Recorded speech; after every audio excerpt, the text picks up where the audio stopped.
सत श्री अकाल दोस्तों, welcome to doorstep education point. उम्मीद करदा तुसीं सारे वधिया होने आ। अज दी क्लास विच आपां 6वीं क्लास दी जिहड़ी सिविक्स या फिर पॉलिटी जिन्हों तुसीं कहंदे हो उहदी आपां कंप्लीट मैराथन क्लास लगाउण जा रहे हां। इस क्लास नूं तुसीं बड़े ही ध्यान नाल सुनना है। ये क्लास तुहाडे पीएस टैट सी टैट एग्जाम लई काफ़ी इंपॉर्टेंट है। सो शुरू करते हैं अज दी अपनी क्लास नूं। जेकर तुसीं इस क्लास नूं पहली बार वेख रहे हो तो अपने इस चैनल नूं सबसक्राइब जरूर कर लियो एंड इस वीडियो नूं लाइक भी कर दिओ। कंप्लीट अंडरस्टैंडिंग लई तुसीं इस वीडियो नूं लास्ट तक वेखना है। सो शुरू करते हैं अज दी अपनी क्लास नूं। सब तो पहला आपां ये गल डिस्कस कर लैंदे आ कि आपां किहड़े पाठ नूं किहड़े लैसन नूं डिस्कस करन जा रहे हां। उन्हां टॉपिक्स दे की नाम हैगे आ? समुदाय अते मनुखी लोड़ां, पेंडू विकास अते स्थानक सरकार, शहरी विकास अते स्थानक सरकार, सार्वजनिक संपत्ति दी संभाल। इन्हां पाठ नूं आपां बड़े ही चंगे तरीके नाल डिस्कस करना है। सो सब तो पहला जिहड़ा प्रश्न है जी, समाज दी मुढ़ली इकाई जिहड़ी है वो किहड़ी है?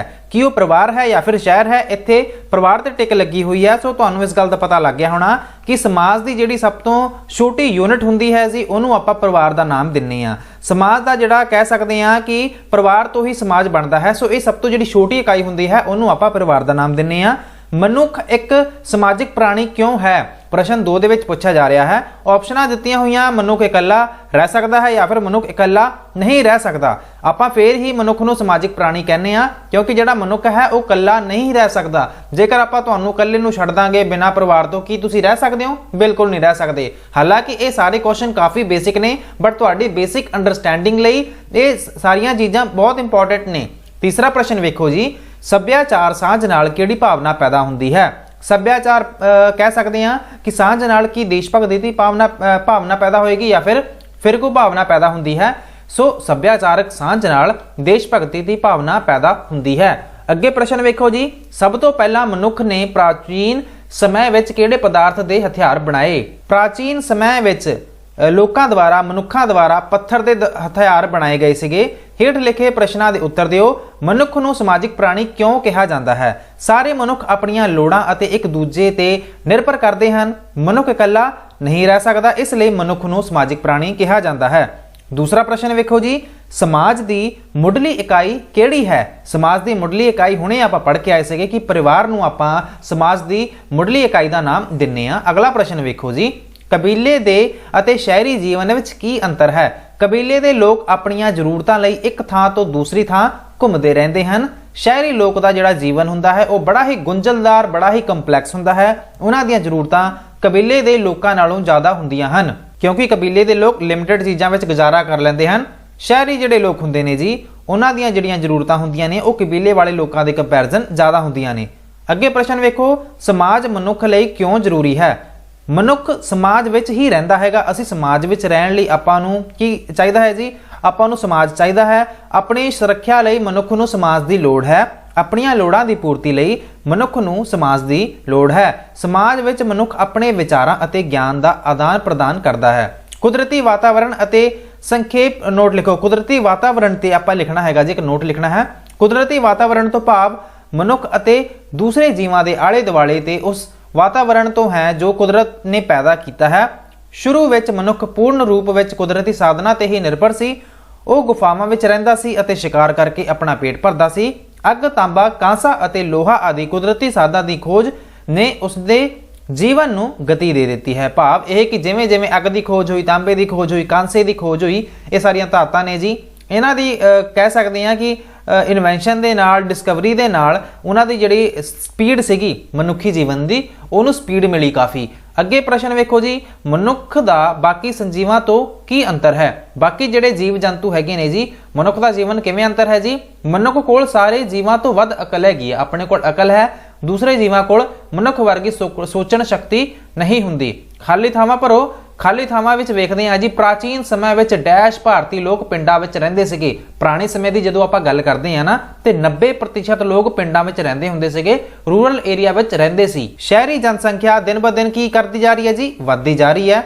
समुदाय नूं परिवारां दा समूह कहा जाता है। मुढ़ले मनुख दा धंधा पहलां वाले जिहड़े मनुख हुंदे सीगे वो शिकार करके ही आपदा पेट पालदे हुंदे सीगे।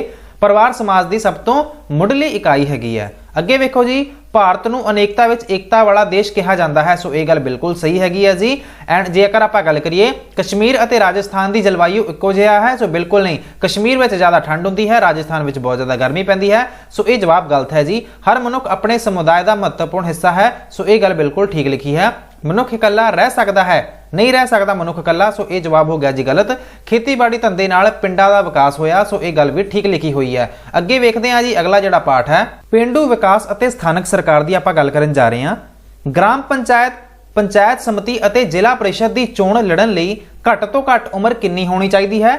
कई बार ਇਹੋ ਜਿਹੇ ਪ੍ਰਸ਼ਨ ਵੀ ਤੁਹਾਡੇ एग्जाम ਦੇ ਵਿੱਚ ਪੁੱਛ ਲਏ ਜਾਂਦੇ ਆ ਕਿ ਜਦੋਂ ਤੁਸੀਂ ਗ੍ਰਾਮ ਪੰਚਾਇਤ ਦੀ ਚੋਣ ਲੜਨੀ ਹੈ ਜਾਂ ਫਿਰ ਪੰਚਾਇਤ ਸਮਿਤੀ ਦੀ ਜ਼ਿਲ੍ਹਾ परिषद ਦੀ ਚੋਣ ਲੜਨ ਲਈ ਘੱਟ ਤੋਂ ਘੱਟ ਜਿਹੜੀ ਤੁਹਾਡੀ ਉਮਰ ਹੈਗੀ ਹੈ ਜੀ ਉਹ ਹੋਣੀ ਚਾਹੀਦੀ ਹੈ ਜੀ ਮਿਨੀਮਮ 21 ਸਾਲ ਤੁਹਾਡੀ ਉਮਰ ਹੋਣੀ ਚਾਹੀਦੀ ਹੈ। ग्राम पंचायत, पंचायत समिति और जिला परिषद की गल हो रही है। अगे लिखा होया पंचायत समिति के वोटरां द्वारा सीधे चुने जाने वाले मैंबरां दी घट तो घट अते वध तो वध संख्या कितनी हो सकती है। सो इहदे विच जदों आपां गल करदे हां पंचायत समिति के वोटरां द्वारा सीधे चुने जाने वाले मैंबरां दी जिहड़ी घट तो घटों अते वध तो वध जिहड़ी संख्या हैगी है जी वो कितनी होनी चाहिए है 15 तो लैके 25 तक, भाव 15 मिनिमम 25 मैक्सिमम। जिला परिषद के वोटरां द्वारा सीधे चुने जाने वाले मैंबरां दी घट तो घट अते वध तो वध जिहड़ी संख्या हैगी है जो कितनी हो सकती है। पहले इन्होंने पूछा सीगा पंचायत समिति बारे। पंचायत समिति विच मिनिमम हुंदी है जी 15, मैक्सिमम हुंदी है 25। जिला परिषद विच मिनिमम हुंदी है जी 10 ते मैक्सिमम हुंदी है जी 25। सो ऑप्शन नंबर तुसीं वेख सकदे हो, ए इज द राइट आंसर। अगे प्रश्न पूछा जा रहा है पंचायतां दी आमदन अते खर्च दा हिसाब रखण वाले कर्मचारी नूं की कहंदे हन। उन्होंने आपां की सुपरिटेंडेंट कहते हैं या फिर पंचायत सकत्तर। सो उन्होंने आपां कहने हैं जी पंचायत सकत्तर। अगे प्रश्न वेखो भारत विच पिंडां दी गिणती कितनी हैगी है जी। भारत विच पिंडां दी जिहड़ी गिणती है जी लगभग 6 लाख हैगी है। पंचायती राज तो तुहाडा की भाव है? पिंडां विच शासन प्रबंध पंचायत द्वारा चलाया जाता है। ग्राम पंचायत, पंचायत समिति अते जिला परिषद पंचायती राज दे भाग हैगे है जी। पंचायती राज तो आप यही समझते हैं कि पंचायती राज विच जदों पिंड का जिहड़ा शासन प्रबंध हैगा जी ये पंचायत द्वारा चलाया जाता है। तो पंचायत के जिहड़े पार्ट किहड़े-किहड़े हुंदे ने जी ग्राम पंचायत, पंचायत समिति अते जिला परिषद। पंचायती राज की जिहड़ी मुढ़ली अते शिखर की संस्था का नाम लिखो जी। Grass root level and upper level की गल की जा रही है। सो पंचायती राज की जिहड़ी मुढ़ली संस्था हुंदी है जी उहनूं आपां नाम दिंदे आ जी ग्राम पंचायत दा। किहदा नाम दिंदे आ जी पंचायत राज की मुढ़ली जिहड़ी संस्था हुंदी है उहनूं आपां ग्राम पंचायत कहने आ ते जिहड़ी शिखर ते जिहड़ी संस्था हुंदी है उहनूं आपां जिला परिषद का नाम दिंदे आ। पंजाब विच ग्राम पंचायत के मैंबरां दी घट तो घट ते वध तो वध जिहड़ी गिणती हैगी है जी वो कितनी हुंदी है? घट तो घट गिणती हुंदी है जी 5। ते आपां जे गल करिए पंजाब विच ग्राम पंचायत के मैंबरां दी वध तो वध जिहड़ी गिणती हैगी है जी वो हो सकती है 13। ठीक है जी। जिला परिषद के कोई दो नाम काम लिखो, सॉरी जिला जिहड़ी परिषद हुंदी है वो किहड़े-किहड़े दो काम करती है। सो ये पंचायत समितियां विच तालमेल पैदा करती है। ग्राम पंचायत एंड ब्लॉक समिति नूं इन्हां वल्लों एडवाइस भी दित्ती जाती है जेकर आपां जिला परिषद की गल करते हैं। एंड ये सरकार नूं विकास कामां बारे राय भी दिंदी है। ठीक है जी। सो ये हैगी जी मेन दो गल्लां जिला परिषद बारे। वर्तमान समय विच जिहड़े पिंड हैगे है वर्तमान समय विच पिंडां विच किहड़ियां-किहड़ियां सहूलतां उपलब्ध हैगियां ने जी। पिंडां विच सिक्ख्या के प्रसार लई स्कूल कॉलेज खोले गए हैं। खेतीबाड़ी के विकास लई सरकार वल्लों वधिया बीज अते दवाइयां मुहैया करवाईयां जांदियां हैं। लोकां दी सेहत विच सुधार लई मुढ़ले सेहत केंद्र खोले गए हैं। ग्राम सभा तो की भाव है? ग्राम पंचायत अते ग्राम सभा विच की फर्क है? 18 साल जां इस तों वध उम्र दा हरेक वोटर ग्राम सभा दा मैंबर हुंदा है। ग्राम सभा वोटां पा के पिंड दी पंचायत चुनदी है जिसनूं आपां ग्राम पंचायत कहते हैं। सो बहुत ही सिंपल गल लिखी हुई है जी कि किसी भी पिंड विच 18 साल तो कोई भी व्यक्ति जे वधदा हैगा आ, ठीक है जी। सो हरेक जिहड़ा वोटर हैगा वो ग्राम सभा का मैंबर हुंदा।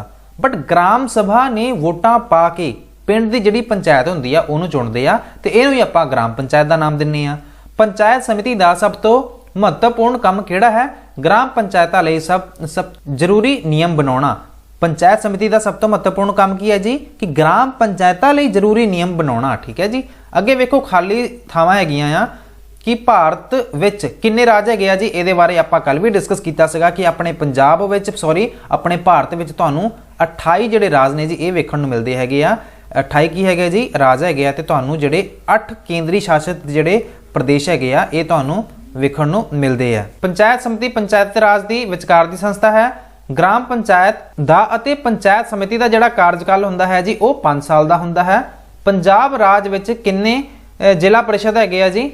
अपने पंजाब राज विच तुहानूं 23 जिला परिषद वेखण नूं मिलदे आ जी। किन्ने जिला परिषद वेखण नूं मिलदे आ जी? लगभग 23 तुहानूं जिला परिषद वेखण नूं मिलदे आ। जेकर आपां गल करिए ग्राम पंचायत दी, सो ये हैगियां ने जी लगभग 13,241। किन्नियां ने जी? 13,241 तुहानूं ग्राम पंचायत वेखण नूं मिलदियां ने। कित्थे? अपने पंजाब विच 13,241। जे आपां गल करिए ब्लॉक समिति दी, ब्लॉक समिति तुहानूं वेखण नूं मिलदियां ने जी लगभग 153 153। इन्हां गल्लां नूं याद कर लिओ। 153 तुहानूं ब्लॉक समिति वेखण नूं मिलदियां ने, 13,241 तुहानूं ग्राम पंचायत वेखण नूं मिलदियां ने एंड 23 जिहड़े हैगे ने जी ये तुहानूं जिला परिषद वेखण नूं मिलदे आ। पेंडू खेत्र विच पंचायती राज दी सब तो उच्ची जिहड़ी संस्था हुंदी है उहनूं आपां जिला परिषद दा नाम दिंदे आ। अंग्रेजी राज समय पिंडां दी आर्थिक हालत बहुत माड़ी सीगी, सो ये गल बिल्कुल ठीक लिखी हुई है। ग्राम पंचायत विच इस्त्रियां लई सीटां राखवियां नहीं हुंदियां, ये गल इत्थे गलत लिखी हुई है। ग्राम पंचायत विच इस्त्रियां लई जिहड़ियां सीटां हुंदियां ने जी ये राखवियां हुंदियां ने। जिले का प्रबंध ठीक तरह चलाउण लई वख-वख विभागां दे जिले अधिकारी हुंदे हैगे आ जी, ये गल ठीक लिखी है। जिला परिषद नूं जिला पंचायत भी कहा जाता है, सो ये गल भी ठीक है जी। ते जिहड़ी पंचायत समिति या फिर ब्लॉक समिति हुंदी है ये घट्टो घट्ट 100 पिंडां लई बनाई जाती है, सो ये गल भी इत्थे ठीक लिखी हुई है। ते इस दे नाल ही आपां चलदे हां जी अगले पार्ट ते। शहरी विकास अते स्थानक सरकार। शहरी स्थानक सरकार दी मुढ़ली संस्था दा की नाम हैगा जी? उहनूं आपां कहने आ जी नगर पंचायत। शहरी स्थानक सरकार दी मुढ़ली संस्था का की नाम है जी? नगर पंचायत। नगर निगम के मुखी नूं आपां की कहने आ जी? नगर निगम के मुखी नूं आपां मेयर का नाम दिन्ने आ। नगर निगम के कार्यकारी अधिकारी नूं की कहते हैं? नगर निगम के कार्यकारी अधिकारी नूं आपां कहने आ जी कमिश्नर। नगर निगम के कार्यकारी अधिकारी नूं आपां कमिश्नर का नाम दिन्ने आ। हेठ लिखियां विचों पंजाब के किहड़े शहर विच नगर निगम नहीं है? ਇਹੋ ਜਿਹਾ ਕੋਈ ਸ਼ਹਿਰ ਹੋਊਗਾ ਨਾ ਜਿੱਥੇ ਨਗਰ ਨਿਗਮ ਨਹੀਂ ਹੋਊਗੀ। ਸਹੀ ਜਵਾਬ ਹੈ ਜੀ ਇਹਦਾ ਰੋਪੜ। ਅਗਲੇ ਪ੍ਰਸ਼ਨ ਨੂੰ ਵੇਖਦੇ ਹਾਂ। ਜ਼ਿਲ੍ਹਾ ਪ੍ਰਬੰਧ ਦੇ ਸਭ ਤੋਂ ਉੱਚ ਅਧਿਕਾਰੀ ਨੂੰ ਆਪਾਂ ਕੀ ਕਹਿੰਦੇ ਆ? ਜ਼ਿਲ੍ਹਾ ਪ੍ਰਬੰਧ ਦੇ ਸਭ ਤੋਂ ਉੱਚ ਅਧਿਕਾਰੀ ਨੂੰ ਆਪਾਂ ਨਾਮ ਦਿੰਨੇ ਆ ਜੀ ਡਿਪਟੀ ਕਮਿਸ਼ਨਰ ਦਾ। ਡਿਪਟੀ ਕਮਿਸ਼ਨਰ ਜ਼ਿਲ੍ਹਾ ਪ੍ਰਬੰਧ ਦੇ ਸਭ ਤੋਂ ਉੱਚੇ ਅਧਿਕਾਰੀ ਮੰਨੇ ਜਾਂਦੇ ਆ। ਵੱਡੇ ਸ਼ਹਿਰਾਂ ਵਿੱਚ ਵਧੇਰੇ ਭੀੜ ਵਾਲੀ ਸੜਕ ਦੀ ਭੀੜ ਨੂੰ ਘਟਾਉਣ ਲਈ ਇੱਕ ਸੜਕ ਦੇ ਉੱਪਰ ਇੱਕ ਹੋਰ ਸੜਕ ਬਣਾਈ ਜਾਂਦੀ ਹੈ। ਇਸ ਸੜਕ ਨੂੰ ਆਪਾਂ ਕੀ ਕਹਿੰਦੇ ਆ ਜੀ? इस सड़क नूं आपां फ्लाईओवर कहने आ। आज़ादी पिछों होए शहरी विकास बारे संखेप नोट लिखो। आज़ादी तो बाद बहुत सारे पिंडां ने कस्बिਆਂ ਦਾ रूप धार लिया ਅਤੇ फिर शहरां विच बदल गए। शहरां विच ਵੱਡੇ ਵੱਡੇ कारखाने स्थापित किए गए। पिंडां तो ਵੱਡੀ ਗਿਣਤੀ ਵਿੱਚ ਲੋਕ ਰੁਜ਼ਗਾਰ ਦੀ ਭਾਲ ਵਿੱਚ ਸ਼ਹਿਰਾਂ ਵਿੱਚ ਚਲੇ ਗਏ। ਸੋ ਇਹ ਮੇਨ ਜਿਹੜੇ ਚੇਂਜਸ ਹੈਗੇ ਤੁਹਾਨੂੰ ਵੇਖਣ ਨੂੰ ਮਿਲਦੇ ਆ। ਸ਼ਹਿਰੀ ਸਥਾਨਕ ਸੰਸਥਾਵਾਂ ਕਿਹੜੀਆਂ-ਕਿਹੜੀਆਂ ਹਨ? ਸ਼ਹਿਰੀ ਸਥਾਨਕ ਸਰਕਾਰਾਂ ਦੀਆਂ 3 ਸੰਸਥਾਵਾਂ ਹੈਗੀਆਂ ਨੇ ਜੀ, ਨਗਰ ਪੰਚਾਇਤ, नगरपालिका एंड नगर निगम। शहरी स्थानक संस्थावां ਦੀਆਂ ਕਿਹੜੀਆਂ-ਕਿਹੜੀਆਂ ਕਹਿ ਸਕਦੇ ਹਾਂ ਕਿ ਆਪਾਂ ਨੂੰ 3 ਸੰਸਥਾਵਾਂ ਵੇਖਣ ਨੂੰ ਮਿਲਦੀਆਂ ਨੇ, ਨਗਰ ਪੰਚਾਇਤ, ਨਗਰਪਾਲਿਕਾ, ਨਗਰ ਨਿਗਮ। ਨਗਰ ਨਿਗਮ ਅਤੇ ਨਗਰਪਾਲਿਕਾ ਦੀ ਚੋਣ ਲੜਨ ਲਈ ਤੁਹਾਡੀ ਉਮਰ ਕਿੰਨੀ ਹੋਣੀ ਚਾਹੀਦੀ ਹੈ? ਨਗਰ ਨਿਗਮ ਅਤੇ ਨਗਰਪਾਲਿਕਾ ਦੀ ਚੋਣ ਲੜਨ ਲਈ ਤੁਹਾਡੀ ਉਮਰ 21 ਸਾਲ ਜਾਂ ਉਸ ਤੋਂ ਜ਼ਿਆਦਾ ਹੋਣੀ ਚਾਹੀਦੀ ਹੈ। ਨਗਰ ਨਿਗਮ ਦੇ 4 ਸਰਕਾਰੀ ਕਰਮਚਾਰੀ ਹੁੰਦੇ ਨੇ ਜੀ, ਉਹਨਾਂ ਦੇ ਤੁਸੀਂ ਨਾਮ ਲਿਖਣੇ ਆ। ਸੋ ਇਹਦੇ ਵਿੱਚ ਤੁਹਾਨੂੰ ਕਮਿਸ਼ਨਰ, ਸਿਹਤ ਅਫਸਰ, ਕਰ ਅਫਸਰ, लेखा अफसर तुहानूं वेखण नूं मिलदे आ। शहरी स्थानक सरकार दी आमदन दे कोई 4 साधन दसो। सो सब तो पहला हैगा जी, सब तो पहला कर, चुंगी कर, जायदाद कर, मनोरंजन कर। दूसरे नंबर ते है फीस, घरां दे नक्शे पास करन तो फीस, तांगे, रिक्शे, ठेलियां आदि तो फीस। अगे जुर्माने जी। नगर निगम नियमां दी उलंघना करन वालियां नूं तो जुर्माना, सरकारी ग्रांट ਅਤੇ ਕਰਜ਼ੇ, सरकार ਵੱਲੋਂ प्राप्त ग्रांट सहायता। ਜ਼ਿਲ੍ਹਾ ਪ੍ਰਬੰਧ ਦਾ ਮੁਖੀਆ ਕੌਣ ਹੁੰਦਾ ਹੈ? ਜ਼ਿਲ੍ਹਾ ਪ੍ਰਬੰਧ ਦਾ ਜਿਹੜਾ ਮੁਖੀਆ ਹੈ ਜੀ ਉਹ ਡਿਪਟੀ ਕਮਿਸ਼ਨਰ ਹੁੰਦਾ ਹੈ, ਡੀਸੀ ਹੁੰਦਾ ਹੈ। ਸ਼ਹਿਰੀ ਸਥਾਨਕ ਸਰਕਾਰ ਪ੍ਰਤੀ ਤੁਹਾਡੇ ਕੀ ਫਰਜ਼ ਹਨ? ਸਾਨੂੰ ਯੋਗ ਅਤੇ ਇਮਾਨਦਾਰ ਮੈਂਬਰਾਂ ਦੀ ਚੋਣ ਕਰਨੀ ਚਾਹੀਦੀ ਹੈ। ਸਾਨੂੰ ਸ਼ਹਿਰ ਨੂੰ ਸਾਫ਼ ਸੁਥਰਾ ਰੱਖਣਾ ਚਾਹੀਦਾ ਹੈ। ਸਾਨੂੰ ਆਪਣੇ ਕਰ ਟੈਕਸ ਇਮਾਨਦਾਰੀ ਨਾਲ ਚੁਕਾਉਣੇ ਚਾਹੀਦੇ ਹਨ। ਨਗਰਪਾਲਿਕਾ ਨਗਰ ਨਿਗਮ ਦੇ ਕੋਈ 2 ਕੰਮ ਲਿਖੋ। ਨਗਰ ਵਿੱਚ ਪਾਣੀ, ਬਿਜਲੀ, ਸਿਹਤ ਕੇਂਦਰਾਂ, ਸਫਾਈ ਅਤੇ ਰੌਸ਼ਨੀ ਦਾ ਪ੍ਰਬੰਧ ਕਰਨਾ, ਸੜਕਾਂ ਅਤੇ ਪੁਲ ਦੀ ਦੇਖਭਾਲ ਕਰਨ ਦਾ ਕੰਮ ਕਰਨਾ। ਸ਼ਹਿਰੀ ਸਥਾਨਕ ਸਰਕਾਰ ਦੇ ਕੋਈ 2 ਜ਼ਰੂਰੀ ਕੰਮ ਲਿਖੋ। ਨਗਰ ਵਿੱਚ ਪਾਣੀ, ਬਿਜਲੀ, ਸਾਫ਼ ਸਫਾਈ ਅਤੇ ਰੌਸ਼ਨੀ ਦਾ ਪ੍ਰਬੰਧ ਕਰਨਾ, ਮਕਾਨਾਂ ਦੇ ਨਕਸ਼ੇ ਪਾਸ ਕਰਨਾ ਅਤੇ ਨਜਾਇਜ਼ ਕਬਜ਼ੇ ਹਟਾਉਣਾ। ਇਹ ਸਾਰੇ ਕੰਮ ਸ਼ਹਿਰੀ ਸਥਾਨਕ ਸਰਕਾਰ ਤੋਂ ਲਏ ਜਾਂਦੇ ਆ ਜਾਂ ਫਿਰ ਇਹ ਕਰਦੀਆਂ ਨੇ। ਕਿਹੜੇ-ਕਿਹੜੇ ਕੰਮ ਜੀ? ਨਗਰ ਵਿੱਚ ਪਾਣੀ, ਬਿਜਲੀ, ਸਾਫ਼ ਸਫਾਈ ਅਤੇ ਰੌਸ਼ਨੀ ਦਾ ਪ੍ਰਬੰਧ ਕਰਨਾ, ਨਾਲ ਦੀ ਨਾਲ ਮਕਾਨਾਂ ਦੇ ਨਕਸ਼ੇ ਪਾਸ ਕਰਨਾ ਅਤੇ ਨਜਾਇਜ਼ ਕਬਜ਼ੇ ਹਟਾਉਣਾ। ਸੜਕ ਤੇ ਸਾਈਕਲ ਚਲਾਉਂਦੇ ਸਮੇਂ ਹੈਲਮਟ ਕਿਉਂ ਪਾਉਣਾ ਚਾਹੀਦਾ ਹੈ? ਕਿਉਂਕਿ ਸਾਈਕਲ ਇੱਕ ਛੋਟਾ ਅਤੇ ਹਲਕਾ ਵਾਹਨ ਹੋਣ ਕਰਕੇ ਇਸ ਨੂੰ ਚਲਾਉਣ ਵਾਲਿਆਂ ਲਈ ਸੜਕ ਉੱਪਰ ਖਤਰਾ ਹੋ ਸਕਦਾ ਹੈ। ਇਸ ਲਈ ਸੜਕ ਤੇ ਸਾਈਕਲ ਚਲਾਉਂਦੇ ਸਮੇਂ ਦੁਰਘਟਨਾ ਤੋਂ ਬਚਾਓ ਲਈ ਸਾਨੂੰ ਹੈਲਮਟ ਪਾਉਣਾ ਚਾਹੀਦਾ ਹੈ। ਅੱਗੇ ਵੇਖੋ ਜੀ, ਨਗਰ ਪੰਚਾਇਤ ਡੈਸ਼ ਵਿੱਚ ਬਣਾਈ ਜਾਂਦੀ ਹੈ। ਸੋ ਜਿਹੜੇ ਕਸਬੇ ਹੁੰਦੇ ਨੇ ਜੀ, ਟਾਊਨ ਹੁੰਦੇ ਨੇ, ਉੱਥੇ ਨਗਰ ਪੰਚਾਇਤ ਬਣਾਈ ਜਾਂਦੀ ਹੈ। ਕੀ ਬਣਾਈ ਜਾਂਦੀ ਹੈ ਜੀ? ਨਗਰ ਪੰਚਾਇਤ। ਜਿਹੜੇ ਸ਼ਹਿਰੀ ਸਥਾਨਕ ਸਰਕਾਰ ਦੇ ਜਿਹੜੇ ਕੰਮ ਹੁੰਦੇ ਨੇ ਉਹਨਾਂ ਦੀ ਦੇਖਭਾਲ ਰਾਜ ਸਰਕਾਰਾਂ ਦੁਆਰਾ ਕੀਤੀ ਜਾਂਦੀ ਹੈ। ਸ਼ਹਿਰੀ ਸਥਾਨਕ ਸਰਕਾਰ ਦੇ ਕੰਮਾਂ ਦੀ ਦੇਖਭਾਲ ਰਾਜ ਸਰਕਾਰ ਦੁਆਰਾ ਕੀਤੀ ਜਾਂਦੀ ਹੈ। ਨਗਰ ਪਾਲਿਕਾ ਨਗਰ ਨਿਗਮ ਦੀ ਚੋਣ ਲੜਨ ਲਈ ਘੱਟੋ ਘੱਟ ਜਿਹੜੀ ਤੁਹਾਡੀ ਉਮਰ ਹੈ ਉਹ ਹੋਣੀ ਚਾਹੀਦੀ ਹੈ 21 ਸਾਲ ਤੇ ਵੋਟ ਪਾਉਣ ਲਈ ਤੁਹਾਡੀ ਉਮਰ 18 ਸਾਲ ਦੀ ਉਮਰ ਹੈਗੀ ਹੈ ਜੀ, ਉਹ ਹੋਣੀ ਚਾਹੀਦੀ ਹੈ। ਪਿੰਡੂ ਤੋਂ ਸ਼ਹਿਰੀ ਖੇਤਰ ਵਿੱਚ ਬਦਲਦੇ ਇਲਾਕੇ ਨੂੰ ਆਪਾਂ ਕਸਬਾ ਕਹਿੰਦੇ ਆ। ਕੀ ਕਹਿੰਦੇ ਆ ਜੀ? ਪਿੰਡੂ ਤੋਂ ਸ਼ਹਿਰੀ ਖੇਤਰ ਵੱਲ ਜਿਹੜਾ ਇਲਾਕਾ ਬਦਲ ਰਿਹਾ ਹੁੰਦਾ ਹੈ ਉਹਨੂੰ ਆਪਾਂ ਕਸਬਾ ਜਾਂ ਫਿਰ ਟਾਊਨ ਦਾ ਨਾਮ ਦਿੰਨੇ ਆ। ਹੁਣ ਇੱਥੇ ਇੱਕ ਵਾਰ ਆਪਾਂ ਸਹੀ ਗਲਤ ਵੀ ਵੇਖ ਲੈਂਦੇ ਆ। ਕੋਈ ਵਿਦੇਸ਼ੀ ਨਾਗਰਿਕ ਸਥਾਨਕ ਸਰਕਾਰ ਦੀ ਚੋਣ ਵਿੱਚ ਵੋਟ ਪਾ ਸਕਦਾ ਹੈ? ਸੋ ਇਹਦਾ ਜਵਾਬ ਹੈਗਾ ਜੀ ਬਿਲਕੁਲ ਵੀ ਨਹੀਂ ਪਾ ਸਕਦਾ। ਵੋਟ ਪਾਉਣ ਦੇ ਅਧਿਕਾਰ ਲੈਣ ਲਈ ਤੁਹਾਨੂੰ ਇੱਥੇ ਦਾ ਨਾਗਰਿਕ ਹੋਣਾ ਜ਼ਰੂਰੀ ਹੈ। ਸਾਡੇ ਪੰਜਾਬ ਵਿੱਚ ਇਸ ਸਮੇਂ 9 ਸ਼ਹਿਰਾਂ ਵਿੱਚ ਨਗਰ ਨਿਗਮ ਹਨ। ਜੇ ਆਪਣੇ ਪੰਜਾਬ ਦੀ ਗੱਲ ਕੀਤੀ ਜਾਵੇ ਤੇ ਆਪਣੇ ਪੰਜਾਬ ਵਿੱਚ ਤੁਹਾਨੂੰ 13 ਜਿਹੜੀਆਂ ਮਿਊਨਿਸਿਪਲ ਕਾਰਪੋਰੇਸ਼ਨਸ ਹੈਗੀਆਂ ਨੇ ਜੀ, ਇਹ ਵੇਖਣ ਨੂੰ ਮਿਲਦੀਆਂ ਨੇ ਤੇ ਇੱਥੇ ਇਹਨਾਂ ਨੇ ਨਾਂ ਲਿਖਿਆ ਹੋਇਆ। ਸੋ ਇਹ ਗਲਤ ਹੈਗੀ ਗੱਲ ਜੀ। ਪੰਜਾਬ ਵਿੱਚ ਨਗਰ ਨਿਗਮ ਦੇ ਪ੍ਰਧਾਨ ਨੂੰ ਆਪਾਂ ਕੀ ਕਹਿੰਦੇ ਆ ਜੀ? ਪੰਜਾਬ ਵਿੱਚ ਨਗਰ ਨਿਗਮ ਦੇ ਪ੍ਰਧਾਨ ਨੂੰ ਆਪਾਂ ਮੇਅਰ ਦਾ ਨਾਮ ਦਿੰਨੇ ਆ। ਸਥਾਨਕ ਸਰਕਾਰੀ ਸੰਸਥਾਵਾਂ ਦੀ ਚੋਣ ਲੜਨ ਲਈ ਵੋਟਰ ਦੀ ਜਿਹੜੀ ਉਮਰ ਹੈਗੀ ਆ ਉਹ ਕਿੰਨੀ ਹੋਣੀ ਚਾਹੀਦੀ ਹੈ? ਸੋ ਇੱਥੇ ਸਥਾਨਕ ਸਰਕਾਰੀ ਸੰਸਥਾਵਾਂ ਦੀ ਚੋਣ ਲੜਨ ਲਈ ਵੋਟਰ ਦੀ ਜਿਹੜੀ ਉਮਰ ਹੈਗੀ ਆ ਉਹ ਘੱਟੋ ਘੱਟ 21 ਸਾਲ ਹੋਣੀ ਚਾਹੀਦੀ ਹੈ। ਬਟ ਵੋਟ ਪਾਉਣ ਲਈ ਬਿਲਕੁਲ 18 ਸਾਲ ਉਮਰ ਤੁਹਾਡੀ ਜਾਇਜ਼ ਹੈਗੀ ਆ। ਅਦਰਵਾਈਜ਼ ਚੋਣ ਲੜਨ ਲਈ ਤੁਹਾਡੀ ਜਿਹੜੀ ਉਮਰ ਹੈ ਉਹ 18 ਸਾਲ ਨਹੀਂ 21 ਸਾਲ ਹੋਣੀ ਚਾਹੀਦੀ ਹੈ। ਸੋ ਇਹ ਗੱਲ ਇੱਥੇ ਗਲਤ ਲਿਖੀ ਹੋਈ ਹੈ। ਅੱਗੇ ਪ੍ਰਸ਼ਨ ਵੇਖੋ ਜੀ, ਜ਼ਿਲ੍ਹਾ ਪ੍ਰਬੰਧਕ ਡਿਪਟੀ ਕਮਿਸ਼ਨਰ ਦੀ ਨਿਗਰਾਨੀ ਹੇਠ ਕੰਮ ਕਰਦੇ ਹਨ। ਸੋ ਇਹ ਗੱਲ ਇਹਨਾਂ ਨੇ ਸਹੀ ਲਿਖੀ ਹੋਈ ਹੈ ਕਿ ਜ਼ਿਲ੍ਹਾ ਪ੍ਰਬੰਧਕ ਡਿਪਟੀ ਕਮਿਸ਼ਨਰ ਦੀ ਨਿਗਰਾਨੀ ਹੇਠ ਹੀ ਕੰਮ ਕਰਦੇ ਹਨ। ਅਗਲਾ ਵੇਖੋ ਜੀ, ਜ਼ਿਲ੍ਹਾ ਪ੍ਰਬੰਧ ਦਾ ਮੁੱਖ ਸਰਕਾਰੀ ਅਧਿਕਾਰੀ ਡਿਪਟੀ ਕਮਿਸ਼ਨਰ ਨਹੀਂ ਹੈ। ਸੋ ਇਹ ਗੱਲ ਇੱਥੇ ਗਲਤ ਲਿਖੀ ਹੋਈ ਹੈ। ਜ਼ਿਲ੍ਹਾ ਪ੍ਰਬੰਧ ਦਾ ਜਿਹੜਾ ਮੁੱਖ ਸਰਕਾਰੀ ਅਧਿਕਾਰੀ ਡਿਪਟੀ ਕਮਿਸ਼ਨਰ ਹੀ ਹੁੰਦਾ ਹੈ। ਸੋ ਇਹ ਗੱਲ ਇੱਥੇ ਗਲਤ ਲਿਖੀ ਹੋਈ ਹੈ। ਹੁਣ ਇਸ ਦੇ ਨਾਲ ਹੀ ਚੱਲਦੇ ਹਾਂ ਜੀ ਆਪਾਂ ਅਗਲੇ ਪਾਰਟ ਤੇ। ਵੈਸੇ ਤਾਂ ਇਹ ਚੈਪਟਰ ਜ਼ਿਆਦਾ ਰੈਲੇਵੈਂਟ ਨਹੀਂ ਹੈਗਾ, ਬਟ ਬੇਸਿਕ ਅੰਡਰਸਟੈਂਡਿੰਗ ਲਈ ਆਪਾਂ ਇਹਨੂੰ ਵੀ ਡਿਸਕਸ ਕਰ ਲੈਂਦੇ ਆ। ਅਸੀਂ ਆਪਣੀ ਨਿੱਜੀ ਜਾਇਦਾਦ ਨੂੰ ਪਿਆਰ ਕਿਉਂ ਕਰਦੇ ਆ? ਆਪਣੀ ਜਿਹੜੀ ਪ੍ਰਾਪਰਟੀ ਹੈਗੀ ਆ, ਕਿਉਂਕਿ ਨਿੱਜੀ ਜਾਇਦਾਦ ਤੇ ਸਾਡਾ ਆਪਣਾ ਧਨ ਪੈਸਾ ਲੱਗਿਆ ਹੁੰਦਾ ਹੈ। ਭਾਰਤ ਦੇ 3 ਸਮਾਰਕਾਂ ਦੇ ਨਾਂ ਲਿਖੋ। ਸੋ ਲਾਲ ਕਿਲਾ ਜਿਹੜਾ ਹੈ ਜੀ, ਇਹ ਤੁਹਾਨੂੰ ਨਵੀਂ ਦਿੱਲੀ ਵਿੱਚ ਵੇਖਣ ਨੂੰ ਮਿਲਦਾ ਹੈ। ਤਾਜ ਮਹਿਲ ਆਗਰਾ ਵਿੱਚ। ਗੋਲ ਗੰਬਦ ਤੁਹਾਨੂੰ ਬੀਜਾਪੁਰ ਕਰਨਾਟਕਾ ਵਿੱਚ ਵੇਖਣ ਨੂੰ ਮਿਲਦਾ ਹੈ।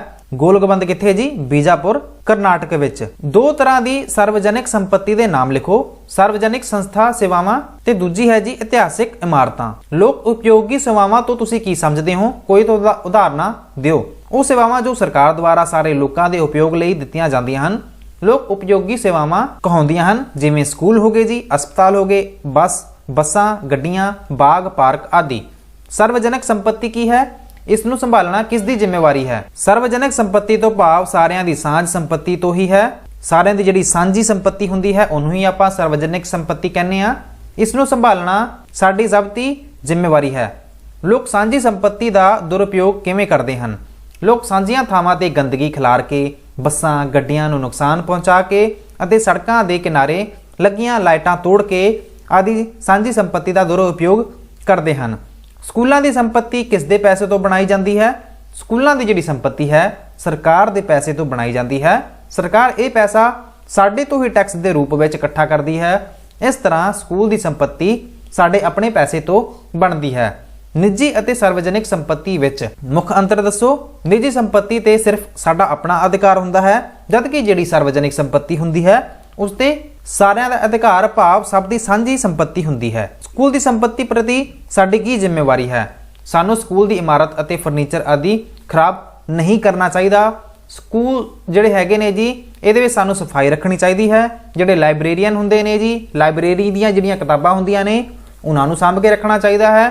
ਖੇਡਾਂ ਦਾ ਜਿਹੜਾ ਸਮਾਨ ਹੈ, ਪੀਣ ਦੇ ਪਾਣੀ ਨੂੰ ਸਹੀ ਢੰਗ ਨਾਲ ਵਰਤਣਾ ਚਾਹੀਦਾ ਹੈ। ਪਾਣੀ ਵੇਸਟ ਨਹੀਂ ਕਰਨਾ ਚਾਹੀਦਾ। ਤੁਸੀਂ ਇਤਿਹਾਸਕ ਸਮਾਰਕਾਂ ਦੀ ਸੁਰੱਖਿਆ ਲਈ ਕੀ ਮਦਦ ਕਰ ਸਕਦੇ ਹੋ? ਸਾਨੂੰ ਇਤਿਹਾਸਕ ਇਮਾਰਤਾਂ ਤੇ ਲਾਈਨਾਂ ਮਾਰ ਕੇ ਜਾਂ ਆਪਣਾ ਨਾਮ ਲੈ ਕੇ ਖਰਾਬ ਨਹੀਂ ਕਰਨਾ ਚਾਹੀਦਾ ਹੈ। ਸਾਨੂੰ ਇਹਨਾਂ ਦੇ ਆਸ-ਪਾਸ ਗੰਦਗੀ ਨਹੀਂ ਖਿਲਾਰਨੀ ਚਾਹੀਦੀ। ਸਾਨੂੰ ਇਹਨਾਂ ਸਥਾਨਾਂ ਤੇ ਹੁੰਦੀ ਚੋਰੀ ਨੂੰ ਵੀ ਰੋਕਣਾ ਚਾਹੀਦਾ ਹੈ। ਅੱਗੇ ਵੇਖੋ ਜੀ, ਖਾਲੀ ਥਾਵਾਂ ਨੇ ਜੀ, ਸਾਰੀਆਂ ਨਿੱਜੀ ਚੀਜ਼ਾਂ ਸਾਡੀ ਕੀ ਹੈਗੀਆਂ ਨੇ ਜੀ? ਨਿੱਜੀ ਸੰਪत्ति ਦਾ ਨਾਮ ਆਪਾਂ ਦਿੰਨੇ ਆ ਪੁਰਾਣੀਆਂ ਇਤਿਹਾਸਕ ਇਮਾਰਤਾਂ ਨੂੰ ਸਮਾਰਕ ਕਿਹਾ ਜਾਂਦਾ ਹੈ, ਮੋਨੂਮੈਂਟਸ ਕਹਿ ਦਿੰਨੇ ਆ। ਸਾਨੂੰ ਸਰਵ ਸਾਂਝੀ ਜਾਇਦਾਦ ਨੂੰ ਨੁਕਸਾਨ ਨਹੀਂ ਪਹੁੰਚਾਉਣਾ ਚਾਹੀਦਾ। ਸਾਰੀਆਂ ਦੀਆਂ ਸਾਂਝੀਆਂ ਚੀਜ਼ਾਂ ਨੂੰ ਸਾਰਵਜਨਿਕ ਸੰਪत्ति ਕਿਹਾ ਜਾਂਦਾ ਹੈ। ਪਰਿਵਾਰ ਦੀਆਂ ਸਾਰੀਆਂ ਚੀਜ਼ਾਂ ਪਰਿਵਾਰਕ ਸੰਪत्ति ਹਨ। ਪਾਰਕ ਅਤੇ ਹਸਪਤਾਲ ਸਾਡੀ ਨਿੱਜੀ ਜਾਇਦਾਦ ਹੈਗੀ ਆ ਜੀ, ਬਿਲਕੁਲ ਗਲਤ ਗੱਲ ਲਿਖੀ ਹੋਈ ਹੈ। ਇਹ ਸਾਡੀ ਨਿੱਜੀ ਨਹੀਂ ਸਾਰਵਜਨਿਕ ਸੰਪत्ति ਹੈ। ਸਾਨੂੰ ਰਾਸ਼ਟਰੀ ਜਾਇਦਾਦ ਨੂੰ ਨੁਕਸਾਨ ਨਹੀਂ ਪਹੁੰਚਾਉਣਾ ਚਾਹੀਦਾ ਕਿਉਂਕਿ ਇਹ ਸਾਡੀ ਆਪਣੀ ਹੈ, ਬਿਲकुल ठीक। ਇਤਿਹਾਸਕ ਸਮਾਰਕਾਂ ਦੀ ਰੱਖਿਆ 1958 ਵਿੱਚ ਪਾਸ ਕੀਤੇ ਕਾਨੂੰਨ ਰਾਹੀਂ ਕੀਤੀ ਗਈ ਹੈ। ਇਹ ਗੱਲ ਵੀ ਬਿਲकुल ठीक ਲਿਖੀ ਹੋਈ ਹੈ। ਲੋਕ ਉਪਯੋਗੀ ਸੇਵਾਵਾਂ ਸਰਕਾਰ ਦੁਆਰਾ ਲੋਕਾਂ ਦੀਆਂ ਸਹੂਲਤਾਂ ਲਈ ਪ੍ਰਦਾਨ ਕੀਤੀਆਂ ਜਾਂਦੀਆਂ ਹਨ। ਇਹ ਗੱਲ ਵੀ ਠੀਕ ਹੈ ਜੀ। ਹੇਠ ਲਿਖਿਆਂ ਵਿੱਚੋਂ ਨਿੱਜੀ ਸੰਪत्ति ਅਤੇ ਸਾਰਵਜਨਿਕ ਸੰਪत्ति ਦੀ ਆਪਾਂ ਚੋਣ ਕਰਨੀ ਹੈ। ਜਿਵੇਂ ਕਿ ਆਪਾਂ ਪਹਿਲਾਂ ਲਿਖਿਆ ਹੋਇਆ ਜੀ ਨਿੱਜੀ ਸੰਪत्ति ਬਾਰੇ, ਦੂਜਾ ਲਿਖਿਆ ਹੋਇਆ ਜੀ ਸਾਰਵਜਨਿਕ ਸੰਪत्ति ਬਾਰੇ। ਨਿੱਜੀ ਸੰਪत्ति ਵਿੱਚ ਤੁਹਾਡਾ ਆ ਗਿਆ ਜੀ ਕਿਤਾਬ ਆ ਗਈ ਜੀ, ਪੈਨ, ਸਕੂਟਰ, ਅਲਮਾਰੀ, ਕਾਰ, ਬਸਤਾ, ਕੋਠੀ, ਟੈਲੀਵਿਜ਼ਨ, ਲੈਪਟਾਪ। ਤੇ ਸਾਰਵਜਨਿਕ ਸੰਪत्ति ਵਿੱਚ ਡਾਕਖਾਨਾ, ਰੇਲਵੇ ਸਟੇਸ਼ਨ, ਬੱਸ ਸਟੈਂਡ, ਸਮਾਰਕ, ਸੀਵਰੇਜ, ਸੜਕਾਂ, ਨਹਿਰਾਂ, ਪੁਲ, ਵਾਟਰ ਵਰਕਸ, ਝੀਲਾਂ, ਅਜਾਇਬ ਘਰ, ਇਹ ਸਾਰੀਆਂ ਤੁਹਾਡੀਆਂ ਸਾਰਵਜਨਿਕ ਸੰਪत्ति ਨੇ। ਬੇਸਿਕ ਅੰਡਰਸਟੈਂਡਿੰਗ ਲਈ ਇੱਥੋਂ ਸ਼ੁਰੂਆਤ ਕਰਨੀ ਜ਼ਰੂਰੀ ਸੀਗੀ ਐਂਡ ਹੋ ਸਕਦਾ ਤੁਹਾਨੂੰ ਇਹ ਸਾਰੀਆਂ ਬੇਸਿਕ ਗੱਲਾਂ ਪਹਿਲਾਂ ਤੋਂ ਹੀ ਪਤਾ ਹੋਣ, ਬਟ ਆਪਾਂ ਫਿਰ ਵੀ ਸ਼ੁਰੂਆਤ ਕੀਤੀ ਹੈ। ਜਿਨ੍ਹਾਂ ਦਾ ਦਿਲ ਨਹੀਂ ਸੀ ਕਰ ਰਿਹਾ SST ਪੜ੍ਹਨ ਲਈ, ਉਹਨਾਂ ਲਈ ਇਹ ਕਲਾਸ ਸੀਗੀ ਜਿੱਥੋਂ ਆਪਾਂ ਬੜੇ ਹੀ ਬੇਸਿਕ ਤਰੀਕੇ ਤੋਂ ਸਿੰਪਲੀਫਾਈਡ ਵੇ ਨਾਲ ਸ਼ੁਰੂਆਤ ਕੀਤੀ ਹੈ ਜੀ। ਉਮੀਦ ਕਰਦਾ ਕਲਾਸ ਤੁਸੀਂ ਪਸੰਦ ਕੀਤੀ ਹੋਊਗੀ। ਜੇਕਰ ਕਲਾਸ ਪਸੰਦ ਆਈ ਹੈ ਤਾਂ ਲਾਈਕ ਦਾ ਬਟਨ ਜ਼ਰੂਰ ਪ੍ਰੈਸ ਕਰ ਦਿਓ। ਵੀਡੀਓ ਨੂੰ ਪਹਿਲੀ ਵਾਰ ਵੇਖ ਰਹੇ ਹੋ ਤੇ ਲਾਈਕ ਦਾ ਬਟਨ ਵੀ ਪ੍ਰੈਸ ਕਰ ਦਿਓ। ਚੈਨਲ ਨੂੰ ਸਬਸਕ੍ਰਾਈਬ ਕਰਿਓ ਐਂਡ ਇਸ ਤਰ੍ਹਾਂ ਹੀ ਆਪਾਂ ਹੋਰ ਕਾਫੀ ਸਾਰੀਆਂ ਵੀਡੀਓਜ਼ ਤੁਹਾਨੂੰ ਪ੍ਰੋਵਾਈਡ ਕਰਾਵਾਂਗੇ। ਸੋ ਪਲੀਜ਼ ਸਪੋਰਟ ਕਰਦੇ ਰਹੋ। ਇਸ ਦੇ ਨਾਲ ਹੀ ਵੀਡੀਓ ਨੂੰ ਕਰਦੇ ਹਾਂ ਖਤਮ। Thank you so much for watching. God bless you all. ਸਤਿ ਸ਼੍ਰੀ ਅਕਾਲ ਦੋਸਤੋ, welcome to doorstep education point. ਉਮੀਦ ਕਰਦਾ ਤੁਸੀਂ ਸਾਰੇ ਵਧੀਆ ਹੋਣੇ ਆ। ਅੱਜ ਦੀ ਕਲਾਸ ਵਿੱਚ ਆਪਾਂ 7th ਕਲਾਸ ਦੀ ਕੰਪਲੀਟ ਪੋਲਿਟੀ ਨੂੰ ਡਿਸਕਸ ਕਰਨ ਜਾ ਰਹੇ ਹਾਂ। ਇਹ ਕਲਾਸ ਤੁਹਾਡੇ PS TET and CTET exam ਲਈ ਕਾਫੀ ਇੰਪੋਰਟੈਂਟ ਹੈ। ਜੇਕਰ ਤੁਸੀਂ ਆਪਣੇ ਇਸ ਚੈਨਲ ਤੇ ਇਸ ਵੀਡੀਓ ਨੂੰ ਪਹਿਲੀ ਵਾਰ ਵੇਖ ਰਹੇ ਹੋ, ਇਸ ਚੈਨਲ ਤੇ ਪਹਿਲੀ ਵਾਰ ਵਿਜ਼ਿਟ ਕੀਤਾ ਹੈ ਤਾਂ ਇਸ ਚੈਨਲ ਨੂੰ ਸਬਸਕ੍ਰਾਈਬ ਜ਼ਰੂਰ ਕਰ ਲਿਓ ਐਂਡ ਇਸ ਵੀਡੀਓ ਨੂੰ ਵੀ ਲਾਈਕ ਕਰ ਦਿਓ ਕਿਉਂਕਿ ਅਸੀਂ ਇਸ ਤਰ੍ਹਾਂ ਦੀਆਂ ਇਨਫੋਰਮੇਟਿਵ ਐਂਡ ਐਜੂਕੇਸ਼ਨਲ ਵੀਡੀਓਜ਼ ਬਣਾਉਂਦੇ ਰਹਿੰਦੇ ਹਾਂ। ਸੋ ਸ਼ੁਰੂ ਕਰਦੇ ਹਾਂ ਅੱਜ ਦੀ ਆਪਣੀ ਕਲਾਸ ਨੂੰ। ਅੱਜ ਦੀ ਕਲਾਸ ਵਿੱਚ ਆਪਾਂ ਲੋਕਤੰਤਰ ਅਤੇ ਸਮਾਨਤਾ ਬਾਰੇ ਪੜਾਂਗੇ। ਉਸ ਤੋਂ ਬਾਅਦ ਆਪਾਂ ਲੋਕਤੰਤਰ ਸੰਸਥਾਤਮਕ ਪ੍ਰਤੀਨਿਧਤਾ ਬਾਰੇ ਪੜਾਂਗੇ। ਉਸ ਤੋਂ ਬਾਅਦ ਆਪਾਂ ਰਾਜ ਸਰਕਾਰਾਂ ਬਾਰੇ ਪੜਾਂਗੇ ਤੇ ਜਨਤਕ ਸੰਚਾਰ, ਮੀਡੀਆ ਅਤੇ ਲੋਕਤੰਤਰ ਬਾਰੇ ਗੱਲ ਕਰਾਂਗੇ। ਸੋ ਦੋਸਤੋ ਸ਼ੁਰੂ ਕਰਦੇ ਹਾਂ ਅੱਜ ਦੇ ਆਪਣੇ ਪਹਿਲੇ ਪਾਰਟ ਤੋਂ, ਲੋਕਤੰਤਰ ਅਤੇ ਸਮਾਨਤਾ ਬਾਰੇ। ਸਭ ਤੋਂ ਪਹਿਲਾ ਪ੍ਰਸ਼ਨ ਲੋਕਤੰਤਰ ਅਤੇ ਸਮਾਨਤਾ ਬਾਰੇ ਕਿ ਲੋਕਤੰਤਰ ਸਰਕਾਰ ਤੋਂ ਕੀ ਭਾਵ ਹੈ। ਜਦੋਂ ਆਪਾਂ ਲੋਕਤੰਤਰ ਦੀ ਗੱਲ ਕਰਦੇ ਹਾਂ, ਲੋਕਤੰਤਰ ਸਰਕਾਰ ਲੋਕਾਂ ਦੀ ਆਪਣੀ ਸਰਕਾਰ ਹੁੰਦੀ ਹੈ। ਇਹ ਲੋਕਾਂ ਦੀ, ਲੋਕਾਂ ਲਈ ਅਤੇ ਲੋਕਾਂ ਦੁਆਰਾ ਬਣਾਈ ਗਈ ਸਰਕਾਰ ਹੁੰਦੀ ਹੈ। ਕਾਨੂੰਨ ਦੇ ਰਾਜ ਤੋਂ ਤੁਸੀਂ ਕੀ ਸਮਝਦੇ ਹੋ? ਕਾਨੂੰਨ ਦੇ ਰਾਜ ਤੋਂ ਭਾਵ ਹੈ ਕਿ ਦੇਸ਼ ਦੇ ਸ਼ਾਸਨ ਨਿਸ਼ਚਿਤ ਨਿਯਮਾਂ ਦੇ ਅਨੁਸਾਰ ਚਲਾਇਆ ਜਾਂਦਾ ਹੈ ਅਤੇ ਕਾਨੂੰਨ ਦੇ ਅਨੁਸਾਰ ਸਾਰੇ ਬਰਾਬਰ ਹਨ। ਭਾਵ ਇਹ ਕਿ ਭਾਵੇਂ ਦੇਸ਼ ਦਾ ਪ੍ਰਧਾਨ ਮੰਤਰੀ ਹੋਵੇ, ਭਾਵੇਂ ਦੇਸ਼ ਦਾ ਇੱਕ ਛੋਟਾ ਜਿਹਾ EMPLOYE ਹੋਵੇ, ਇੱਕ ਕੋਈ ਲੇਬਰ ਹੋਵੇ, ਸਾਰੇ ਹੀ ਕਾਨੂੰਨ ਦੀ ਨਿਗਾਹ ਵਿੱਚ ਸਾਰੇ ਕੀ ਹੈਗੇ ਨੇ ਜੀ? ਸਮਾਨ ਹੈਗੇ ਨੇ। ਵੋਟ ਦੇ ਅਧਿਕਾਰ ਦਾ ਲੋਕਤੰਤਰ ਵਿੱਚ ਕੀ ਮਹੱਤਵ ਹੈ? ਸੋ ਵੋਟ ਦੀ ਆਪਾਂ ਜਦੋਂ ਗੱਲ ਕਰਦੇ ਹਾਂ, ਵੋਟ ਦੇ ਰਾਈਟ ਦੀ ਗੱਲ ਕਰਦੇ ਹਾਂ, ਸੋ ਲੋਕਤੰਤਰ ਵਿੱਚ ਲੋਕ ਵੋਟਾਂ ਪਾ ਕੇ ਆਪਣੀ ਸਰਕਾਰ ਚੁਣਦੇ ਹਨ। ਜੋ ਸਰਕਾਰ ਲੋਕਾਂ ਦੀ ਇੱਛਾ ਅਨੁਸਾਰ ਕੰਮ ਨਹੀਂ ਕਰਦੀ, ਲੋਕ ਵੋਟਾਂ ਰਾਹੀਂ ਉਸ ਸਰਕਾਰ ਨੂੰ ਬਦਲ ਦਿੰਦੇ ਹਨ। ਇਸ ਲਈ ਵੋਟ ਦੇ ਅਧਿਕਾਰ ਬਹੁਤ ਕੀ ਹੁੰਦਾ ਹੈ ਜੀ? ਮਹੱਤਵਪੂਰਨ ਹੁੰਦਾ ਹੈ, ਜਿਹੜਾ ਵੋਟਾਂ ਦਾ ਅਧਿਕਾਰ ਹੁੰਦਾ ਹੈ। ਅਗਲਾ ਪ੍ਰਸ਼ਨ ਵੇਖੋ, ਲੋਕਤੰਤਰ ਵਿੱਚ ਲੋਕਮਤ ਦਾ ਕੀ ਮਹੱਤਵ ਹੈ? ਲੋਕਮਤ ਦਾ ਭਾਵ ਲੋਕਾਂ ਦੀ ਇੱਛਾ ਤੋਂ ਹੈ। ਜੋ ਸਰਕਾਰ ਲੋਕਾਂ ਦੀ ਇੱਛਾ ਅਨੁਸਾਰ ਕੰਮ ਨਹੀਂ ਕਰਦੀ, ਲੋਕ ਵੋਟਾਂ ਰਾਹੀਂ ਉਸ ਸਰਕਾਰ ਨੂੰ ਬਦਲ ਦਿੰਦੇ ਹਨ। ਇਹਨੂੰ ਆਪਾਂ ਲੋਕਤੰਤਰ ਵਿੱਚ ਲੋਕਮਤ ਦਾ ਨਾਮ ਦਿੰਨੇ ਆ। ਕਿਹੜੇ ਦੇਸ਼ ਵਿੱਚ ਅਜੇ ਵੀ ਪ੍ਰਤੱਖ ਲੋਕਤੰਤਰ ਹੈ? ਡਾਇਰੈਕਟ ਡੈਮੋਕ੍ਰੇਸੀ ਦੀ ਗੱਲ ਕਰ ਰਹੇ ਆ। ਭਾਵ ਇਹ ਕਿ ਉਹਨਾਂ ਨੇ ਜਿਹੜੇ ਰਿਪਰੈਜ਼ੈਂਟੇਟਿਵ ਚੁਣੇ ਨੇ ਜੀ, ਉਹ ਫੈਸਲਾ ਨਹੀਂ ਲੈਂਦੇ, ਲੋਕ ਹੀ ਫੈਸਲਾ ਲੈਂਦੇ ਨੇ। ਸੋ ਇਹ ਹੁੰਦੀ ਹੈ ਡਾਇਰੈਕਟ ਡੈਮੋਕ੍ਰੇਸੀ। ਆਪਣੇ ਭਾਰਤ ਵਿੱਚ ਇਨਡਾਇਰੈਕਟ ਡੈਮੋਕ੍ਰੇਸੀ ਹੈ, ਜਿਵੇਂ ਕਿ ਆਪਾਂ ਜਿਹੜੇ ਵੀ MPs ਵਗੈਰਾ ਚੁਣੇ ਨੇ ਜੀ, ਜਿਹੜੇ ਕਿ ਪਾਰਲੀਮੈਂਟਰੀਅਨਸ ਹੈਗੇ ਨੇ, ਆਪਾਂ ਉਹਨਾਂ ਨੂੰ ਚੁਣਿਆ ਹੈ ਐਂਡ ਆਪਣੇ ਬਿਹਾਫ ਤੇ ਉਹ ਫੈਸਲਾ ਲੈਂਦੇ ਨੇ ਦੇਸ਼ ਪ੍ਰਤੀ। ਸੋ ਸਵਿਟਜ਼ਰਲੈਂਡ ਵਿੱਚ ਹਜੇ ਵੀ ਕੀ ਹੈਗੀ ਹੈ ਜੀ? ਪ੍ਰਤੱਖ ਲੋਕਤੰਤਰ ਹੈ। ਅੱਗੇ ਵੇਖੋ ਜੀ, ਲੋਕਤੰਤਰ ਦੇ ਹੋਂਦ ਵਿੱਚ ਆਉਣ ਬਾਰੇ ਸੰਖੇਪ ਨੋਟ ਲਿਖੋ। ਲੋਕਤੰਤਰ ਦਾ ਜਿਹੜਾ ਆਰੰਭ ਹੈ ਯੂਨਾਨ ਦੇਸ਼ ਦੇ ਸ਼ਹਿਰ ਐਥਨਸ ਵਿੱਚ ਲਗਭਗ 2500 ਸਾਲ ਪਹਿਲਾਂ ਹੋਇਆ ਸੀਗਾ। ਲੋਕਤੰਤਰ ਦੀ ਜਦੋਂ ਆਪਾਂ ਗੱਲ ਕਰਦੇ ਹਾਂ, ਉੱਥੇ ਦੇ ਲੋਕ ਸਾਲ ਵਿੱਚ ਕਈ ਵਾਰ ਇਕੱਠੇ ਹੋ ਕੇ ਸਭਾ ਕਰਦੇ ਸਨ ਅਤੇ ਫੈਸਲਾ ਕਰਦੇ ਸਨ। ਉਸ ਸਮੇਂ ਪ੍ਰਤੱਖ ਲੋਕਤੰਤਰ ਪ੍ਰਚਲਿਤ ਸੀ। ਲੋਕਤੰਤਰ ਸਰਕਾਰ ਸਭ ਤੋਂ ਪਹਿਲਾਂ ਕਿਹੜੇ ਦੇਸ਼ ਵਿੱਚ ਸਥਾਪਿਤ ਹੋਈ? ਲੋਕਤੰਤਰ ਸਰਕਾਰ ਸਭ ਤੋਂ ਪਹਿਲਾਂ ਯੂਨਾਨ ਵਿੱਚ ਸਥਾਪਿਤ ਹੋਈ ਸੀਗੀ। ਅੱਗੇ ਵੇਖੋ ਜੀ, ਲੋਕਤੰਤਰ ਸਰਕਾਰ ਦੇ 4 ਵੱਖ-ਵੱਖ ਰੂਪਾਂ ਦੇ ਨਾਮ ਲਿਖੋ। ਪ੍ਰਧਾਨਾਤਮਕ ਸਰਕਾਰ, ਜਿਹਦੇ ਵਿੱਚ ਤੁਸੀਂ ਵੇਖਦੇ ਹੋ ਇਸ ਸਰਕਾਰ ਵਿੱਚ ਦੇਸ਼ ਦਾ ਜਿਹੜਾ ਰਾਸ਼ਟਰਪਤੀ ਹੁੰਦਾ ਹੈ ਸਿੱਧਾ ਲੋਕਾਂ ਦੁਆਰਾ ਚੁਣਿਆ ਜਾਂਦਾ ਹੈ। ਇਸ ਤਰ੍ਹਾਂ ਦੀ ਸਰਕਾਰ ਅਮਰੀਕਾ ਵਿੱਚ ਹੈਗੀ ਹੈ। ਪ੍ਰੈਜ਼ੀਡੈਂਟ ਦੀ ਜਦੋਂ ਆਪਾਂ ਗੱਲ ਕਰਦੇ ਹਾਂ ਕਿ ਜਿਹੜਾ ਪ੍ਰੈਜ਼ੀਡੈਂਟ ਹੁੰਦਾ ਹੈ ਲੋਕਾਂ ਦੁਆਰਾ ਸਿੱਧਾ ਚੁਣਿਆ ਜਾਂਦਾ ਹੈ। ਇੱਕ ਹੁੰਦੀ ਹੈ ਸੰਸਦਾਤਮਕ ਸਰਕਾਰ। ਇਸ ਤਰ੍ਹਾਂ ਦੀ ਸਰਕਾਰ ਵਿੱਚ ਸੰਸਦ ਹੁੰਦੀ ਹੈ ਜੀ, ਪਾਰਲੀਮੈਂਟ ਵਧੇਰੇ ਸ਼ਕਤੀਸ਼ਾਲੀ ਹੁੰਦੀ ਹੈ। ਰਾਜ ਦੀ ਅਸਲੀ ਸ਼ਕਤੀ ਪ੍ਰਧਾਨ ਮੰਤਰੀ ਕੋਲ ਹੁੰਦੀ ਹੈ। ਜਿਵੇਂ ਭਾਰਤ ਵਿੱਚ ਸੰਸਦੀ ਸਰਕਾਰ ਹੈ ਐਂਡ ਪਾਰਲੀਮੈਂਟ ਵਿੱਚ ਕੀ ਹੁੰਦਾ ਹੈ ਜੀ, ਜਿਵੇਂ ਕਿ ਆਪਣੇ ਲੋਕ ਸਭਾ ਤੇ ਰਾਜ ਸਭਾ, ਇਹ ਦੋਵੇਂ ਹੀ ਰਲ ਕੇ ਐਂਡ ਰਾਸ਼ਟਰਪਤੀ ਰਲ ਕੇ ਸੰਸਦ ਬਣਾਉਂਦੇ ਆ ਜੀ, ਪਾਰਲੀਮੈਂਟ ਬਣਾਉਂਦੇ ਆ। ਇਕਾਤਮਕ ਸਰਕਾਰ, ਇਸ ਤਰ੍ਹਾਂ ਦੀ ਸਰਕਾਰ ਵਿੱਚ ਕੇਂਦਰ ਅਤੇ ਰਾਜਾਂ ਵਿੱਚ ਸ਼ਕਤੀਆਂ ਦੀ ਜਿਹੜੀ ਵੰਡ ਹੁੰਦੀ ਹੈ, ਪਰੰਤੂ ਕੇਂਦਰ ਵੱਧ ਸ਼ਕਤੀਸ਼ਾਲੀ ਹੁੰਦਾ ਹੈ, ਇਹਨੂੰ ਆਪਾਂ ਇਕਾਤਮਕ ਸਰਕਾਰ ਕਹਿੰਦੇ ਆ। ਸੰਘਾਤਮਕ ਸਰਕਾਰ ਵਿੱਚ ਵੀ ਕੇਂਦਰ ਅਤੇ ਰਾਜਾਂ ਵਿੱਚ ਸ਼ਕਤੀਆਂ ਦੀ ਜਿਹੜੀ ਵੰਡ ਹੁੰਦੀ ਹੈ। ਹਰੇਕ ਰਾਜ ਦੀ ਆਪਣੀ ਸਰਕਾਰ ਹੁੰਦੀ ਹੈ। ਭਾਰਤ ਵਿੱਚ ਵੀ ਸੰਘਾਤਮਕ ਜਿਹੜੀ ਸਰਕਾਰ ਹੈ ਇਹ ਤੁਹਾਨੂੰ ਵੇਖਣ ਨੂੰ ਮਿਲਦੀ ਹੈ ਕਿ ਆਪਣੇ ਸੀਐਮ ਨੂੰ ਵੀ ਪਾਵਰ ਮਿਲਦੀ ਹੈ ਐਂਡ ਪੀਐਮ ਨੂੰ ਵੀ ਪਾਵਰ ਮਿਲਦੀ ਹੈ। ਸੋ ਇਹਦੇ ਨੂੰ ਆਪਾਂ ਕਹਿੰਦੇ ਆ ਜੀ ਸੰਘਾਤਮਕ ਸਰਕਾਰ। ਅੱਗੇ ਵੇਖੋ ਜੀ, ਲੋਕਤੰਤਰੀ ਸਰਕਾਰ ਦੀਆਂ ਕੋਈ 2 ਵਿਸ਼ੇਸ਼ਤਾਵਾਂ ਬਾਰੇ ਲਿਖੋ। ਲੋਕਤੰਤਰੀ ਸਰਕਾਰ ਦੀਆਂ ਵਿਸ਼ੇਸ਼ਤਾਵਾਂ ਦੀ ਜੇਕਰ ਆਪਾਂ ਗੱਲ ਕਰਦੇ ਹਾਂ, ਸੂਝਵਾਨ ਨਾਗਰਿਕ। ਲੋਕਤੰਤਰ ਲਈ ਸੂਝਵਾਨ ਅਤੇ ਪੜ੍ਹੇ ਲਿਖੇ ਨਾਗਰਿਕ ਬਹੁਤ ਜ਼ਰੂਰੀ ਹਨ। ਸੂਝਵਾਨ ਨਾਗਰਿਕ ਹੀ ਚੰਗੀ ਸਰਕਾਰ ਦੀ ਚੋਣ ਕਰ ਸਕਦੇ ਹਨ। ਸੂਝਵਾਨ ਅਤੇ ਸਮਝਦਾਰ ਨੇਤਾ, ਸਮਝਦਾਰ ਅਤੇ ਲੋਕਪੱਖੀ ਨੇਤਾ ਹੀ ਲੋਕਤੰਤਰ ਵਿੱਚ ਲੋਕ ਭਲਾਈ ਦੇ ਕੰਮ ਕਰ ਸਕਦੇ ਹਨ। ਸਮਾਜਿਕ ਅਤੇ ਆਰਥਿਕ ਸਮਾਨਤਾ ਤੋਂ ਤੁਸੀਂ ਕੀ ਸਮਝਦੇ ਹੋ? ਸਮਾਜਿਕ ਅਤੇ ਆਰਥਿਕ ਸਮਾਨਤਾ ਦੀ ਗੱਲ ਕੀਤੀ ਜਾ ਰਹੀ ਹੈ। ਲੋਕਤੰਤਰ ਵਿੱਚ ਨਾਗਰਿਕਾਂ ਵਿੱਚ ਜਾਤ-ਪਾਤ, ਧਰਮ, ਭਾਸ਼ਾ ਅਤੇ ਰੰਗ ਆਦਿ ਦੇ ਆਧਾਰ ਤੇ ਕੋਈ ਵਿਤਕਰਾ ਨਹੀਂ ਕੀਤਾ ਜਾਂਦਾ। ਵਿਤਕਰਾ ਹੁੰਦਾ ਹੈ ਜੀ ਡਿਸਕ੍ਰਿਮੀਨੇਸ਼ਨ, ਨਹੀਂ ਕੀਤਾ ਜਾਣਾ ਚਾਹੀਦਾ ਹੈ। ਸਗੋਂ ਆਰਥਿਕ ਅਤੇ ਸਮਾਜਿਕ ਤੌਰ ਤੇ ਬਰਾਬਰੀ ਹੋਣੀ ਚਾਹੀਦੀ ਹੈ। ਆਧੁਨਿਕ ਯੁੱਗ ਵਿੱਚ ਲੋਕਤੰਤਰੀ ਸਰਕਾਰ ਹਰਮਨ ਪਿਆਰੀ ਕਿਉਂ ਹੈ, ਪਪੂਲਰ ਕਿਉਂ ਹੈ ਜੀ? ਜਦੋਂ ਆਪਾਂ ਆਧੁਨਿਕ ਯੁੱਗ ਵਿੱਚ ਲੋਕਤੰਤਰੀ ਸਰਕਾਰ ਦੀ ਗੱਲ ਕਰਦੇ ਹਾਂ, ਆਧੁਨਿਕ ਯੁੱਗ ਵਿੱਚ ਲੋਕਤੰਤਰੀ ਸਰਕਾਰ ਹੇਠ ਲਿਖੇ ਕਾਰਨਾਂ ਕਰਕੇ ਹਰਮਨ ਪਿਆਰੀ ਹੈ। ਸਮਾਨਤਾ, ਲੋਕਤੰਤਰ ਵਿੱਚ ਸਾਰੇ ਨਾਗਰਿਕ ਸਮਾਨ ਹੁੰਦੇ ਹਨ ਅਤੇ ਕਿਸੇ ਨਾਲ ਕੋਈ ਭੇਦਭਾਵ ਨਹੀਂ ਕੀਤਾ ਜਾਂਦਾ। ਸੁਤੰਤਰਤਾ, ਲੋਕਾਂ ਨੂੰ ਕੋਈ ਵੀ ਕਿੱਤਾ ਅਪਣਾਉਣ, ਦੇਸ਼ਾਂ ਦੇ ਕਿਸੇ ਵੀ ਖੇਤਰ ਵਿੱਚ ਵਸਣ ਅਤੇ ਆਪਣੇ ਵਿਚਾਰ ਪ੍ਰਗਟ ਕਰਨ ਦੀ ਸੁਤੰਤਰਤਾ, ਫਰੀडम ਹੁੰਦੀ ਹੈ। ਨਾਗਰਿਕਾਂ ਦੀ ਸਰਗਰਮ ਭੂਮਿਕਾ, ਐਕਟਿਵ ਕਹਿ ਸਕਦੇ ਹਾਂ, ਪਾਰਟਿਸਿਪੇਸ਼ਨ ਹੁੰਦੀ ਹੈ ਕਿਹਦੀ? ਸਿਟੀਜ਼ਨਸ ਦੀ। ਲੋਕਤੰਤਰ ਵਿੱਚ ਨਾਗਰਿਕ ਸਰਗਰਮ ਭੂਮਿਕਾ ਨਿਭਾਉਂਦੇ ਹਨ। ਉਹ ਵੋਟਾਂ ਪਾ ਕੇ ਸਰਕਾਰ ਦੀ ਚੋਣ ਕਰਦੇ ਹੈਗੇ ਆ। ਖਾਲੀ ਥਾਵਾਂ ਭਰੋ। ਭਾਰਤ ਵਿੱਚ ਦੇਸ਼ ਦਾ ਜਿਹੜਾ ਮੁਖੀਆ ਹੁੰਦਾ ਹੈ, ਰਾਸ਼ਟਰਪਤੀ ਨਿਸ਼ਚਿਤ ਸਮੇਂ ਲਈ ਚੁਣਿਆ ਜਾਂਦਾ ਹੈ। ਇਸ ਲਈ ਭਾਰਤ ਇੱਕ ਲੋਕਤੰਤਰੀ ਦੇਸ਼ ਹੈ। ਸਾਡੇ ਦੇਸ਼ ਦੀ ਕੇਂਦਰੀ ਸਰਕਾਰ ਦਾ ਨਾਮ ਮਾਤਰ ਮੁਖੀ ਰਾਸ਼ਟਰਪਤੀ ਹੁੰਦਾ ਹੈ। ਭਾਵ ਇਹਨੂੰ ਰਬਰ ਸਟੈਂਪ ਵੀ ਕਿਹਾ ਜਾਂਦਾ, ਜਿਹੜੇ ਕਿ ਦੇਸ਼ ਦੇ ਰਾਸ਼ਟਰਪਤੀ ਹੁੰਦੇ ਨੇ। ਸਾਰੇ ਦੇਸ਼ਾਂ ਦੀ ਨਹੀਂ ਗੱਲ ਕੀਤੀ ਜਾ ਰਹੀ, ਇਹ ਆਪਣੇ ਭਾਰਤ ਦੀ ਗੱਲ ਕੀਤੀ ਜਾਂਦੀ ਹੈ ਕਿ ਮੇਨ ਜਿਹੜੀ ਪਾਵਰਸ ਹੁੰਦੀ ਹੈ ਨਾ, ਉਹ ਕੈਬਨਿਟ ਜਾਂ ਫਿਰ ਪ੍ਰਧਾਨ ਮੰਤਰੀ ਕੋਲ ਹੁੰਦੀ ਹੈ, ਨਾ ਕਿ ਰਾਸ਼ਟਰਪਤੀ ਕੋਲ। ਜੋ ਵੀ ਕੈਬਨਿਟ ਨੇ ਫੈਸਲਾ ਲਿਆ, ਪ੍ਰਧਾਨ ਮੰਤਰੀ ਨੇ ਫੈਸਲਾ ਲਿਆ, ਉਹੀ ਕੰਮ ਰਾਸ਼ਟਰਪਤੀ ਨੂੰ ਮਤਲਬ ਕਿ ਉਹ ਫੋਲੋ ਕਰਨਾ ਪੈਂਦਾ ਹੈ। ਭਾਵ ਇਹ ਕਿ ਸਟੈਂਪ ਲਾਉਣੀ ਪੈਂਦੀ ਹੈ, ਅਪਰੂਵਲ ਦੇਣਾ ਪੈਂਦਾ ਹੈ ਰਾਸ਼ਟਰਪਤੀ ਨੂੰ। ਮਤਲਬ ਕਿ ਸਾਰੇ ਕੰਮ ਜਿਹੜੇ ਹੈਗੇ ਆ, ਪਾਵਰਸ ਹੈਗੀਆਂ ਨੇ, ਉਹ ਪ੍ਰਧਾਨ ਮੰਤਰੀ ਕੋਲ ਹੀ ਹੁੰਦੀਆਂ ਨੇ ਅਤੇ ਰਾਜ ਸਰਕਾਰ ਦੇ ਨਾਮ ਮਾਤਰ ਮੁਖੀ ਰਾਜਪਾਲ ਹੁੰਦੇ ਹਨ।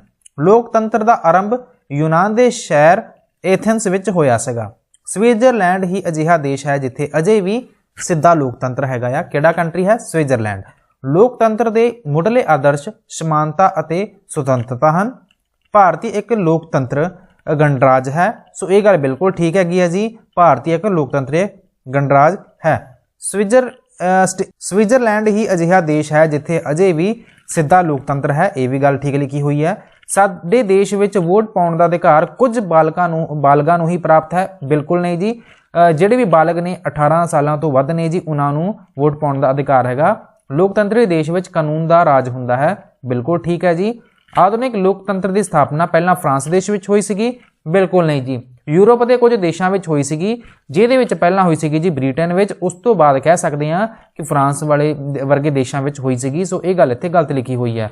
ਅੱਗੇ ਵੇਖੋ ਜੀ, ਬਹੁ ਵਿਕਲਪੀ ਪ੍ਰਸ਼ਨ ਵੀ 2-3 ਦਿੱਤੇ ਹੋਏ ਆ। ਲੋਕਤੰਤਰੀ ਸਰਕਾਰ ਲੋਕਾਂ ਦੀ, ਲੋਕਾਂ ਲਈ ਅਤੇ ਲੋਕਾਂ ਦੁਆਰਾ। ਇਹ ਜਿਹੜਾ ਕਥਨ ਹੈਗਾ ਜੀ, ਇਹ ਕਿਹਨੇ ਦਿੱਤਾ ਸੀਗਾ? ਇਹ ਜਿਹੜਾ ਕਥਨ ਹੈਗਾ ਜੀ, ਇਬਰਾਹਿਮ ਲਿੰਕਨ ਦੁਆਰਾ ਦਿੱਤਾ ਗਿਆ ਸੀਗਾ। ਜਦੋਂ ਤੁਸੀਂ ਇਸ ਪਾਠ ਨੂੰ ਪੜ੍ਹਦੇ ਹੋ, ਇੱਥੇ ਇਹ ਗੱਲ ਲਿਖੀ ਵੀ ਹੋਈ ਹੈ। ਆਧੁਨਿਕ ਯੁੱਗ ਵਿੱਚ ਕਿਸ ਸਰਕਾਰ ਨੂੰ ਸਭ ਤੋਂ ਵਧੀਆ ਮੰਨਿਆ ਜਾਂਦਾ ਹੈ? ਲੋਕਤੰਤਰੀ ਸਰਕਾਰ ਨੂੰ ਸਭ ਤੋਂ ਵਧੀਆ ਮੰਨਿਆ ਜਾਂਦਾ ਹੈ। ਤਾਨਾਸ਼ਾਹੀ ਸਰਕਾਰ ਤੁਹਾਨੂੰ ਮੇਨਲੀ ਨਾਰਥ ਕੋਰੀਆ ਵਿੱਚ ਵੇਖਣ ਨੂੰ ਮਿਲਦੀ ਹੈ ਐਂਡ ਜੇਕਰ ਆਪਾਂ ਸੈਨਿਕ ਸ਼ਾਸਨ ਦੀ ਗੱਲ ਕਰਦੇ ਹਾਂ ਇਹ ਤੁਹਾਨੂੰ ਪਾਕਿਸਤਾਨ ਵਿੱਚ ਵੇਖਣ ਨੂੰ ਮਿਲਦਾ ਹੈ। ਹਾਲਾਂਕਿ ਉਹ ਔਨ ਪੇਪਰਸ ਉਹ ਕਹਿੰਦੇ ਨੇ ਕਿ ਅਸੀਂ ਡੈਮੋਕ੍ਰੇਸੀ ਹੈਗੇ ਹਾਂ, ਬਟ ਇਨ ਰਿਐਲਿਟੀ ਉੱਥੇ ਸੈਨਿਕ ਸ਼ਾਸਨ ਵੇਖਣ ਨੂੰ ਮਿਲਦਾ ਹੈ ਜੇਕਰ ਆਪਾਂ ਗੱਲ ਕਰਦੇ ਹਾਂ ਪਾਕਿਸਤਾਨ ਵਰਗੀ ਕੰਟਰੀ ਦੇ, ਭਾਵ ਆਪਣੇ ਨੇਬਰਹੁੱਡ ਦੇ। ਸੰਸਦੀ ਲੋਕਤੰਤਰ ਸਰਕਾਰਾਂ ਵਾਲੇ ਦੇਸ਼ਾਂ ਵਿੱਚ ਦੇਸ਼ਾਂ ਦੇ ਮੁਖੀ ਕਿੰਨੇ ਤਰ੍ਹਾਂ ਦੇ ਹੁੰਦੇ ਹਨ ਜੀ? 2 ਤਰ੍ਹਾਂ ਦੇ ਹੁੰਦੇ ਆ ਜੀ। ਠੀਕ ਹੈ ਜੀ। ਸੋ ਇਹਦੇ ਵਿੱਚ ਕਹਿ ਸਕਦੇ ਹਾਂ option number 3 is the right answer. ਚੱਲਦੇ ਹਾਂ ਜੀ ਅਗਲੇ ਪਾਠ ਦੇ ਉੱਤੇ। ਲੋਕਤੰਤਰ ਸੰਸਥਾਤਮਕ ਪ੍ਰਤੀਨਿਧਤਾ ਸਰਵ ਵਿਆਪਕ ਮਤ ਅਧਿਕਾਰ ਤੋਂ ਕੀ ਭਾਵ ਹੈ ਜੀ? ਜਦੋਂ ਬਿਨਾਂ ਕਿਸੇ ਭੇਦਭਾਵ ਦੇ ਦੇਸ਼ ਦੇ ਹਰੇਕ ਬਾਲਗ ਨਾਗਰਿਕ ਨੂੰ ਵੋਟ ਪਾਉਣ ਦਾ ਅਧਿਕਾਰ ਹੋਵੇ ਤਾਂ ਇਸ ਨੂੰ ਆਪਾਂ ਸਰਵ ਵਿਆਪਕ ਮਤ ਅਧਿਕਾਰ ਕਹਿੰਦੇ ਆ, ਯੂਨੀਵਰਸਲ ਅਡਲਟ ਫਰੈਂਚਾਈਜ਼ ਕਹਿ ਦਿੰਦੇ ਆ। ਚੋਣ ਪ੍ਰਕਿਰਿਆ ਦੀਆਂ ਕੋਈ 2 ਸਟੇਜਾਂ ਦਾ ਵਰਣਨ ਕਰੋ। ਚੋਣਾਂ ਦੀ ਤਾਰੀਖ ਦਾ ਐਲਾਨ ਚੋਣ ਕਮਿਸ਼ਨ ਦੁਆਰਾ ਚੋਣਾਂ ਕਰਵਾਉਣ ਦੀ ਤਾਰੀਖ ਦਾ ਐਲਾਨ ਕੀਤਾ ਜਾਂਦਾ ਹੈ। ਉਮੀਦਵਾਰਾਂ ਦੀ ਚੋਣ ਵੱਖ-ਵੱਖ ਰਾਜਨੀਤਿਕ ਦਲ ਚੋਣ ਲੜਨ ਲਈ ਆਪਣੇ ਉਮੀਦਵਾਰ ਦੀ ਚੋਣ ਕਰਦੇ ਹਨ। ਇਹ ਗੱਲ ਠੀਕ ਹੈ ਜੀ। ਪ੍ਰਤੀਨਿਧੀ ਸਰਕਾਰ ਕਿਹੜੀ ਸਰਕਾਰ ਨੂੰ ਕਿਹਾ ਜਾਂਦਾ ਹੈ? ਲੋਕਤੰਤਰ ਵਿੱਚ ਨਾਗਰਿਕ ਸਰਕਾਰ ਚਲਾਉਣ ਲਈ ਆਪਣੇ ਪ੍ਰਤੀਨਿਧੀ ਚੁਣਦੇ ਹਨ।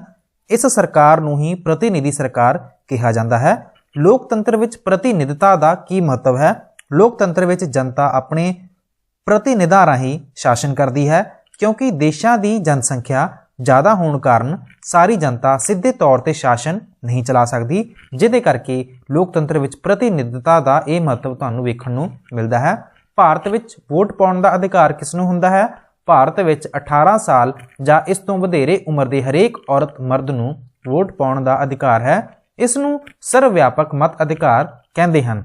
2 ਦਲੀ ਅਤੇ ਬਹੁ ਦਲ ਪ੍ਰਣਾਲੀ ਵਿੱਚ ਕੀ ਅੰਤਰ ਹੈ? ਜਦੋਂ ਕਿਸੇ ਦੇਸ਼ ਵਿੱਚ 2 ਮੁੱਖ ਰਾਜਨੀਤਿਕ ਦਲ ਹੁੰਦੇ ਹਨ ਤਾਂ ਉਸ ਨੂੰ 2 ਦਲੀ ਪ੍ਰਣਾਲੀ ਕਹਿੰਦੇ ਹਨ। ਜਿਵੇਂ ਇੰਗਲੈਂਡ ਅਤੇ ਅਮਰੀਕਾ ਵਿੱਚ 2 ਦਲੀ ਪ੍ਰਣਾਲੀ ਵੇਖਣ ਨੂੰ ਮਿਲਦੀ ਹੈ, ਪਰੰਤੂ ਜਦੋਂ ਦੇਸ਼ ਵਿੱਚ ਬਹੁਤ ਸਾਰੇ ਰਾਜਨੀਤਿਕ ਦਲ ਹੁੰਦੇ ਹਨ ਉਸ ਨੂੰ ਆਪਾਂ ਬਹੁਦਲੀ ਪ੍ਰਣਾਲੀ ਆਖਦੇ ਹਨ। ਜਿਵੇਂ ਭਾਰਤ ਵਿੱਚ ਕਈ ਰਾਜਨੀਤਿਕ ਦਲ ਹਨ, ਜਿਵੇਂ ਕਿ ਕਾਂਗਰਸ ਹੋ ਗਈ, ਬੀਜੇਪੀ ਹੋ ਗਈ, ਇਸ ਤਰ੍ਹਾਂ ਹੀ ਹੋਰ ਕੁਝ ਪਾਰਟੀਆਂ ਨੇ ਐਂਡ ਹੁਣ ਤਾਂ ਆਮ ਆਦਮੀ ਪਾਰਟੀ ਵੀ ਐਡ ਹੋ ਚੁੱਕੀ ਹੈ, ਜਿਹਨੂੰ ਆਪਾਂ ਕਹਿ ਸਕਦੇ ਹਾਂ ਕਿ ਜਿਹੜੀ ਇੱਕ ਰਾਸ਼ਟਰ ਪੱਧਰ ਤੇ ਪਾਰਟੀ ਬਣ ਚੁੱਕੀ ਹੈ। ਐਂਡ ਇਹਨਾਂ ਨੇ ਇਹੀ ਗੱਲ ਦੱਸੀ ਹੋਈ ਹੈ ਕਿ ਜਿੱਥੇ ਮਲਟੀਪਲ ਪਾਰਟੀਆਂ ਹੋਣ ਉਹਨਾਂ ਨੂੰ ਆਪਾਂ ਬਹੁਦਲ ਪ੍ਰਣਾਲੀ ਸਿਸਟਮ ਕਹਿੰਦੇ ਆ। ਸੋ ਇਹ ਸੀਗਾ ਜੀ ਤੁਹਾਡਾ ਪ੍ਰਸ਼ਨ ਦਾ ਜਵਾਬ। ਹੁਣ ਆਪਾਂ ਚੱਲਦੇ ਹਾਂ ਅਗਲੇ ਪ੍ਰਸ਼ਨ ਤੇ। ਰਾਜਨੀਤਿਕ ਦਲਾਂ ਦਾ ਜਿਹੜਾ ਪ੍ਰਤੀਨਿਧੀ ਹੁੰਦਾ ਹੈ ਲੋਕਤੰਤਰ ਵਿੱਚ ਕੀ ਮਹੱਤਵ ਹੈ? ਰਾਜਨੀਤਿਕ ਦਲਾਂ ਤੋਂ ਬਿਨਾਂ ਲੋਕਤੰਤਰ ਸੰਭਵ ਨਹੀਂ ਹੈ। ਰਾਜਨੀਤਿਕ ਦਲ ਲੋਕ ਸਾਹਮਣੇ ਆਪਣੇ ਦਲ ਦੀਆਂ ਨੀਤੀਆਂ ਰੱਖਦੇ ਹਨ। ਚੋਣ ਲੜਨ ਲਈ ਦਲ ਆਪਣੇ ਪ੍ਰਤੀਨਿਧ ਚੁਣਦੇ ਹਨ। ਰਾਜਨੀਤਿਕ ਦਲ ਜਨਤਾ ਨੂੰ ਰਾਜਨੀਤਿਕ ਮੁੱਦਿਆਂ ਬਾਰੇ ਅਤੇ ਸਰਕਾਰ ਦੀ ਭੂਮਿਕਾ ਬਾਰੇ ਸਿੱਖਿਆ ਦਿੰਦੇ ਹਨ। ਹੋਰਨਾਂ ਰਾਜਨੀਤਿਕ ਦਲਾਂ ਦੀਆਂ ਕਮੀਆਂ ਵੀ ਲੋਕਾਂ ਨੂੰ ਦੱਸਦੇ ਹਨ। ਰਾਜਨੀਤਿਕ ਦਲ ਚੋਣਾਂ ਤੋਂ ਬਾਅਦ ਸਰਕਾਰ ਬਣਾਉਂਦੇ ਹਨ ਜਾਂ ਵਿਰੋਧੀ ਦਲ ਦੀ ਭੂਮਿਕਾ ਨਿਭਾਉਂਦੇ ਹਨ। ਇਹ ਗੱਲ ਸੀਗੀ ਜੀ ਰਾਜਨੀਤਿਕ ਦਲਾਂ ਦੀਆਂ। ਸੋ ਇਹਨਾਂ ਨੂੰ ਇਹ ਵੀ ਮੰਨਿਆ ਜਾਂਦਾ ਕਿ ਇਹ ਲੋਕਾਂ ਦੀ ਆਵਾਜ਼ ਚੁੱਕਦੇ ਹੈਗੇ ਆ ਜੀ, ਜਿਵੇਂ ਕਿ ਸਰਕਾਰ ਕੰਮ ਨਾ ਕਰ ਰਹੀ ਹੋਵੇ ਤੇ ਇਹ ਕੀ ਕਰਦੇ ਨੇ ਜੀ, ਇਹ ਜਿਹੜੀ ਵਿਰੋਧੀ ਪਾਰਟੀਆਂ ਹੁੰਦੀਆਂ ਨੇ ਉਹ ਲੋਕਾਂ ਦੀ ਆਵਾਜ਼ ਜਿਹੜੀ ਹੈਗੀ ਜੀ ਉਹ ਉਠਾਉਂਦੇ ਆ। ਸੋ ਗੁਪਤ ਮਤਦਾਨ ਕੀ ਹੁੰਦਾ ਹੈ, ਇਸ ਦਾ ਕੀ ਮਹੱਤਵ ਹੈ? ਲੋਕਤੰਤਰ ਵਿੱਚ ਜਦੋਂ ਅਸੀਂ ਵੋਟਾਂ ਪਾਉਂਦੇ ਹਾਂ ਤਾਂ ਕਿਸੇ ਵੀ ਰਾਜਨੀਤਿਕ ਦਲ ਜਾਂ ਵਿਅਕਤੀ ਨੂੰ ਇਹ ਪਤਾ ਨਹੀਂ ਚੱਲਦਾ ਕਿ ਅਸੀਂ ਆਪਣੀ ਵੋਟ ਕਿਸ ਪ੍ਰਤੀਨਿਧ ਦੇ ਹੱਕ ਵਿੱਚ ਪਾਈ ਹੈ। ਇਸ ਨੂੰ ਆਪਾਂ ਗੁਪਤ ਮਤਦਾਨ ਕਿਹਾ ਜਾਂਦਾ ਹੈ। ਇਸ ਨਾਲ ਵਿਅਕਤੀ ਦੀ ਸੁਤੰਤਰਤਾ ਬਰਕਰਾਰ ਰਹਿੰਦੀ ਹੈ। ਭਾਵ ਇਹ ਕਿ ਜਦੋਂ ਵੀ ਤੁਸੀਂ VOTING ਕਰਨ ਜਾਂਦੇ ਹੋ, ਮਤਲਬ ਕਿ ਤੁਸੀਂ ਕਿਸੇ ਨੂੰ ਵੀ ਨਹੀਂ ਦੱਸਦੇ ਆਪਾਂ ਵੋਟ ਕਿਹਨੂੰ ਪਾਈ ਹੈ ਐਂਡ ਇਹਨੂੰ ਸੀਕ੍ਰੇਟ ਹੀ ਰੱਖਿਆ ਜਾਂਦਾ, ਸੀਕ੍ਰੇਸੀ ਮੇਨਟੇਨ ਕਰਕੇ ਰੱਖੀ ਜਾਂਦੀ ਹੈ। ਲੋਕਤੰਤਰ ਵਿੱਚ ਵਿਰੋਧੀ ਦਲ ਦੀ ਜਿਹੜੀ ਭੂਮਿਕਾ ਹੈ ਉਹਦੇ ਬਾਰੇ ਸੰਖੇਪ ਵਿੱਚ ਲਿਖੋ। ਵਿਰੋਧੀ ਦਲ ਦੀ ਜਿਹੜੀ ਇਹਨਾਂ ਨੇ ਗੱਲ ਕੀਤੀ ਹੈ ਭੂਮਿਕਾ ਬਾਰੇ ਲਿਖਣਾ ਹੈ। ਵੋਟਾਂ ਤੋਂ ਬਾਅਦ ਬਹੁਮਤ ਪ੍ਰਾਪਤ ਕਰਨ ਵਾਲੇ ਦਲ ਤੋਂ ਬਾਅਦ ਜਿਸ ਦਲ ਨੂੰ ਸਭ ਤੋਂ ਜ਼ਿਆਦਾ ਸੀਟਾਂ ਵੋਟ ਪ੍ਰਾਪਤ ਹੁੰਦੇ ਹੈਗੇ ਆ ਜੀ, ਉਹਨਾਂ ਨੂੰ ਆਪਾਂ ਵਿਰੋਧੀ ਦਲ ਕਹਿੰਦੇ ਆ। ਭਾਵ ਇਹ ਮੰਨ ਲਓ ਕਿ ਕਿਸੇ ਪਾਰਟੀ ਨੇ ਮੈਜੋਰਟੀ ਪ੍ਰਾਪਤ ਕਰ ਲਈ ਹੈ, ਉਸ ਤੋਂ ਬਾਅਦ ਕਿਸੇ ਪਾਰਟੀ ਨੂੰ ਸਭ ਤੋਂ ਵੱਧ ਵੋਟ ਮਿਲੇ ਆ, ਉਹਨੂੰ ਆਪਾਂ ਵਿਰੋਧੀ ਦਲ ਸਰਕਾਰ ਤੇ ਕੰਟਰੋਲ ਰੱਖਦਾ ਹੈ। ਭਾਵ ਇਹ ਕਿ ਉਹਨੂੰ ਆਪਾਂ ਵਿਰੋਧੀ ਦਲ ਸਰਕਾਰ ਕਹਿੰਦੇ ਆ ਤੇ ਉਹ ਸਰਕਾਰ ਤੇ ਕੰਟਰੋਲ ਵੀ ਰੱਖਦੇ ਆ। ਇਹ ਸਰਕਾਰ ਨੂੰ ਤਾਨਾਸ਼ਾਹ ਬਣਨ ਤੋਂ ਰੋਕਦਾ ਹੈ। ਮੰਨ ਲਓ ਅੱਜ ਕੋਈ ਗਵਰਨਮੈਂਟ ਪਾਵਰ ਵਿੱਚ ਆ ਜਾਂਦੀ ਹੈ, ਉਹ ਆਪਦੀ ਮਨਮਰਜ਼ੀ ਕਰ ਰਹੀ ਹੈ ਤੇ ਵਿਰੋਧੀ ਪਾਰਟੀਆਂ ਨੇ ਮਤਲਬ ਉਹਨਾਂ ਨੂੰ ਯਾਦ ਦਿਵਾਉਣਾ ਆ ਕਿ ਅਸੀਂ ਵੀ ਹੈਗੇ ਆ ਇੱਥੇ, ਤੁਸੀਂ ਇਹ ਕੰਮ ਨਹੀਂ ਕਰ ਸਕਦੇ ਤੇ ਲੋਕ ਸਭ ਵੇਖ ਰਹੇ ਆ, ਅਗਲੀ ਵਾਰ ਤੁਹਾਨੂੰ ਇਹਨਾਂ ਨੇ ਹਰਾ ਦੇਣਾ ਆ, ਇਹਨਾਂ ਲੋਕਾਂ ਨੇ, ਜੇਕਰ ਤੁਸੀਂ ਇਹ ਜਿਹੜੀ ਮੰਗ ਹੈਗੀ ਆ ਤੁਸੀਂ ਨਹੀਂ ਮੰਨਦੇ। ਸੋ ਇਹ ਕੰਮ ਹੁੰਦਾ ਹੈ ਵਿਰੋਧੀ ਪਾਰਟੀਆਂ ਦਾ, ਵਿਰੋਧੀ ਦਲ ਸਰਕਾਰ ਦਾ। ਇਹ ਸੰਸਦ ਵਿੱਚ ਸਰਕਾਰ ਦੀ ਆਲੋਚਨਾ ਹੀ ਨਹੀਂ ਕਰਦੀ, ਸਗੋਂ ਸਹੀ ਲੋਕ ਰਾਏ ਵੀ ਬਣਾਉਂਦਾ ਹੈ। ਇਹ ਸਰਕਾਰ ਤੋਂ ਨਾਗਰਿਕਾਂ ਦੇ ਅਧਿਕਾਰਾਂ ਦੀ ਰੱਖਿਆ ਕਰਦਾ ਹੈ। ਵਿਰੋਧੀ ਦਲਾਂ ਦੇ ਕੰਮਾਂ ਦਾ ਜਿਹੜਾ ਹੈਗਾ ਜੀ, ਜਿਹੜੇ ਕੰਮ ਨੇ ਜੀ ਉਹਨਾਂ ਦਾ ਵਰਣਨ ਕਰੋ। ਇਹਨਾਂ ਦੀ ਜੇਕਰ ਆਪਾਂ ਗੱਲ ਕਰੀਏ, ਵਿਰੋਧੀ ਦਲ ਦੇ ਕੰਮਾਂ ਦਾ ਜਿਹੜਾ ਵਰਣਨ ਹੇਠਾਂ ਲਿਖੇ ਅਨੁਸਾਰ ਹੈਗਾ ਜੀ। ਵਿਰੋਧੀ ਦਲ ਸਰਕਾਰ ਤੇ ਕੰਟਰੋਲ ਰੱਖਦਾ ਹੈ, ਬਿਲਕੁਲ ਠੀਕ ਹੈ ਜੀ। ਇਹ ਸਰਕਾਰ ਨੂੰ ਤਾਨਾਸ਼ਾਹ ਡਿਕਟੇਟਰਸ਼ਿਪ ਜਿਹੜੇ ਰੂਲਸ ਹੁੰਦੇ ਨੇ ਉਹਨਾਂ ਨੂੰ ਫੋਲੋ ਕਰਨ ਤੋਂ ਰੋਕਦਾ ਹੈ। ਜਿਵੇਂ ਕਿ ਰੀਸੈਂਟਲੀ ਤੁਸੀਂ ਐਗਜ਼ਾਮਪਲਸ ਵੇਖ ਸਕਦੇ ਹੋ ਕਿ ਸਰਕਾਰ ਬਿਨਾਂ ਕਿਸੇ ਡਿਸਕਸ਼ਨ ਤੋਂ ਜਦੋਂ ਕੋਈ ਲਾਅ ਲੈ ਕੇ ਆਉਂਦੀ ਹੈ ਤਾਂ ਲੋਕ ਕੀ ਕਰਦੇ ਨੇ ਜੀ, ਲੋਕ ਉਹਨਾਂ ਲਈ ਪ੍ਰੋਟੈਸਟ ਕਰਦੇ ਨੇ ਐਂਡ ਉਹਨਾਂ ਦਾ ਸਾਥ ਦਿੱਤਾ ਜਾਂਦਾ ਹੈ ਵਿਰੋਧੀ ਪਾਰਟੀਆਂ ਦੁਆਰਾ। ਐਂਡ ਇਸ ਤਰ੍ਹਾਂ ਹੀ ਸਰਕਾਰ ਜਿਹੜੀਆਂ ਕਾਨੂੰਨ ਨੇ ਜੀ, ਕੋਈ ਵੀ ਹੋਵੇ, ਕੋਈ ਵੀ ਜੇਕਰ ਚੰਗਾ ਲਾਅ ਨਹੀਂ ਹੈਗਾ ਉਹਨੂੰ ਵਾਪਸ ਲੈਣਾ ਪੈਂਦਾ ਹੈ। ਸੋ ਇਹੀ ਵਿਰੋਧੀ ਦਲਾਂ ਦਾ ਕੰਮ ਹੁੰਦਾ ਹੈ। ਇਹ ਸੰਸਦ ਵਿੱਚ ਸਰਕਾਰ ਦੀ ਆਲੋਚਨਾ ਹੀ ਨਹੀਂ ਸਗੋਂ ਲੋਕ ਰਾਏ ਵੀ ਬਣਾਉਂਦਾ ਹੈ। ਇਹ ਸਰਕਾਰ ਤੋਂ ਨਾਗਰਿਕਾਂ ਦੇ ਅਧਿਕਾਰਾਂ ਦੀ ਰੱਖਿਆ ਕਰਦਾ ਹੈ। ਵਿਰੋਧੀ ਦਲ ਸੱਤਾਧਾਰੀ ਦਲ ਨੂੰ ਉਸ ਦੀਆਂ ਕਮੀਆਂ ਬਾਰੇ ਚੇਤਨ ਕਰਦਾ ਹੈ। ਰਾਜਨੀਤਿਕ ਦਲਾਂ ਦੇ ਦੋ ਕੰਮ ਲਿਖੋ, ਚੋਣਾਂ ਲੜਨ ਅਤੇ ਸਰਕਾਰ ਬਣਾ ਕੇ ਸ਼ਾਸਨ ਪ੍ਰਬੰਧ ਚਲਾਉਣਾ। ਵਿਰੋਧੀ ਦਲਾਂ ਦੀਆਂ ਨੀਤੀਆਂ ਦੀ ਆਲੋਚਨਾ ਕਰਕੇ ਲੋਕ ਰਾਏ ਬਣਾਉਣਾ। ਇਹ ਗੱਲ ਹੈਗੀ ਹੈ ਜੀ, ਰਾਜਨੀਤਿਕ ਦਲਾਂ ਦੇ ਇਹ ਮੇਨ ਕੰਮ ਨੇ। ਲੋਕਤੰਤਰ ਵਿੱਚ ਚੋਣਾਂ ਦਾ ਕੀ ਮਹੱਤਵ ਹੈ? ਚੋਣਾਂ ਰਾਹੀਂ ਲੋਕ ਆਪਣੀ ਮਰਜ਼ੀ ਦੀ ਸਰਕਾਰ ਚੁਣਦੇ ਹਨ। ਚੋਣਾਂ ਰਾਹੀਂ ਲੋਕ ਸਰਕਾਰ ਨੂੰ ਬਦਲ ਸਕਦੇ ਹਨ। ਚੋਣਾਂ ਨਾਲ ਸ਼ਾਸਨ ਪ੍ਰਣਾਲੀ ਵਿੱਚ ਸਥਿਰਤਾ ਆਉਂਦੀ ਹੈ। ਸੋ ਇਹ ਗੱਲ ਸੀਗੀ ਜੀ ਲੋਕਤੰਤਰ ਵਿੱਚ ਚੋਣਾਂ ਦਾ ਕੀ ਮਹੱਤਵ ਹੈ। ਜਦੋਂ ਆਪਾਂ ਗੱਲ ਕਰਦੇ ਹਾਂ ਸਾਡੇ ਭਾਰਤ ਵਿੱਚ ਕਿਹੜੀ ਲੋਕਤੰਤਰ ਪ੍ਰਣਾਲੀ ਹੈ ਜੀ? ਪ੍ਰਤੀਨਿਧੀ। ਭਾਰਤ ਵਿੱਚ ਚੋਣ ਪ੍ਰਕਿਰਿਆ ਲਈ ਇੱਕ ਸੁਤੰਤਰ ਸੰਸਥਾ ਚੋਣ ਕਮਿਸ਼ਨ ਬਣਾਈ ਗਈ ਹੈ ਜਿਹੜੀ ਕਿ ਇਲੈਕਸ਼ਨ ਵਗੈਰਾ ਕੰਡਕਟ ਕਰਵਾਉਂਦੀ ਹੈ। ਭਾਰਤ ਵਿੱਚ ਘੱਟੋ ਘੱਟ 18 ਸਾਲ ਦੀ ਉਮਰ ਵਾਲੇ ਨਾਗਰਿਕ ਵੋਟ ਪਾਉਣ ਦਾ ਉਹਨਾਂ ਨੂੰ ਅਧਿਕਾਰ ਹੁੰਦਾ ਹੈ। ਇੰਗਲੈਂਡ ਅਤੇ ਅਮਰੀਕਾ ਵਿੱਚ ਦੋ ਦਲ ਅਤੇ ਭਾਰਤ ਵਿੱਚ ਬਹੁ ਦਲ ਪ੍ਰਣਾਲੀ ਹੈਗੀ ਹੈ ਜੀ। ਇੱਕ ਨਾਗਰਿਕ ਇੱਕ ਵੋਟ ਨਾਗਰਿਕਾਂ ਦੀ ਸਮਾਨਤਾ ਦੇ ਆਧਾਰਿਤ ਹੈ। ਇੱਕ ਨਾਗਰਿਕ ਇੱਕ ਵੋਟ ਨਾਗਰਿਕਾਂ ਦੀ ਸਮਾਨਤਾ ਦੇ ਆਧਾਰਿਤ ਹੈ। ਇਹ ਨਹੀਂ ਕਿ ਕੋਈ ਪਰਸਨ ਹੈਗਾ ਉਹਨੂੰ ਦੋ ਵੋਟ ਪਾਉਣ ਦੇ ਅਧਿਕਾਰ ਮਿਲੇ ਹੈ, ਸਾਰਿਆਂ ਨੂੰ ਇੱਕ ਵੋਟਿੰਗ ਰਾਈਟ ਮਿਲਿਆ। ਮਤਲਬ ਇਹ ਕਿ ਸਰਕਾਰ ਸਾਰਿਆਂ ਨੂੰ ਆਪਣਾ ਜਿਹੜਾ ਸੰਵਿਧਾਨ ਹੈ, ਕਨਸਟੀਟਿਊਸ਼ਨ ਹੈ, ਸਾਰਿਆਂ ਨੂੰ ਸੇਮ ਨਿਗਾਹ ਨਾਲ ਵੇਖਦਾ ਹੈ।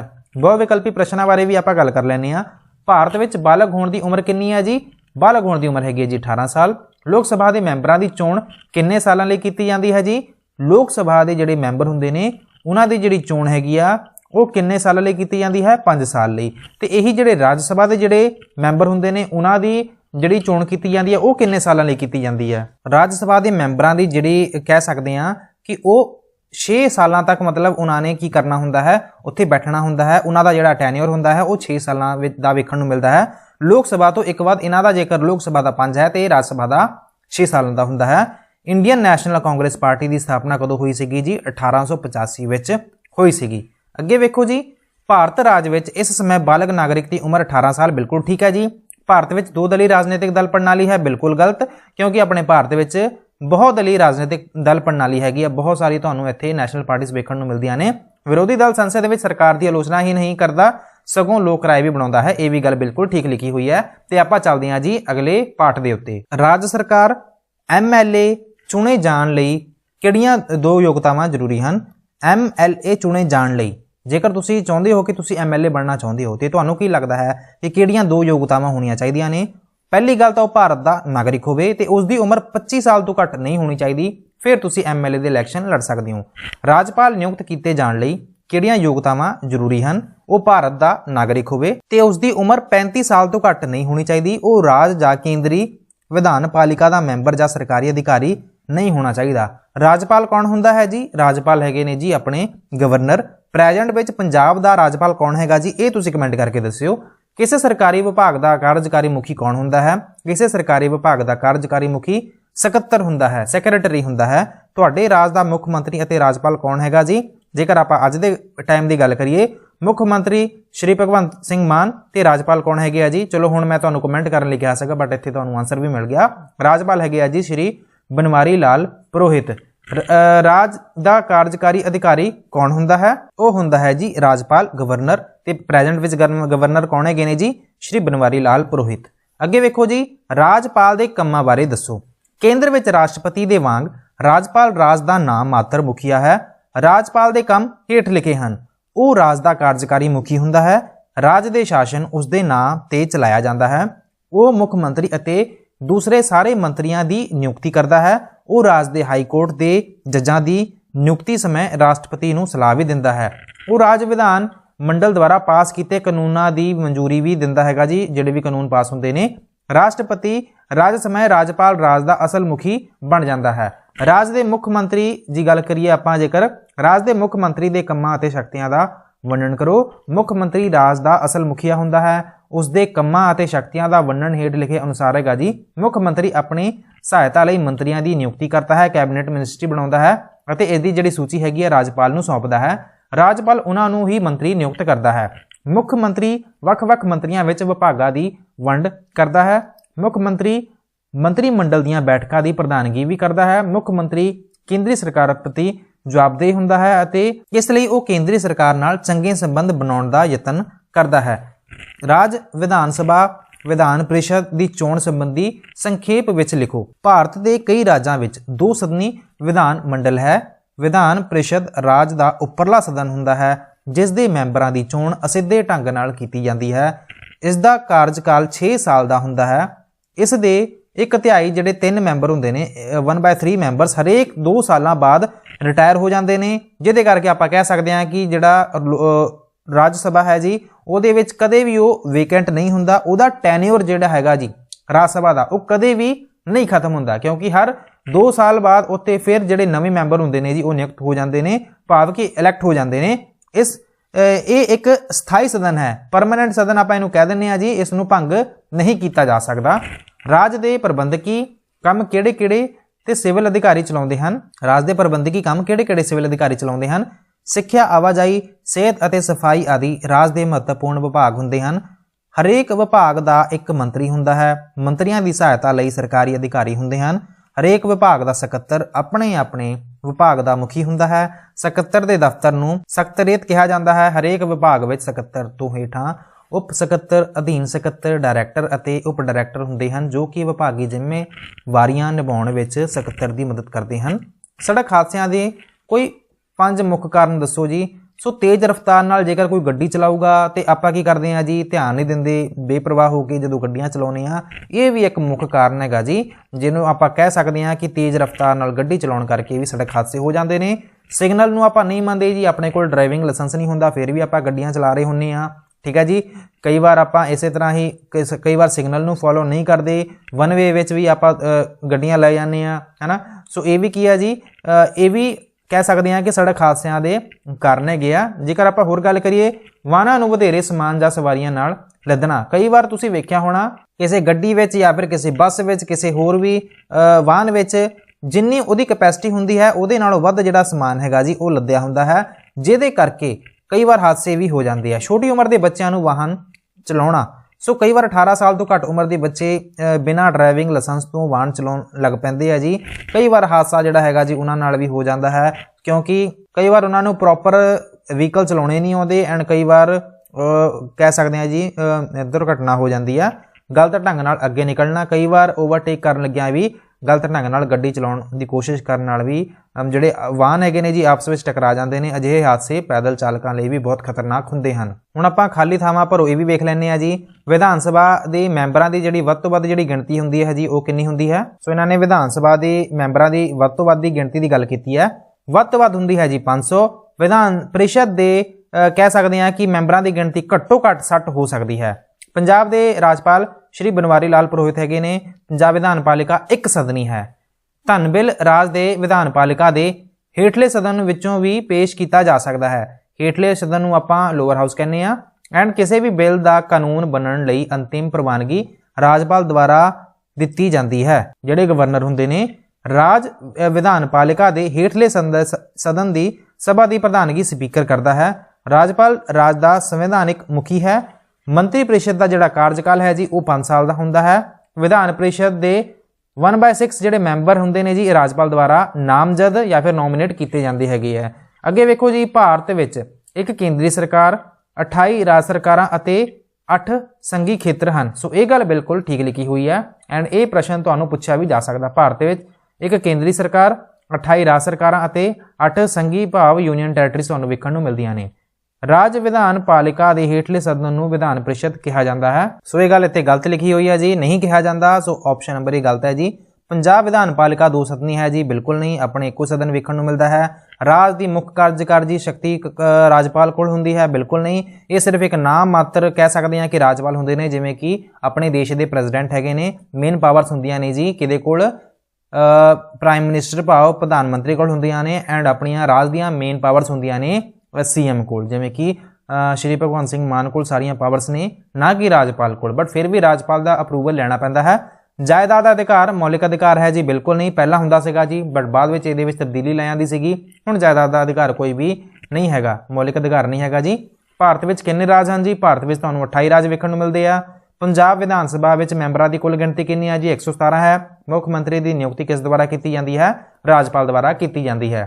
ਹੁਣ ਚੱਲਦੇ ਹਾਂ ਜੀ ਅਗਲੇ ਪਾਰਟ ਦੇ ਉੱਤੇ, ਜਨਤਕ ਸੰਚਾਰ ਅਤੇ ਲੋਕਤੰਤਰ। ਜਨਤਕ ਸੰਚਾਰ ਦੇ ਬਿਜਲਈ ਸਾਧਨਾਂ ਦੇ ਨਾਂ ਲਿਖੋ। ਟੈਲੀਵਿਜ਼ਨ, ਕੰਪਿਊਟਰ ਅਤੇ ਰੇਡੀਓ। ਸੋ ਇਹ ਤੁਹਾਨੂੰ ਬਿਜਲੀ ਦੇ ਨਾਲ ਚੱਲਣ ਵਾਲੇ ਸਾਧਨ ਵੇਖ ਸਕਦੇ ਹੋ ਤੁਸੀਂ। ਸੂਚਨਾ ਜਾਣਕਾਰੀ ਪ੍ਰਾਪਤ ਕਰਨ ਸੰਬੰਧੀ ਅਧਿਕਾਰ ਤੋਂ ਤੁਸੀਂ ਕੀ ਸਮਝ ਸਕਦੇ ਹੋ? ਰਾਈਟ ਟੂ ਇਨਫੋਰਮੇਸ਼ਨ ਦੀ ਗੱਲ ਕੀਤੀ ਜਾ ਰਹੀ ਹੈ। ਸੂਚਨਾ ਦੇ ਅਧਿਕਾਰ ਰਾਹੀਂ ਸਾਨੂੰ ਉਹ ਸਾਰੀ ਜਾਣਕਾਰੀ ਜਾਂ ਫਿਰ ਸਾਰੀ ਸੂਚਨਾ ਪ੍ਰਾਪਤ ਕਰਨ ਦਾ ਅਧਿਕਾਰ ਪ੍ਰਾਪਤ ਹੋਇਆ ਹੈ ਜਿਸ ਦਾ ਸਾਡੇ ਤੇ ਸਿੱਧਾ ਜਾਂ ਅਸਿੱਧੇ ਢੰਗ ਨਾਲ ਪ੍ਰਭਾਵ ਪੈਂਦਾ ਹੈ। ਇਸ ਅਧਿਕਾਰ ਦੀ ਵਰਤੋਂ ਕਰਕੇ ਅਸੀਂ ਸਰਕਾਰੀ ਅਧਿਕਾਰੀਆਂ ਪਾਸੋਂ ਕੋਈ ਵੀ ਸੂਚਨਾ ਪ੍ਰਾਪਤ ਕਰ ਸਕਦੇ ਹਾਂ।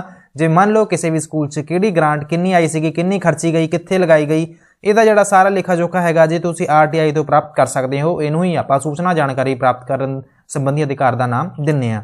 ਇਸ਼ਤਿਹਾਰ ਕਿੰਨੀ ਤਰ੍ਹਾਂ ਦੇ ਹੁੰਦੇ ਹਨ? ਇਸ਼ਤਿਹਾਰ ਮੁੱਖ ਤੌਰ ਤੇ ਦੋ ਤਰ੍ਹਾਂ ਦੇ ਹੁੰਦੇ ਹਨ, ਵਪਾਰਿਕ ਇਸ਼ਤਿਹਾਰ ਤੇ ਸਮਾਜਿਕ ਇਸ਼ਤਿਹਾਰ। ਸੋ ਇਸ਼ਤਿਹਾਰ ਤੁਹਾਨੂੰ ਦੋ ਤਰ੍ਹਾਂ ਦੇ ਵੇਖਣ ਨੂੰ ਮਿਲਦੇ ਆ ਜੀ, ਵਪਾਰਿਕ ਇਸ਼ਤਿਹਾਰ ਤੇ ਸਮਾਜਿਕ ਇਸ਼ਤਿਹਾਰ।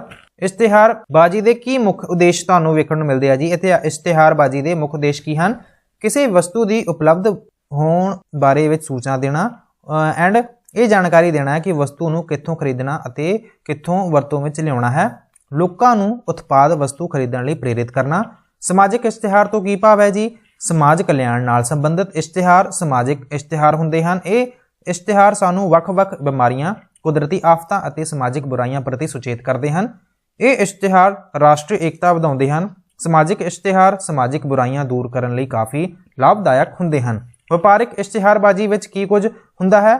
ਵਪਾਰ ਨਾਲ ਸੰਬੰਧਿਤ ਇਸ਼ਤਿਹਾਰਾਂ ਨੂੰ ਵਪਾਰਿਕ ਇਸ਼ਤਿਹਾਰ ਕਿਹਾ ਜਾਂਦਾ ਹੈ। ਵਸਤੂਆਂ ਦਾ ਨਿਰਮਾਣ ਕਰਨ ਵਾਲੇ ਉਤਪਾਦਕ ਨੂੰ ਖਰੀਦਦਾਰਾਂ ਦੀ ਜ਼ਰੂਰਤ ਹੁੰਦੀ ਹੈ, ਇਸ ਲਈ ਉਹ ਇਸ਼ਤਿਹਾਰ ਰਾਹੀਂ ਵਸਤੂਆਂ ਦੇ ਬਾਰੇ ਵਿੱਚ ਖਪਤਕਾਰਾਂ ਵਸਤੂਆਂ ਦੀ ਵਰਤੋਂ ਕਰਨ ਵਾਲੇ ਨੂੰ ਦੱਸਦਾ ਹੈ। ਇਹਨਾਂ ਵਸਤੂਆਂ ਵਿੱਚ ਮੁੱਖ ਤੌਰ ਤੇ ਖਾਣ ਵਾਲੀਆਂ ਚੀਜ਼ਾਂ, ਰਾਸ਼ਨ ਪਾਣੀ, ਕੱਪੜੇ, ਬਿਜਲੀ ਚੀਜ਼ਾਂ ਜਿਵੇਂ ਕਿ ਟੀਵੀ, ਫ੍ਰਿਜ ਆਦਿ ਸ਼ਾਮਿਲ ਹੁੰਦੇ ਹਨ। ਇਸ਼ਤਿਹਾਰਦਾਤਾ ਆਪਣੀ ਚੀਜ਼ਾਂ ਪ੍ਰਤੀ ਲੋਕਾਂ ਦਾ ਵਤੀਰਾ ਬਦਲਣ ਲਈ ਕਿਹੜੇ-ਕਿਹੜੇ ਢੰਗ ਅਪਣਾਉਂਦੇ ਹਨ? ਸੋ ਉਹ ਗਲੀਆਂ ਵਿੱਚ ਫੇਰੀ ਲਗਾ ਕੇ, ਅਖਬਾਰਾਂ ਅਤੇ ਮੈਗਜ਼ੀਨ ਆਦਿ ਦਾ ਇਸ਼ਤਿਹਾਰ ਦੇ ਕੇ ਜਾਂ ਫਿਰ ਟੈਲੀਵਿਜ਼ਨ ਅਤੇ ਇੰਟਰਨੈਟ ਤੇ ਵਿਗਿਆਪਨ ਦੇ ਕੇ ਕੀ ਕਰਦੇ ਨੇ ਜੀ? ਲੋਕਾਂ ਦੇ ਮਨ ਵਿੱਚ ਆਪਦੀ ਜਗ੍ਹਾ ਬਣਾਉਂਦੇ ਨੇ, ਆਪਦੇ ਪ੍ਰੋਡਕਟ ਪ੍ਰਤੀ ਇੰਟਰਸਟ ਜਗਾਉਂਦੇ ਨੇ। ਸਾਰਵਜਨਿਕ ਸੇਵਾਵਾਂ ਨਾਲ ਸੰਬੰਧਿਤ ਦੋ ਵਿਗਿਆਪਨਾਂ ਦੇ ਨਾਂ ਲਿਖੋ। ਇੱਕ ਤਾਂ ਜਿਵੇਂ ਕਿ ਪੋਲੀਓ ਦਾ ਖਤਰਾ, ਕੁਦਰਤੀ ਆਫਤਾਂ। ਸੋ ਇਹ ਆਪਾਂ ਕਹਿ ਸਕਦੇ ਹਾਂ ਸਾਰਵਜਨਿਕ ਸੇਵਾਵਾਂ ਦੀ ਕੁਝ ਐਗਜ਼ਾਮਪਲਸ ਨੇ ਜੀ। ਇਸ਼ਤਿਹਾਰਬਾਜ਼ੀ ਸੰਬੰਧੀ ਅਧਿਨਿਯਮਾਂ ਦੀ ਜ਼ਰੂਰਤ ਕਿਉਂ ਹੈ? ਇਸ਼ਤਿਹਾਰ ਦੀ ਵਰਤੋਂ ਚੰਗੇ ਅਤੇ ਬੁਰੇ ਦੋਵਾਂ ਢੰਗਾਂ ਨਾਲ ਕੀਤੀ ਜਾ ਸਕਦੀ ਹੈ। ਇਸ਼ਤਿਹਾਰ ਦਾ ਸਮਾਜ ਤੇ ਡੂੰਘਾ ਪ੍ਰਭਾਵ ਪੈਂਦਾ ਹੈ, ਇਸ ਲਈ ਇਸ਼ਤਿਹਾਰਾਂ ਦੀ ਗਲਤ ਵਰਤੋਂ ਨੂੰ ਰੋਕਣ ਲਈ ਨਿਯਮ ਜ਼ਰੂਰੀ ਹਨ। ਉਦਾਹਰਣ ਵਜੋਂ ਅਮਰੀਕਾ ਵਿੱਚ ਤੰਬਾਕੂ ਦੇ ਇਸ਼ਤਿਹਾਰਾਂ ਤੇ ਰੋਕ ਹੈ, ਇਸ ਲਈ ਇਸ਼ਤਿਹਾਰ ਸੰਬੰਧੀ ਨਿਯਮ ਜ਼ਰੂਰੀ ਹਨ ਤਾਂ ਜੋ ਬੁਰੀਆਂ ਚੀਜ਼ਾਂ ਤੋਂ ਬਚਿਆ ਜਾ ਸਕੇ। ਉਹਨਾਂ ਨੈਤਿਕ ਨਿਯਮਾਂ ਦਾ ਵੇਰਵਾ ਦਿਓ ਜਿਨ੍ਹਾਂ ਨੂੰ ਮੀਡੀਆ ਦੁਆਰਾ ਅਪਣਾਉਣਾ ਜ਼ਰੂਰੀ ਹੈ। ਲੋਕਾਂ ਤੱਕ ਸਹੀ ਤੇ ਸੱਚੀ ਗੱਲ ਪਹੁੰਚਾਉਣੀ ਚਾਹੀਦੀ ਹੈ, ਲੋਕ ਭਲਾਈ ਦੇ ਕੰਮ ਕਰਨੇ ਚਾਹੀਦੇ ਹੈ ਤੇ ਲੋਕਾਂ ਵਿੱਚ ਜਾਗਰੂਕਤਾ ਪੈਦਾ ਕਰਨਾ, ਸਮਾਜਿਕ ਜ਼ਿੰਮੇਵਾਰੀ ਨੂੰ ਸਹੀ ਢੰਗ ਨਾਲ ਨਿਭਾਉਣਾ। ਖਾਲੀ ਥਾਵਾਂ ਵੇਖ ਲਓ ਜੀ। ਜਨਤਕ ਸੰਚਾਰ ਆਧੁਨਿਕ ਪ੍ਰਣਾਲੀ ਦੇ ਨੁਕਸ ਦੱਸਣ ਲਈ ਇੱਕ ਸ਼ਕਤੀਸ਼ਾਲੀ ਅਤੇ ਸਿੱਧਾ ਸਾਧਨ ਹੈ। ਜਨਤਕ ਸੰਚਾਰ ਦੀ ਮੁੱਖ ਭੂਮਿਕਾ ਸਹੀ ਸੂਚਨਾ ਪ੍ਰਦਾਨ ਕਰਨਾ ਹੈ। ਸਦਾਚਾਰ ਤੋਂ ਭਾਵ ਹੈ ਕਿ ਆਪਣੀਆਂ ਜ਼ਿੰਮੇਵਾਰੀ ਨੂੰ ਠੀਕ ਤਰ੍ਹਾਂ ਨਿਭਾਉਣਾ। ਇਸ਼ਤਿਹਾਰ ਆਪਣੇ ਉਦੇਸ਼ ਦੇ ਆਧਾਰ ਤੇ ਵੱਖਰੇ ਹਨ। ਕਿਸੇ ਵਸਤੂ ਦੀ ਵਿਕਰੀ ਜਾਂ ਮੰਗ ਨੂੰ ਵਧਾਉਣਾ ਇਸ਼ਤਿਹਾਰਬਾਜ਼ੀ ਦਾ ਮੁੱਖ ਉਦੇਸ਼ ਹੁੰਦਾ ਹੈ। ਹੁਣ ਆਪਾਂ ਗੱਲ ਕਰਦੇ ਹਾਂ ਉਮੀਦਵਾਰਾਂ ਅਤੇ ਰਾਜਨੀਤਿਕ ਦਲਾਂ ਦੇ ਹੱਕ ਵਿੱਚ ਰਾਜਨੀਤਿਕ ਇਸ਼ਤਿਹਾਰਬਾਜ਼ੀ ਹੁੰਦੀ ਹੈ। ਬਹੁਵਿਕਲਪੀ ਪ੍ਰਸ਼ਨਾਂ ਨੂੰ ਵੇਖ ਲਓ ਜੀ। ਜਨਤਕ ਸੰਚਾਰ ਬਿਜਲਈ ਸਾਧਨ ਦਾ ਜਿਹੜਾ ਨਾਂ ਹੈਗਾ ਜੀ ਉਹ ਆਪਾਂ ਕਹਿ ਦਿੰਦੇ ਹਾਂ ਟੈਲੀਵਿਜ਼ਨ ਨੂੰ। ਇਸ਼ਤਿਹਾਰਬਾਜ਼ੀ ਦੀਆਂ ਮੁੱਖ ਕਿਸਮਾਂ ਹੁੰਦੀਆਂ ਨੇ ਜੀ ਦੋ। ਐਂਡ ਕਿਸ ਦੇਸ਼ ਵਿੱਚ ਪ੍ਰੈਸ ਜਾਂ ਛਪਾਈ ਦੇ ਸਾਧਨਾਂ ਨੂੰ ਲੋਕਤੰਤਰ ਦਾ ਚਾਨਣ ਮੁਨਾਰਾ ਕਿਹਾ ਜਾਂਦਾ ਹੈ? ਭਾਰਤ ਨੂੰ। ਅੱਗੇ ਵੇਖੋ ਜੀ ਲਾਸਟ ਤੇ, ਲੋਕਾਂ ਦੇ ਸਮੂਹ ਨੂੰ ਵੱਖ-ਵੱਖ ਢੰਗ ਨਾਲ ਸੰਪਰਕ ਕਰਨ ਲਈ ਜਨਤਕ ਸੰਚਾਰ ਕਿਹਾ ਜਾਂਦਾ ਹੈ। ਬਿਲਕੁਲ ਠੀਕ। ਪ੍ਰੈਸ ਲੋਕਤੰਤਰ ਦਾ ਚਾਨਣ ਮੁਨਾਰਾ ਹੈ। ਬਿਲਕੁਲ ਠੀਕ। ਇਸ਼ਤਿਹਾਰਬਾਜ਼ੀ ਦੀਆਂ ਮੁੱਖ ਕਿਸਮਾਂ ਵਪਾਰਿਕ ਅਤੇ ਸਮਾਜਿਕ ਇਸ਼ਤਿਹਾਰ ਹਨ। ਸੋ ਇਹ ਵੀ ਠੀਕ ਹੈ ਜੀ। ਉਮੀਦ ਕਰਦਾ ਸੈਸ਼ਨ ਤੁਹਾਨੂੰ ਇੰਟਰਸਟਿੰਗ ਲੱਗਿਆ ਹੋਊਗਾ। ਜੇਕਰ ਤੁਹਾਨੂੰ ਸੈਸ਼ਨ ਇੰਟਰਸਟਿੰਗ ਲੱਗਿਆ ਸੀਗਾ, ਉਮੀਦ ਮੈਂ ਇਹੀ ਕਰੂੰਗਾ ਇਹ ਕਾਫੀ ਹੈਗਾ ਜੀ ਤੁਹਾਡਾ ਇੰਟਰਸਟ ਵਧਾਉਣ ਦੇ ਲਈ। ਐਂਡ ਤੁਸੀਂ ਇਹਦੀ ਜਿਹੜੀ ਕਿਤਾਬ ਹੈਗੀ ਆ ਜੀ ਉਹ ਵੀ ਪੜ੍ਹਨ ਦੀ ਜ਼ਰੂਰ ਕੋਸ਼ਿਸ਼ ਕਰਿਓ। ਮੇਰੀਆਂ ਇਹ ਸਾਰੀਆਂ ਗੱਲਾਂ ਸੁਣ ਕੇ ਤੁਹਾਡਾ ਦਿਲ ਜ਼ਰੂਰ ਕਰੂਗਾ ਕਿ ਅਸੀਂ ਕਿਤਾਬ ਵੀ ਪੜ੍ਹੀਏ। ਸੋ ਇੰਟਰਸਟ ਕ੍ਰੀਏਟ ਕਰਨ ਲਈ ਮੈਨੂੰ ਲੱਗਦਾ ਇਹ ਵੀਡੀਓ ਹੈਗੀ ਸੀ ਕਾਫੀ ਜ਼ਿਆਦਾ ਸਫੀਸ਼ੀਐਂਟ। ਸੋ ਕਲਾਸ ਪਸੰਦ ਆਈ ਹੋਵੇ ਤਾਂ ਇਹਨੂੰ ਲਾਈਕ ਕਰਿਓ, ਆਪਦੇ ਦੋਸਤਾਂ ਨਾਲ ਸ਼ੇਅਰ ਕਰਿਓ, ਚੈਨਲ ਨੂੰ ਸਬਸਕ੍ਰਾਈਬ ਕਰਿਓ ਐਂਡ ਇਸ ਦੇ ਨਾਲ ਹੀ ਆਪਾਂ ਵੀਡੀਓ ਨੂੰ ਕਰਦੇ ਹਾਂ ਖਤਮ। Thank you so much for watching. God bless you all. ਸਤਿ ਸ਼੍ਰੀ ਅਕਾਲ ਦੋਸਤੋ, welcome to doorstep education point. ਉਮੀਦ ਕਰਦਾ ਤੁਸੀਂ ਸਾਰੇ ਵਧੀਆ ਹੋਣੇ ਆ। ਅੱਜ ਦੀ ਕਲਾਸ ਵਿੱਚ ਆਪਾਂ 8ਵੀਂ ਕਲਾਸ ਦੀ ਪੰਜਾਬ ਬੋਰਡ ਦੀ ਜਿਹੜੀ ਕਿਤਾਬ ਹੈਗੀ ਹੈ ਜੀ SST ਦੀ ਜਿਹੜੀ ਪੋਲਿਟੀ ਹੈ ਉਹਨੂੰ ਆਪਾਂ ਡਿਸਕਸ ਕਰਨ ਜਾ ਰਹੇ ਹਾਂ। ਇੱਕ ਵੀਡੀਓ ਦੇ ਵਿੱਚ ਹੀ ਆਪਾਂ ਜਿਹੜੇ ਵੀ 5-6 ਚੈਪਟਰ ਨੇ ਉਹਨਾਂ ਨੂੰ ਡਿਸਕਸ ਕਰ ਲਵਾਂਗੇ। ਸਪੈਸ਼ਲੀ ਉਹਨਾਂ ਦੇ ਜਿਹੜੇ ਬੈਕ ਤੇ ਐਕਸਰਸਾਈਜ਼ ਦਿੱਤੀ ਹੁੰਦੀ ਹੈ ਉਹਨਾਂ ਨੂੰ ਸੋਲਵ ਕਰਨ ਜਾ ਰਹੇ ਹਾਂ। ਇਸ ਵੀਡੀਓ ਨੂੰ ਤੁਸੀਂ ਐਂਡ ਤੱਕ ਵੇਖਣਾ ਹੈ, ਫਿਰ ਹੀ ਤੁਹਾਡੀ ਜਿਹੜੀ ਬੇਸਿਕ ਅੰਡਰਸਟੈਂਡਿੰਗ ਹੈਗੀ ਹੈ ਜੀ ਉਹ ਡਿਵੈਲਪ ਹੋਏਗੀ। ਜਿਵੇਂ ਜਿਵੇਂ ਤੁਹਾਡੀ ਅੰਡਰਸਟੈਂਡਿੰਗ, ਤੁਹਾਡੀ ਸਮਝ ਵਧੇਗੀ, ਤੁਹਾਡੇ ਜਿਹੜੇ ਮਾਰਕਸ ਨੇ ਭਾਵੇਂ ਉਹ PS ਟੈਟ ਦਾ ਪੇਪਰ ਹੋਵੇ, CA ਟੈਟ ਦਾ ਪੇਪਰ ਹੋਵੇ ਜਾਂ ਫਿਰ ਹੋਰ ਕੋਈ ਐਗਜ਼ਾਮ ਵੀ ਹੋਵੇ, ਉਹਦੇ ਵਿੱਚ ਜਿੱਥੋਂ ਵੀ ਪੋਲਿਟੀ ਆਉਂਦੀ ਹੈ ਇਹਨਾਂ ਟੌਪਿਕ ਦੇ ਵਿੱਚੋਂ ਤੁਹਾਡੇ ਜਿਹੜੇ ਕੁਐਸਚਨਸ ਨੇ ਜੀ ਉਹ ਸਹੀ ਹੋਣਗੇ। ਸੋ ਦੋਸਤੋ ਵੀਡੀਓ ਨੂੰ ਕਰਦੇ ਹਾਂ ਸ਼ੁਰੂ। ਵੀਡੀਓ ਨੂੰ ਸ਼ੁਰੂ ਕਰਨ ਤੋਂ ਪਹਿਲਾਂ ਚੈਨਲ ਨੂੰ ਸਬਸਕ੍ਰਾਈਬ ਜ਼ਰੂਰ ਕਰ ਲਿਓ ਐਂਡ ਇੱਕ ਤੁਹਾਡੇ ਸਾਹਮਣੇ ਅਪੀਲ ਕਰ ਰਿਹਾ ਜੀ ਕਿ ਆਪਣੇ ਚੈਨਲ ਤੇ 41K ਸਬਸਕ੍ਰਾਈਬਰਸ ਹੈਗੇ ਆ। ਜੇਕਰ ਤੁਸੀਂ ਆਪਦੇ 2-3 ਫਰੈਂਡਸ ਤੋਂ ਵੀ ਇਸ ਚੈਨਲ ਨੂੰ ਸਬਸਕ੍ਰਾਈਬ ਕਰਵਾਓਗੇ ਤਾਂ ਆਪਣੇ ਚੈਨਲ ਤੇ 50K ਸਬਸਕ੍ਰਾਈਬਰ ਛੇਤੀ ਹੀ ਹੋ ਜਾਣਗੇ। ਸੋ ਦੋਸਤੋ ਤੁਹਾਡਾ ਬਹੁਤਾ ਸਮਾਂ ਖਰਾਬ ਨਹੀਂ ਕਰਦੇ, ਵੀਡੀਓ ਨੂੰ ਕਰਦੇ ਹਾਂ ਸ਼ੁਰੂ। ਤੇ ਆਪਾਂ ਪਹਿਲਾਂ ਇਹ ਵੇਖ ਲੈਂਦੇ ਆ ਕਿ ਆਪਾਂ ਕਿਹੜੇ-ਕਿਹੜੇ ਲੈਸਨਸ ਨੂੰ, ਟੌਪਿਕਸ ਨੂੰ ਡਿਸਕਸ ਕਰਾਂਗੇ। ਅੱਜ ਦੀ ਕਲਾਸ ਵਿੱਚ ਆਪਾਂ ਸੰਵਿਧਾਨ ਅਤੇ ਕਾਨੂੰਨ, ਧਰਮ ਨਿਰਪੱਖਤਾ ਦੀ ਮਹੱਤਤਾ ਅਤੇ ਆਦਰਸ਼ ਲਈ ਕਾਨੂੰਨ, ਮੁੱਢਲੇ ਅਧਿਕਾਰ ਅਤੇ ਮਨੁੱਖੀ ਅਧਿਕਾਰਾਂ ਵਜੋਂ ਮੁੱਢਲੇ ਕਰਤੱਵ, ਸੰਸਦ ਬਣਤਰ, ਭੂਮਿਕਾ ਅਤੇ ਵਿਸ਼ੇਸ਼ਤਾਵਾਂ, ਨਿਆਂਪਾਲਿਕਾ ਦੀ ਕਾਰਜਵਿਧੀ ਅਤੇ ਵਿਸ਼ੇਸ਼ ਅਧਿਕਾਰ, ਸਮਾਜਿਕ ਅਸਮਾਨਤਾਵਾਂ ਅਤੇ ਸਮਾਜਿਕ ਨਿਆਂ ਦੇ ਪ੍ਰਭਾਵ। ਇਹਨਾਂ ਸਾਰੇ ਹੀ ਪਾਠ ਨੂੰ ਆਪਾਂ ਸਮਝਣ ਜਾ ਰਹੇ ਹਾਂ। ਸੋ ਪਹਿਲੇ ਪਾਠ ਤੋਂ ਆਪਾਂ ਸ਼ੁਰੂ ਕਰਾਂਗੇ, ਸੰਵਿਧਾਨ ਅਤੇ ਕਾਨੂੰਨ। ਸਭ ਤੋਂ ਪਹਿਲਾਂ ਆਪਾਂ ਇਹ ਵੇਖ ਲੈਂਦੇ ਹਾਂ ਕਿ ਜਿਹੜਾ ਭਾਰਤ ਦਾ ਸੰਵਿਧਾਨ ਸੀਗਾ ਉਹ ਕਦੋਂ ਲਾਗੂ ਕੀਤਾ ਗਿਆ ਸੀਗਾ। ਭਾਰਤ ਦੀ ਸੰਵਿਧਾਨ ਦੀ ਗੱਲ ਕਰੀਏ ਤੇ ਇਹ 26 ਜਨਵਰੀ 1950 ਨੂੰ ਲਾਗੂ ਕੀਤਾ ਗਿਆ ਸੀਗਾ। ਭਾਰਤ ਦਾ ਸੰਵਿਧਾਨ ਜਿਹੜਾ ਹੈਗਾ ਜੀ, ਇੰਡੀਅਨ ਕਨਸਟੀਟਿਊਸ਼ਨ ਦੀ ਆਪਾਂ ਗੱਲ ਕਰਦੇ ਹਾਂ, 26 ਜਨਵਰੀ 1950 ਨੂੰ ਲਾਗੂ ਕੀਤਾ ਗਿਆ ਸੀਗਾ। ਭਾਰਤ ਦੇ ਪਹਿਲੇ ਜਿਹੜੇ ਰਾਸ਼ਟਰਪਤੀ ਸੀਗੇ ਉਹ ਕੌਣ ਸੀ?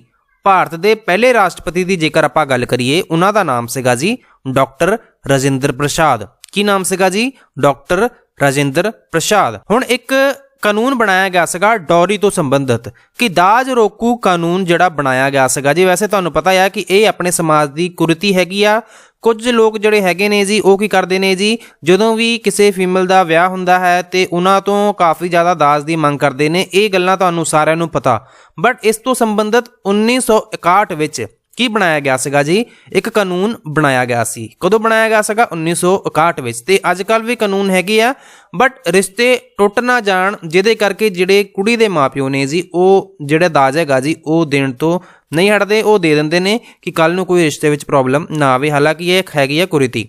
ਅੱਗੇ ਵੇਖੋ ਜੀ, ਭਾਰਤੀ ਸੰਵਿਧਾਨ ਡੈਸ਼ ਵਿੱਚ ਤਿਆਰ ਕੀਤਾ ਗਿਆ। ਕਿ ਜਿਹੜਾ ਭਾਰਤੀ ਸੰਵਿਧਾਨ ਹੈਗਾ ਜੀ ਇਹਨੂੰ ਕਿੰਨਾ ਸਮਾਂ ਲੱਗ ਗਿਆ ਸੀਗਾ ਤਿਆਰ ਹੋਣ ਲੱਗਿਆ? ਜੇਕਰ ਆਪਾਂ ਭਾਰਤੀ ਸੰਵਿਧਾਨ ਦੀ ਗੱਲ ਕਰਦੇ ਹਾਂ, ਇਹਨੂੰ ਲੱਗੇ ਸੀਗੇ ਜੀ 2 ਸਾਲ 11 ਮਹੀਨੇ ਤੇ 18 ਦਿਨ। ਕਿੰਨਾ ਟਾਈਮ ਲੱਗ ਗਿਆ ਸੀਗਾ ਭਾਰਤੀ ਸੰਵਿਧਾਨ ਨੂੰ ਬਣਨ ਵਿੱਚ? 2 ਸਾਲ 11 ਮਹੀਨੇ 18 ਦਿਨ ਇਹਨੂੰ ਬਣਨ ਵਿੱਚ ਲੱਗੇ ਸੀਗੇ। ਹੋ ਸਕਦਾ ਕੋਈ ਇਹੋ ਜਿਹਾ ਪ੍ਰਸ਼ਨ ਵੀ ਐਗਜ਼ਾਮ ਵਿੱਚ ਆ ਜਾਵੇ। ਸੋ ਜੇਕਰ ਤੁਹਾਨੂੰ ਇਹ ਚੀਜ਼ਾਂ ਯਾਦ ਹੋਣਗੀਆਂ ਤੇ ਤੁਹਾਡੇ ਨੰਬਰ ਪੱਕੇ ਹੋ ਜਾਣਗੇ। ਭਰੂਣ ਹੱਤਿਆ ਦਾ ਮੂਲ ਕਾਰਨ ਕੀ ਡੈਸ਼ ਦੇਣ ਦੀ ਰੀਤ ਸੀਗੀ? ਸੋ ਭਰੂਣ ਹੱਤਿਆ ਦਾ ਜਿਹੜਾ ਮੂਲ ਕਾਰਨ ਦਾਜ ਦੇਣ ਦੀ ਰੀਤ ਹੈਗੀ ਆ, ਕਿਉਂਕਿ ਜਿਹੜੇ ਮਾਪਿਓ ਨੇ ਉਹ ਢਿੱਡ ਵਿੱਚ ਹੀ ਆਪਦੇ ਜਿਹੜੀਆਂ ਗਰਲ ਚਾਈਲਡ ਹੁੰਦੀਆਂ ਨੇ ਉਹਨਾਂ ਨੂੰ ਮਾਰ ਦਿੰਦੇ ਨੇ। ਕਿਉਂ? ਉਹਨਾਂ ਨੂੰ ਲੱਗਦਾ ਕਿ ਇਹਨੇ ਕੱਲ੍ਹ ਨੂੰ ਵੱਡੇ ਹੋ ਕੇ ਸਾਡੇ ਮਾਪਿਓ ਦੇ ਸਿਰ ਤੇ ਬੋਝ ਬਣਨਾ ਆ, ਜਿਹਦੇ ਕਰਕੇ ਉਹ ਕੀ ਕਰਦੇ ਸੀਗੇ ਕਿ ਕੱਲ੍ਹ ਨੂੰ ਇਹਦਾ ਜੇਕਰ ਆਪਾਂ ਵਿਆਹ ਕਰਵਾਵਾਂਗੇ ਤੇ ਸਾਨੂੰ ਦਾਜ ਦੇਣਾ ਪੈਣਾ ਆ। ਸੋ ਇਹ ਮੇਨ ਜਿਹੜਾ ਫੀਮੇਲ ਫੋਰਟੀਸਾਈਡ ਆਪਾਂ ਕਹਿ ਦਿੰਦੇ ਆ, ਭਰੂਣ ਹੱਤਿਆ ਦਾ ਮੂਲ ਕਾਰਨ ਦਾਜ ਦੇਣ ਦੀ ਰੀਤ ਹੈ। ਅੱਗੇ ਵੇਖ ਲੈਂਦੇ ਆ ਜੀ, ਟਰੂ ਫਾਲਸ। ਡਾਂਡੀ ਸਥਾਨ ਤੇ ਗਾਂਧੀ ਜੀ ਨੇ ਨਮਕ ਕਾਨੂੰਨ ਤੋੜਿਆ ਸੀਗਾ। ਬਿਲਕੁਲ ਠੀਕ। ਨਿਆਂਪਾਲਿਕਾ ਸੰਵਿਧਾਨ ਦੀ ਰੱਖਿਆ ਨਹੀਂ ਕਰਦੀ ਹੈ? ਕਰਦੀ ਹੈ। ਨਿਆਂਪਾਲਿਕਾ ਜਿਹੜੀ ਹੈ ਜੀ ਇਹ ਸੰਵਿਧਾਨ ਦੀ ਰੱਖਿਆ ਕਰਦੀ ਹੈ। ਸੋ ਇੱਥੇ ਇਹਨਾਂ ਨੇ ਤਾਂ ਗਲਤ ਲਾਇਆ ਹੋਇਆ। ਭਾਰਤ ਵਿੱਚ ਕਾਨੂੰਨ ਦਾ ਸ਼ਾਸਨ ਚੱਲਦਾ ਹੈ। ਬਿਲਕੁਲ ਠੀਕ ਹੈ ਜੀ। ਬੁਰੇ ਕਾਨੂੰਨਾਂ ਦੀ ਉਲੰਘਣਾ ਕਰਨੀ ਲੋਕਤੰਤਰੀ ਸਰਕਾਰ ਦੀ ਵਿਸ਼ੇਸ਼ਤਾ ਹੈ। ਬੁਰੇ ਕਾਨੂੰਨਾਂ ਦੀ ਉਲੰਘਣਾ ਕਰਨੀ, ਇਹ ਗੱਲ ਬਿਲਕੁਲ ਠੀਕ ਹੈਗੀ ਹੈ ਜੀ।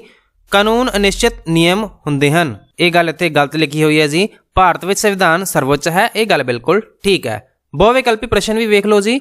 ਭਾਰਤ ਦਾ ਸੰਵਿਧਾਨ ਕਦੋਂ ਲਾਗੂ ਕੀਤਾ ਗਿਆ ਸੀਗਾ? ਹੁਣੇ ਆਪਾਂ ਡਿਸਕਸ ਕਰਕੇ ਹਟੇ ਸੀਗੇ ਫਿਲ ਇਨ ਦ ਬਲੈਂਕਸ ਵਿੱਚ। 26 ਜਨਵਰੀ 1950 ਵਿੱਚ ਇਹਨੂੰ ਲਾਗੂ ਕੀਤਾ ਗਿਆ ਸੀਗਾ।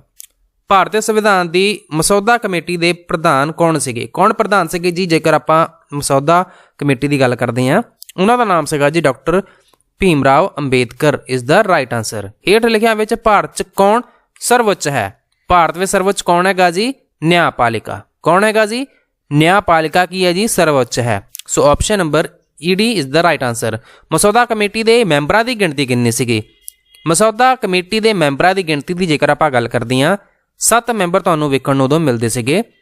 ਸੰਵਿਧਾਨ ਤੋਂ ਕੀ ਭਾਵ ਹੈਗਾ ਜੀ? ਸੰਵਿਧਾਨ ਉਹ ਕਾਨੂੰਨੀ ਦਸਤਾਵੇਜ਼ ਹੈ ਜਿਸ ਅਨੁਸਾਰ ਦੇਸ਼ ਦਾ ਪ੍ਰਸ਼ਾਸਨ ਚਲਾਇਆ ਜਾਂਦਾ ਹੈ। ਇੱਕ ਰੂਲਸ ਆਫ ਬੁੱਕਸ ਵੀ ਕਹਿ ਦਿੰਦੇ ਆ ਜਿਹਦੇ ਨਾਲ ਆਪਣਾ ਜਿਹੜਾ ਦੇਸ਼ ਹੈਗਾ ਜੀ ਉਹ ਚਲਾਇਆ ਜਾ ਰਿਹਾ। ਸੰਵਿਧਾਨ 26 ਜਨਵਰੀ 1950 ਨੂੰ ਕਿਉਂ ਲਾਗੂ ਕੀਤਾ ਗਿਆ?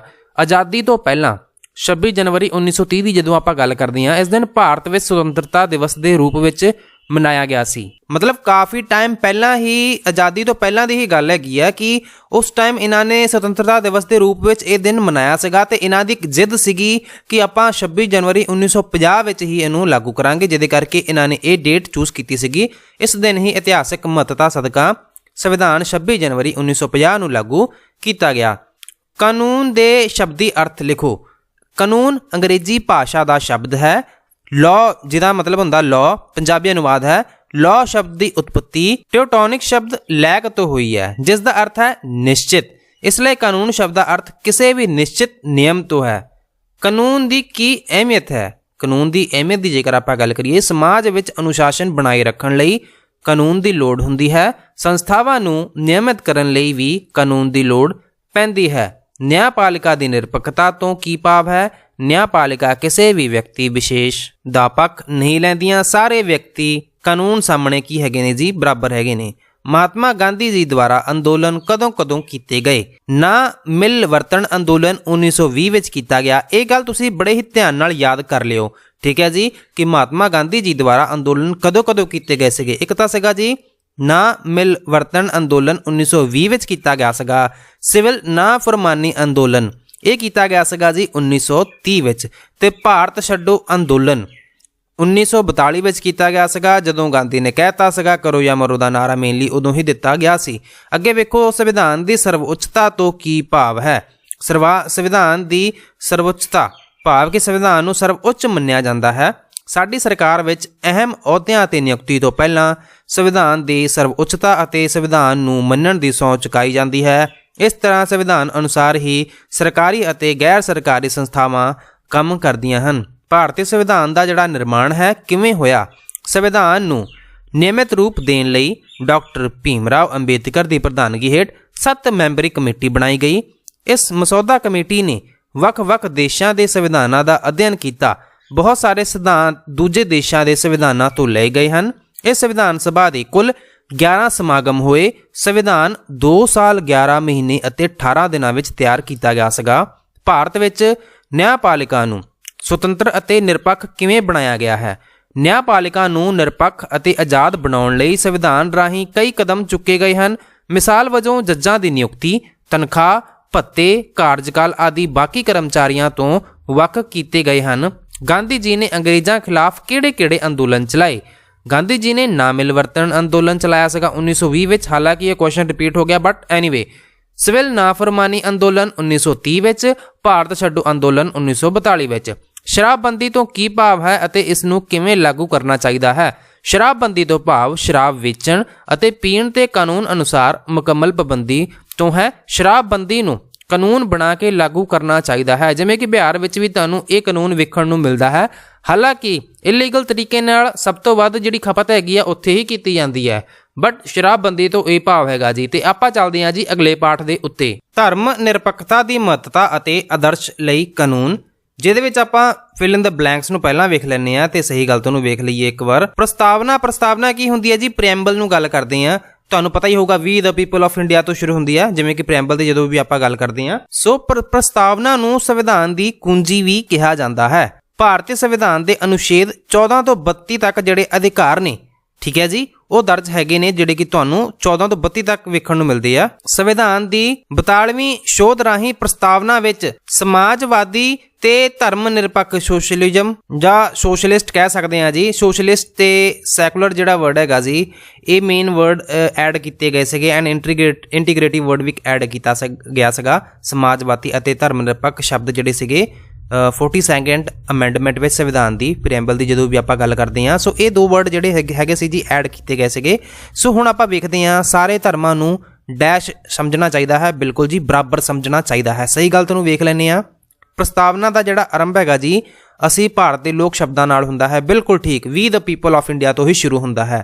ਪ੍ਰਸਤਾਵਨਾ ਵਿੱਚ ਸਮਾਨਤਾ ਸ਼ਬਦ ਦਰਜ ਨਹੀਂ ਕੀਤਾ ਗਿਆ, ਸੋ ਇਹਦਾ ਜਵਾਬ ਕੀ ਹੋਊਗਾ ਜੀ? ਪ੍ਰਸਤਾਵਨਾ ਵਿੱਚ ਸਮਾਨਤਾ ਸ਼ਬਦ ਦਰਜ ਨਹੀਂ ਕੀਤਾ ਗਿਆ ਹੈ, ਸੋ ਇਹ ਜਵਾਬ ਹੋਊਗਾ ਜੀ ਗਲਤ। ਸੰਵਿਧਾਨ ਅਨੁਸਾਰ ਧਰਮ, ਜਾਤ, ਰੰਗ, ਨਸਲ ਦੇ ਆਧਾਰ ਤੇ ਭੇਦਭਾਵ ਕੀਤਾ ਜਾ ਸਕਦਾ ਹੈ, ਬਿਲਕੁਲ ਨਹੀਂ ਕੀਤਾ ਜਾ ਸਕਦਾ। ਵੋਟ ਦਾ ਅਧਿਕਾਰ ਰਾਜਨੀਤਿਕ ਨਿਆਂ ਪ੍ਰਦਾਨ ਕਰਦਾ ਹੈ, ਬਿਲਕੁਲ ਠੀਕ। ਪ੍ਰਸਤਾਵਨਾ ਨੂੰ ਭਾਰਤੀ ਸੰਵਿਧਾਨ ਦੇ ਅੰਤ ਵਿੱਚ ਲਿਖਿਆ ਗਿਆ ਹੈ, ਬਿਲਕੁਲ ਗਲਤ ਜੀ, ਇਹ ਤਾਂ ਸਟਾਰਟਿੰਗ ਵਿੱਚ ਹੀ ਲਿਖਿਆ ਗਿਆ ਨਾ। ਅੱਗੇ ਵੇਖੋ ਮੌਲਿਕ ਅਧਿਕਾਰ ਭਾਰਤੀ ਸੰਵਿਧਾਨ ਦੇ ਕਿਹੜੇ ਭਾਗ ਵਿੱਚ ਹਨ? ਸੋ ਇਹ ਹੈਗੇ ਆ ਜੀ ਤੀਸਰੇ ਭਾਗ ਵਿੱਚ। ਕਿੰਨੇ ਭਾਗ ਵਿੱਚ ਜੀ? ਤੀਸਰੇ ਭਾਗ ਵਿੱਚ, ਜਿਹੜੇ ਆਪਾਂ ਮੌਲਿਕ ਅਧਿਕਾਰਾਂ ਦੀ ਗੱਲ ਕਰਦੇ ਹਾਂ, ਫੰਡਾਮੈਂਟਲ ਰਾਈਟਸ।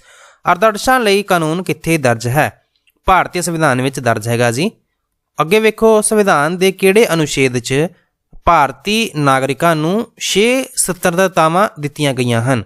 ਸੋ ਇਹ ਦਿੱਤੇ ਗਏ ਆ ਜੀ 19, ਅਨੁਛੇਦ 19 ਵਿੱਚ ਇਹ ਗੱਲ ਲਿਖੀ ਹੋਈ ਹੈ। ਅੱਗੇ ਵੇਖਦੇ ਹਾਂ ਜੀ, ਤਾਂ ਹੇਠ ਲਿਖੇ ਪ੍ਰਸ਼ਨਾਂ ਦੇ ਉੱਤਰ 15 ਸ਼ਬਦਾਂ ਵਿੱਚ ਦਿਓ। ਧਰਮ ਨਿਰਪੱਖਤਾ ਸ਼ਬਦ ਦਾ ਅਰਥ ਲਿਖੋ। ਧਰਮ ਨਿਰਪੱਖਤਾ ਦਾ ਭਾਵ ਸਾਰੇ ਧਰਮਾਂ ਨੂੰ ਬਰਾਬਰ ਸਮਝਣਾ ਹੈ, ਸਾਰੇ ਹੀ ਧਰਮਾਂ ਦੀ ਰਿਸਪੈਕਟ ਕਰਨੀ ਹੈ। ਧਰਮ ਨਿਰਪੱਖਤਾ ਦੀ ਕੋਈ ਉਦਾਹਰਣ ਦਿਓ।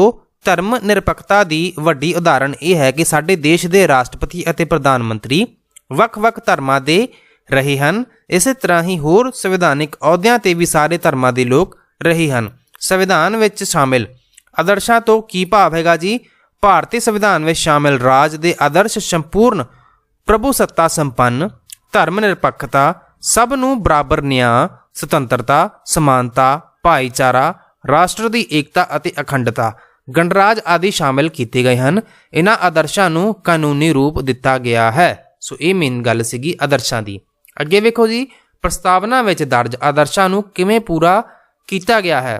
ਪ੍ਰਸਤਾਵਨਾ ਵਿੱਚ ਇਹਨਾਂ ਆਦਰਸ਼ਾਂ ਦੀ ਪ੍ਰਾਪਤੀ ਲਈ ਵੱਖ-ਵੱਖ ਕਾਨੂੰਨ ਹੈਗੇ ਨੇ ਜੀ, ਉਹ ਬਣਾਏ ਗਏ ਨੇ। ਪ੍ਰਸਤਾਵਨਾ ਕੀ ਹੈ? ਪ੍ਰਸਤਾਵਨਾ ਜਦੋਂ ਆਪਾਂ ਗੱਲ ਕਰਦੇ ਹਾਂ, ਪ੍ਰਸਤਾਵਨਾ ਇੱਕ ਅਜਿਹਾ ਦਸਤਾਵੇਜ਼ ਹੁੰਦਾ ਹੈ ਜਿਸ ਵਿੱਚ ਸੰਵਿਧਾਨ ਦੇ ਮੁੱਖ ਉਦੇਸ਼, ਇਸ ਦੇ ਮੌਲਿਕ ਸਿਧਾਂਤਾਂ ਅਤੇ ਆਦਰਸ਼ਾਂ ਆਦਿ ਦਾ ਵਰਣਨ ਕੀਤਾ ਜਾਂਦਾ ਹੈ। ਹੇਠ ਲਿਖੇ ਪ੍ਰਸ਼ਨਾਂ ਦੇ ਉੱਤਰ ਵੇਖ ਲੈਂਦੇ ਆ ਜੀ। ਨਿਆਂ ਤੋਂ ਕੀ ਭਾਵ ਹੈ? ਇਸ ਆਦਰਸ਼ ਨੂੰ ਕਿਵੇਂ ਲਾਗੂ ਕੀਤਾ ਗਿਆ ਹੈ? ਭਾਰਤ ਵਿੱਚ ਸਾਰੇ ਨਾਗਰਿਕਾਂ ਨੂੰ ਸਮਾਜਿਕ, ਆਰਥਿਕ, ਰਾਜਨੀਤਿਕ ਖੇਤਰ ਵਿੱਚ ਨਿਆਂ ਦਿੱਤਾ ਗਿਆ ਹੈ। ਜਾਤ-ਪਾਤ, ਧਰਮ, ਰੰਗ, ਨਸਲ ਆਦਿ ਦੇ ਆਧਾਰ ਤੇ ਕਿਸੇ ਨਾਲ ਕੋਈ ਵਿਤਕਰਾ ਨਹੀਂ ਕੀਤਾ ਜਾ ਸਕਦਾ। ਇਹਨਾਂ ਆਦਰਸ਼ਾਂ ਨੂੰ ਨਾਗਰਿਕਾਂ ਨੂੰ ਮੌਲਿਕ ਅਧਿਕਾਰ ਪ੍ਰਦਾਨ ਕਰਕੇ ਲਾਗੂ ਕੀਤਾ ਗਿਆ ਹੈ। ਸਮਾਨਤਾ ਤੋਂ ਕੀ ਭਾਵ ਹੈ? ਸੰਵਿਧਾਨ ਅਨੁਸਾਰ ਕਿਹੜੀਆਂ ਸਮਾਨਤਾਵਾਂ ਦਿੱਤੀਆਂ ਗਈਆਂ ਹਨ?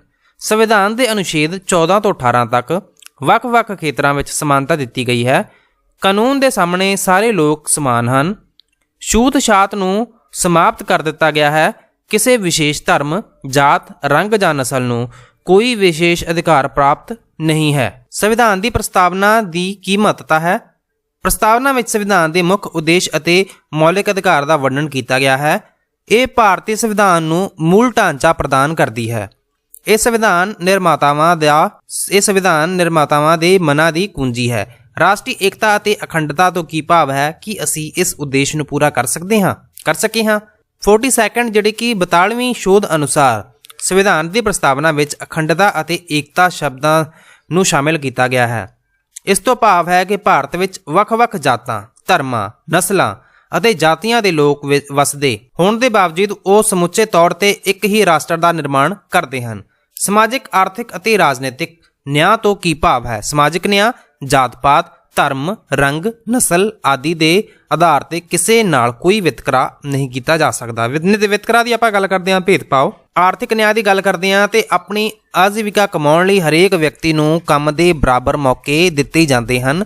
ਰਾਜਨੀਤਿਕ ਨਿਆਂ ਹਰ ਵਿਅਕਤੀ ਨੂੰ ਬਰਾਬਰ ਰਾਜਨੀਤਿਕ ਅਧਿਕਾਰ ਦਿੱਤੇ ਜਾਂਦੇ ਹਨ, ਜਿਵੇਂ ਵੋਟ ਦਾ ਅਧਿਕਾਰ ਅਤੇ ਸਰਕਾਰੀ ਅਹੁਦੇ ਪ੍ਰਾਪਤ ਕਰਨ ਦਾ ਅਧਿਕਾਰ ਆਦਿ। ਤੇ ਇਹ ਗੱਲ ਸੀਗੀ ਜੀ ਆਪਣੇ ਪੋਲਿਟੀ ਦੇ ਸੈਕੰਡ ਚੈਪਟਰ ਦੀ। ਤੇ ਆਪਾਂ ਚੱਲਦੇ ਹਾਂ ਜੀ ਅਗਲੇ ਪਾਠ ਦੇ ਉੱਤੇ। ਅਗਲੇ ਪਾਠ ਦਾ ਨਾਮ ਹੈਗਾ ਜੀ ਮੁੱਢਲੇ ਅਧਿਕਾਰ ਅਤੇ ਮਨੁੱਖੀ ਅਧਿਕਾਰਾਂ ਵਜੋਂ ਮੁੱਢਲੇ ਕਰਤੱਵ। ਭਾਰਤੀ ਸੰਵਿਧਾਨ ਵਿੱਚ ਕਿੰਨੇ ਮੌਲਿਕ ਅਧਿਕਾਰ ਦਰਜ ਹੈਗੇ ਨੇ ਜੀ? ਇਹ ਹੈਗੇ ਆ ਜੀ 6 ਮੌਲਿਕ ਅਧਿਕਾਰ। ਭਾਰਤੀ ਸੰਵਿਧਾਨ 'ਚ ਮੌਲਿਕ ਅਧਿਕਾਰ ਅਨੁਛੇਦ ਕਿੰਨੇ ਤੋਂ ਕਿੰਨੇ ਤੱਕ ਹੈਗੇ ਆ ਜੀ? 14 ਤੋਂ ਲੈ ਕੇ 32 ਤੱਕ ਜਿਹੜੇ ਤੁਹਾਨੂੰ ਆਪਣੇ ਸੰਵਿਧਾਨ ਵਿੱਚ ਮੌਲਿਕ ਅਧਿਕਾਰ ਨੇ, ਫੰਡਾਮੈਂਟਲ ਰਾਈਟਸ ਨੇ ਜੀ, ਇਹ ਵੇਖਣ ਨੂੰ ਮਿਲਦੇ ਆ। ਸੰਵਿਧਾਨ ਦੀ ਧਾਰਾ 25 ਧਰਮ ਦੇ ਆਧਾਰ ਤੇ ਵਿਤਕਰਿਆਂ ਦੀ ਮਨਾਹੀ ਕਰਦੀ ਹੈ ਕਿ ਧਰਮ ਦੇ ਆਧਾਰ ਤੇ ਤੁਸੀਂ ਕਿਸੇ ਨਾਲ ਭੇਦਭਾਵ ਨਹੀਂ ਕਰ ਸਕਦੇ। ਇਹ ਗੱਲ ਲਿਖੀ ਹੋਈ ਹੈ ਆਰਟੀਕਲ 25 ਦੇ ਵਿੱਚ। ਪਹਿਲਾ ਮੌਲਿਕ ਅਧਿਕਾਰ ਸਮਾਨਤਾ ਦਾ ਅਧਿਕਾਰ ਹੈ। ਬਿਲਕੁਲ ਠੀਕ ਹੈ ਜੀ। ਪ੍ਰੈਸ ਦੀ ਆਜ਼ਾਦੀ ਸੁਤੰਤਰਤਾ ਦੇ ਅਧਿਕਾਰ ਅਧੀਨ ਦਿੱਤੀ ਗਈ ਹੈ। ਅੱਗੇ ਵੇਖ ਲੈਂਦੇ ਹਾਂ ਸਹੀ ਗਲਤ। ਸੰਵਿਧਾਨ ਦੇ ਸਾਹਮਣੇ ਅਸੀਂ ਸਾਰੇ ਬਰਾਬਰ ਹਾਂ। ਬਿਲਕੁਲ ਠੀਕ। ਭਾਵੇਂ ਉਹ ਰਾਸ਼ਟਰਪਤੀ ਹੋਵੇ, ਭਾਵੇਂ ਤੁਸੀਂ ਹੋਵੋ, ਤੁਸੀਂ ਸਾਰੇ ਹੀ ਇੱਕ ਬਰਾਬਰ ਹੋ ਕਾਨੂੰਨ ਦੇ ਸਾਹਮਣੇ।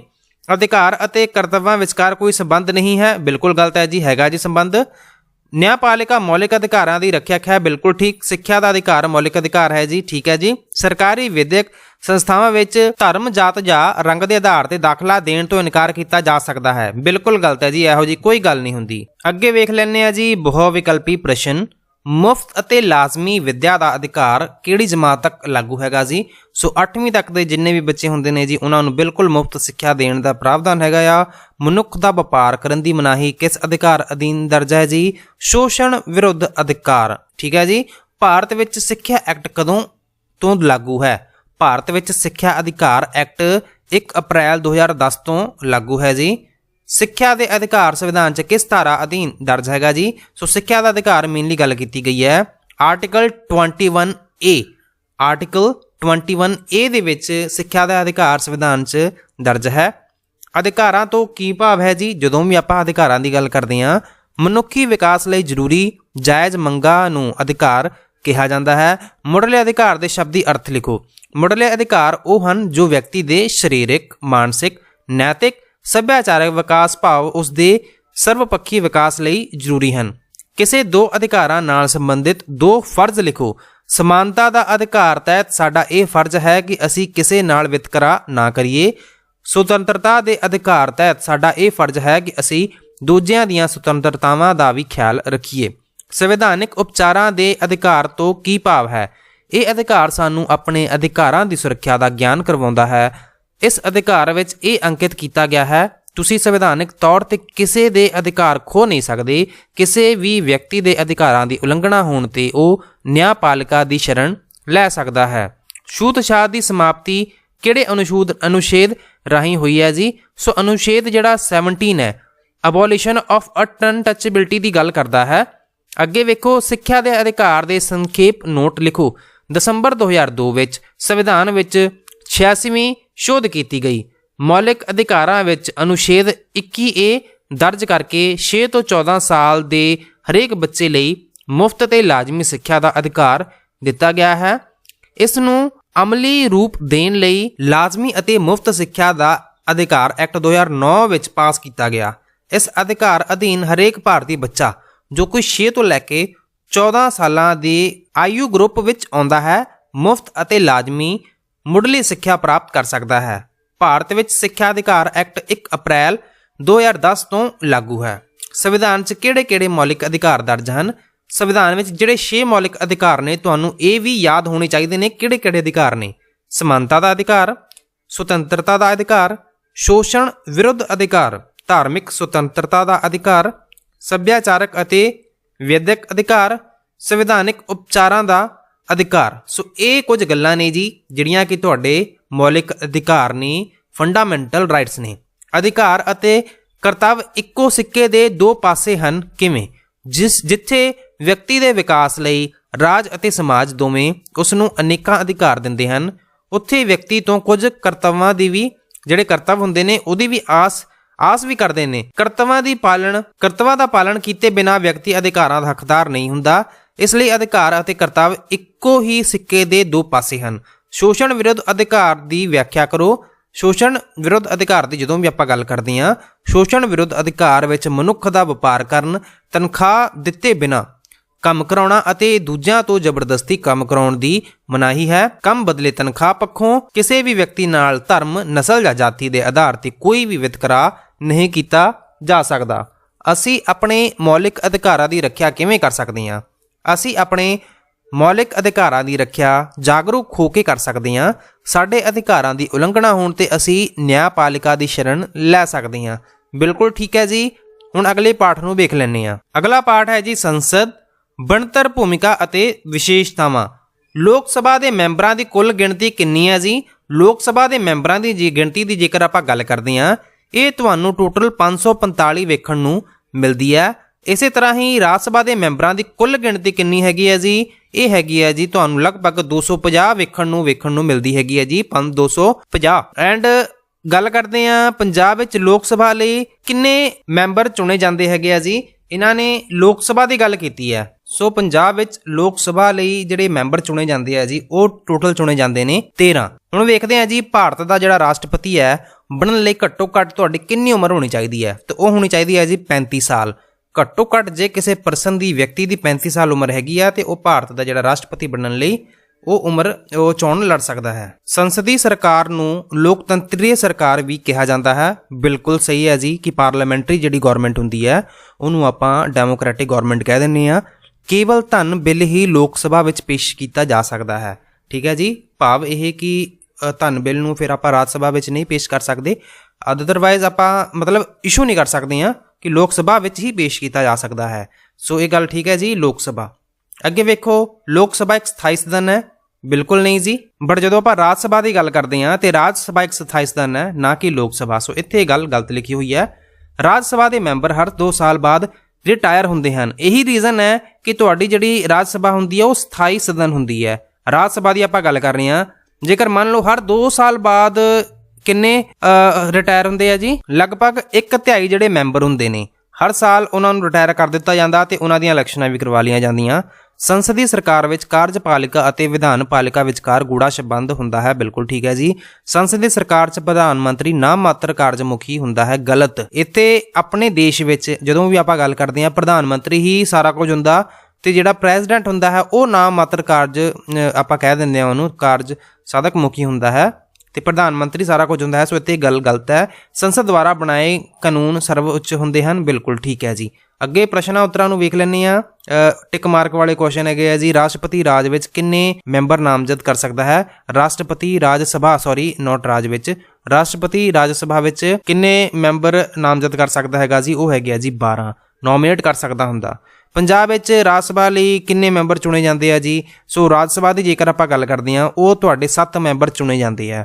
ਤੇ ਹੁਣੇ ਆਪਾਂ ਗੱਲ ਕਰਕੇ ਆਏ ਸੀਗੇ ਲੋਕ ਸਭਾ ਲਈ ਕਿੰਨੇ ਮੈਂਬਰ ਚੁਣੇ ਜਾਂਦੇ ਆ, ਉਹ ਤੁਹਾਨੂੰ ਪਤਾ ਲੱਗ ਗਿਆ ਹੋਊਗਾ। ਸੰਸਦ ਦੇ ਦੋਨਾਂ ਸਦਨਾਂ 'ਚ ਹੋਏ ਮਤਭੇਦ ਨੂੰ ਕੌਣ ਦੂਰ ਕਰ ਸਕਦਾ ਹੈ?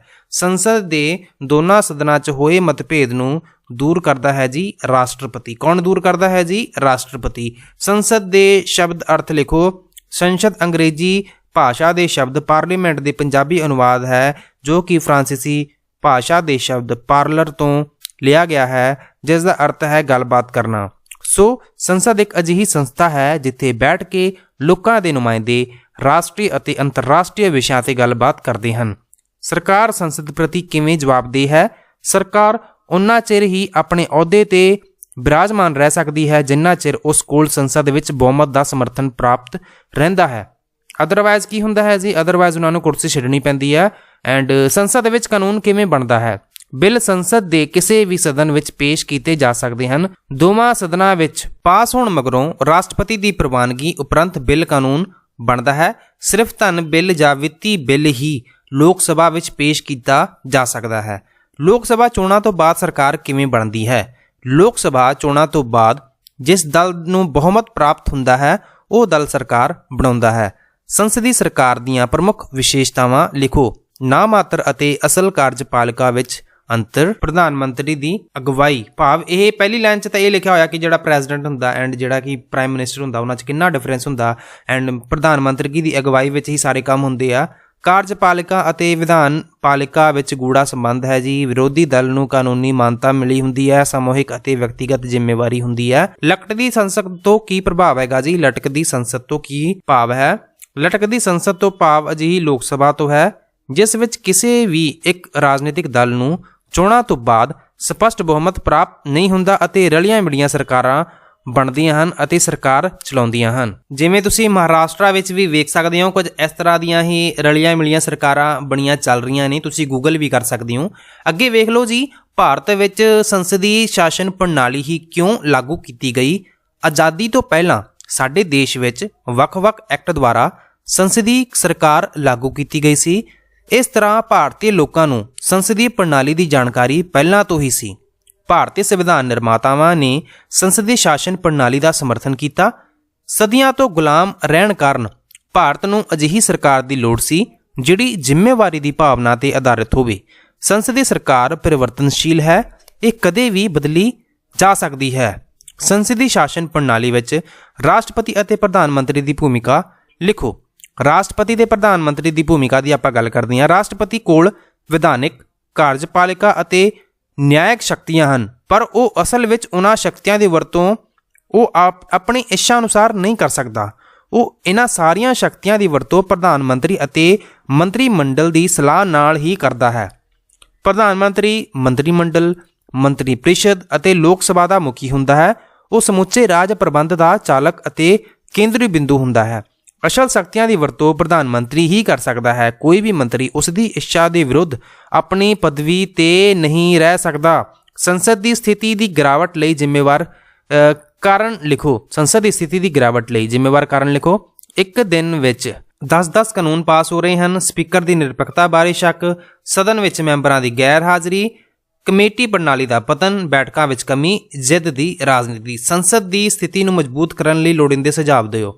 ਕਾਨੂੰਨ ਪਾਸ ਕਰਨ ਸਮੇਂ ਯੋਗ ਵਿਚਾਰ ਵਟਾਂਦਰਾ ਹੋਣਾ ਚਾਹੀਦਾ ਹੈ। ਸਪੀਕਰ ਨੂੰ ਨਿਰਪੱਖ ਹੋਣਾ ਚਾਹੀਦਾ ਹੈ। ਸਦਨ ਵਿੱਚ ਮੈਂਬਰਾਂ ਨੂੰ ਹਾਜ਼ਰ ਰਹਿਣਾ ਚਾਹੀਦਾ ਹੈ। ਬੈਠਕਾਂ ਦੀ ਗਿਣਤੀ ਵਿੱਚ ਵਾਧਾ ਹੋਣਾ ਚਾਹੀਦਾ ਹੈ।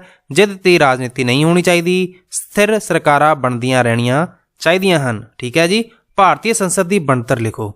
ਭਾਰਤੀ ਸੰਸਦ ਦੇ 2 ਸਦਨ ਹੈਗੇ ਆ, ਲੋਕ ਸਭਾ ਜਿਹਨੂੰ ਤੁਸੀਂ ਲੋਅਰ ਹਾਊਸ ਕਹਿੰਦੇ ਹੋ, ਰਾਜ ਸਭਾ ਜਿਹਨੂੰ ਤੁਸੀਂ ਅੱਪਰ ਹਾਊਸ ਕਹਿੰਦੇ ਹੋ। ਲੋਅਰ ਹਾਊਸ ਜਿਹੜਾ ਕਿ ਲੋਕ ਸਭਾ ਹੈ, ਜਿਵੇਂ ਕਿ ਨਾਂ ਤੋਂ ਹੀ ਸਪਸ਼ਟ ਹੁੰਦਾ ਹੈ, ਇਹ ਲੋਕਾਂ ਦਾ ਸਦਨ ਹੈ। ਇਸ ਵਿੱਚ ਲੋਕਾਂ ਦੁਆਰਾ ਪ੍ਰਤੱਖ ਚੁਣੇ ਹੋਏ ਮੈਂਬਰ ਹੁੰਦੇ ਹਨ। ਇਸ ਮੈਂਬਰਾਂ ਦੀ ਕੁੱਲ ਗਿਣਤੀ ਹੁੰਦੀ ਹੈ ਜੀ 545। ਰਾਸ਼ਟਰਪਤੀ ਇਸ ਸਦਨ ਨੂੰ ਸੰਵਿਧਾਨ ਦੇ ਕਾਨੂੰਨ ਅਨੁਸਾਰ ਭੰਗ ਕਰ ਸਕਦਾ ਹੈ। ਰਾਜ ਸਭਾ ਦੀ ਗੱਲ ਕਰਦੇ ਹਾਂ, ਇੱਕ ਸਥਾਈ ਸਦਨ ਹੈ। ਇਸ ਵਿੱਚ ਮੈਂਬਰਾਂ ਦੀ ਗਿਣਤੀ 250 ਹੈ। 238 ਮੈਂਬਰ ਰਾਜਾਂ ਅਤੇ ਕੇਂਦਰੀ ਸ਼ਾਸਿਤ ਪ੍ਰਦੇਸ਼ਾਂ ਵਿੱਚ ਅਤੇ 12 ਮੈਂਬਰ ਰਾਸ਼ਟਰਪਤੀ ਦੁਆਰਾ ਵਿਗਿਆਨਿਕ, ਸਾਹਿਤ, ਕਲਾ, ਸਮਾਜ ਸੇਵਾ ਦੇ ਖੇਤਰ ਵਿੱਚ ਪ੍ਰਸਿੱਧੀ ਪ੍ਰਾਪਤ ਕਰਨ ਵਾਲੇ ਵਿਅਕਤੀਆਂ ਵਿੱਚੋਂ ਨਾਮਜ਼ਦ ਕੀਤੇ ਜਾਂਦੇ ਹਨ। ਇਸ ਦੇ ਜਿਹੜੇ ਮੈਂਬਰ ਅਪ੍ਰਤੱਖ ਚੋਣ ਪ੍ਰਣਾਲੀ ਨਾਲ ਚੁਣੇ ਜਾਂਦੇ ਹਨ। ਐਂਡ ਇਸ ਦੇ ਨਾਲ ਹੀ ਆਪਾਂ ਅਗਲੇ ਪਾਠ ਨੂੰ ਵੀ ਡਿਸਕਸ ਕਰ ਲੈਂਦੇ ਹਾਂ। ਡੈਸ਼ ਪਹਿਲੀ ਸੂਚਨਾ ਰਿਪੋਰਟ ਨੂੰ ਕਹਿੰਦੇ ਹਨ। ਫਸਟ ਇਨਫੋਰਮੇਸ਼ਨ ਰਿਪੋਰਟ ਆਪਾਂ FIR ਨੂੰ ਕਹਿੰਦੇ ਹਾਂ। ਭਾਰਤ ਦੀ ਸਭ ਤੋਂ ਵੱਡੀ ਅਦਾਲਤ ਕਿਹੜੀ ਹੈ ਜੀ? ਸੁਪਰੀਮ ਕੋਰਟ ਹੈ। ਪਾਠ ਦਾ ਨਾਮ ਦੱਸਣਾ ਭੁੱਲ ਗਿਆ ਜੀ ਮੈਂ। ਨਿਆਂਪਾਲਿਕਾ ਦੀ ਕਾਰਜਵਿਧੀ ਅਤੇ ਵਿਸ਼ੇਸ਼ ਅਧਿਕਾਰ। ਐਂਡ ਇਹਦੇ ਵਿੱਚ ਆਪਾਂ 3rd ਵੇਖ ਲੈਂਦੇ ਹਾਂ ਕਿ ਸੈਕੰਡ ਦੀ ਆਪਾਂ ਗੱਲ ਕਰ ਰਹੇ ਸੀਗੇ, ਭਾਰਤ ਦੀ ਸਭ ਤੋਂ ਵੱਡੀ ਅਦਾਲਤ ਕਿੱਥੇ ਹੈ ਜੀ? ਸੁਪਰੀਮ ਕੋਰਟ, ਜਿਹੜੀ ਕਿ ਦਿੱਲੀ ਵਿੱਚ ਵੇਖਣ ਨੂੰ ਮਿਲਦੀ ਹੈ। ਸਰਕਾਰ ਦੇ ਮੁੱਖ 3 ਅੰਗ ਹਨ, ਕਿਹੜੇ-ਕਿਹੜੇ ਜੀ? ਵਿਧਾਨਪਾਲਿਕਾ, ਕਾਰਜਪਾਲਿਕਾ ਤੇ ਨਿਆਂਪਾਲਿਕਾ। ਸੁਪਰੀਮ ਕੋਰਟ ਦੇ ਜੱਜ 65 ਸਾਲਾਂ ਅਤੇ ਹਾਈ ਕੋਰਟ ਦੇ ਜੱਜ 62 ਸਾਲ ਦੀ ਉਮਰ ਤੱਕ ਪਦਵੀ ਤੇ ਰਹਿੰਦੇ ਹਨ। PIL ਤੋਂ ਭਾਵ ਕੀ ਹੈ ਜੀ? ਜਨਹਿਤ ਮੁਕੱਦਮਾ ਆਪਾਂ ਇਹਨੂੰ ਕਹਿ ਦਿੰਦੇ ਹਾਂ। ਪਬਲਿਕ ਇੰਟਰਸਟ ਲਿਟੀਗੇਸ਼ਨ ਕਹਿ ਦਿੰਦੇ ਹਾਂ ਆਪਾਂ। ਐਂਡ ਫੌਜਦਾਰੀ ਮੁਕੱਦਮਾ ਧਾਰਾ 134 ਅਧੀਨ ਦਰਜ ਹੁੰਦਾ ਹੈ। ਅੱਗੇ ਵੇਖੋ ਜੀ, ਅੱਗੇ ਆਪਾਂ ਸਹੀ ਗਲਤ ਦੀ ਗੱਲ ਕਰ ਲੈਂਦੇ ਹਾਂ। ਨਿਆਂਪਾਲਿਕਾ ਨੂੰ ਸੰਵਿਧਾਨ ਦਾ ਰੱਖਿਅਕ ਕਿਹਾ ਜਾਂਦਾ ਹੈ। ਬਿਲਕੁਲ ਠੀਕ ਹੈ ਜੀ। ਭਾਰਤ ਵਿੱਚ ਦੋਹਰੀ ਨਿਆਇਕ ਪ੍ਰਣਾਲੀ ਲਾਗੂ ਹੈ ਜੀ? ਬਿਲਕੁਲ ਨਹੀਂ। ਜ਼ਿਲ੍ਹਾ ਅਦਾਲਤਾਂ ਦੇ ਫੈਸਲਿਆਂ ਵਿਰੁੱਧ ਉੱਚ ਅਦਾਲਤਾਂ ਵਿੱਚ ਅਪੀਲ ਨਹੀਂ ਹੋ ਸਕਦੀ ਹੈ ਜੀ। ਇਹ ਗੱਲ ਇੱਥੇ ਗਲਤ ਲਿਖੀ ਹੈ। ਜੱਜਾਂ ਦੀ ਨਿਯੁਕਤੀ ਪ੍ਰਧਾਨ ਮੰਤਰੀ ਦੁਆਰਾ ਕੀਤੀ ਜਾਂਦੀ ਹੈ। ਬਿਲਕੁਲ ਗਲਤ ਹੈ ਜੀ। ਜ਼ਮੀਨ ਜਾਇਦਾਦ ਨਾਲ ਸੰਬੰਧਿਤ ਝਗੜਾ ਫੌਜਦਾਰੀ ਝਗੜਾ ਹੈ? ਬਿਲਕੁਲ ਨਹੀਂ। ਸੁਪਰੀਮ ਕੋਰਟ ਨੂੰ ਵਿਸ਼ੇਸ਼ ਅਧਿਕਾਰ ਸੰਵਿਧਾਨ ਦੀ ਕਿਸ ਧਾਰਾ ਅਧੀਨ ਪ੍ਰਾਪਤ ਹਨ ਜੀ? ਸੋ ਸੁਪਰੀਮ ਕੋਰਟ ਨੂੰ ਵਿਸ਼ੇਸ਼ ਅਧਿਕਾਰ ਸੰਵਿਧਾਨ ਦੀ ਧਾਰਾ 136 ਅਧੀਨ ਪ੍ਰਾਪਤ ਹੈਗੇ ਆ ਜੀ। ਆਪਸ਼ਨ ਨੰਬਰ ED ਨੂੰ ਕਰ ਲਓ ਟਿਕ। ਉੱਚ ਅਦਾਲਤਾਂ ਦੇ ਗਠਨ ਕਿੱਥੇ ਕੀਤਾ ਜਾਂਦਾ ਹੈ? ਰਾਜ ਪੱਧਰ ਤੇ। ਉੱਚ ਅਦਾਲਤਾਂ ਦਾ ਗਠਨ ਰਾਜ ਪੱਧਰ ਤੇ ਕੀਤਾ ਜਾਂਦਾ ਹੈ। ਜਨਹਿਤ ਮੁਕੱਦਮਾ ਕਦੋਂ ਦਰਜ ਹੋ ਸਕਦਾ ਹੈ? ਜਨਤਕ ਹਿੱਤਾਂ ਦੀ ਰਾਖੀ ਲਈ ਇਹਨੂੰ ਦਰਜ ਕੀਤਾ ਜਾ ਸਕਦਾ ਹੈ। ਠੀਕ ਹੈ ਜੀ। ਅੱਗੇ ਵੇਖੋ, ਨਿਆਂਪਾਲਿਕਾ ਕਿਸ ਨੂੰ ਕਹਿੰਦੇ ਹਨ? ਅਦਾਲਤਾਂ ਜੋ ਕਾਨੂੰਨ ਅਨੁਸਾਰ ਨਿਆਂ ਇਨਸਾਫ ਕਰਦੀਆਂ ਹਨ ਨੂੰ ਨਿਆਂਪਾਲਿਕਾ ਕਹਿੰਦੇ ਹਨ। ਭਾਰਤ ਦੀ ਸਭ ਤੋਂ ਵੱਡੀ ਅਦਾਲਤ ਕਿਹੜੀ ਹੈ ਅਤੇ ਇਹ ਕਿੱਥੇ ਸਥਿਤ ਹੈ? ਭਾਰਤ ਦੀ ਸਭ ਤੋਂ ਵੱਡੀ ਅਦਾਲਤ ਸੁਪਰੀਮ ਕੋਰਟ ਸਰਵਉੱਚ ਅਦਾਲਤ ਨਵੀਂ ਦਿੱਲੀ ਵਿਖੇ ਸਥਿਤ ਹੈ। ਮੁੱਖ ਮੁਕੱਦਮੇ ਕਿਹੜੇ ਹੁੰਦੇ ਹਨ? ਮੁੱਖ ਮੁਕੱਦਮੇ ਦੋ ਤਰ੍ਹਾਂ ਦੇ ਹੁੰਦੇ ਹਨ, ਸਿਵਲ ਜਾਂ ਦੀਵਾਨੀ ਮੁਕੱਦਮੇ, ਫੌਜਦਾਰੀ ਮੁਕੱਦਮੇ। ਸਿਵਲ ਮੁਕੱਦਮਾ ਕੀ ਹੈ? ਸਿਵਲ ਮੁਕੱਦਮਾ ਆਮ ਲੋਕਾਂ ਨਾਲ ਸੰਬੰਧਿਤ ਹੁੰਦੇ ਹਨ।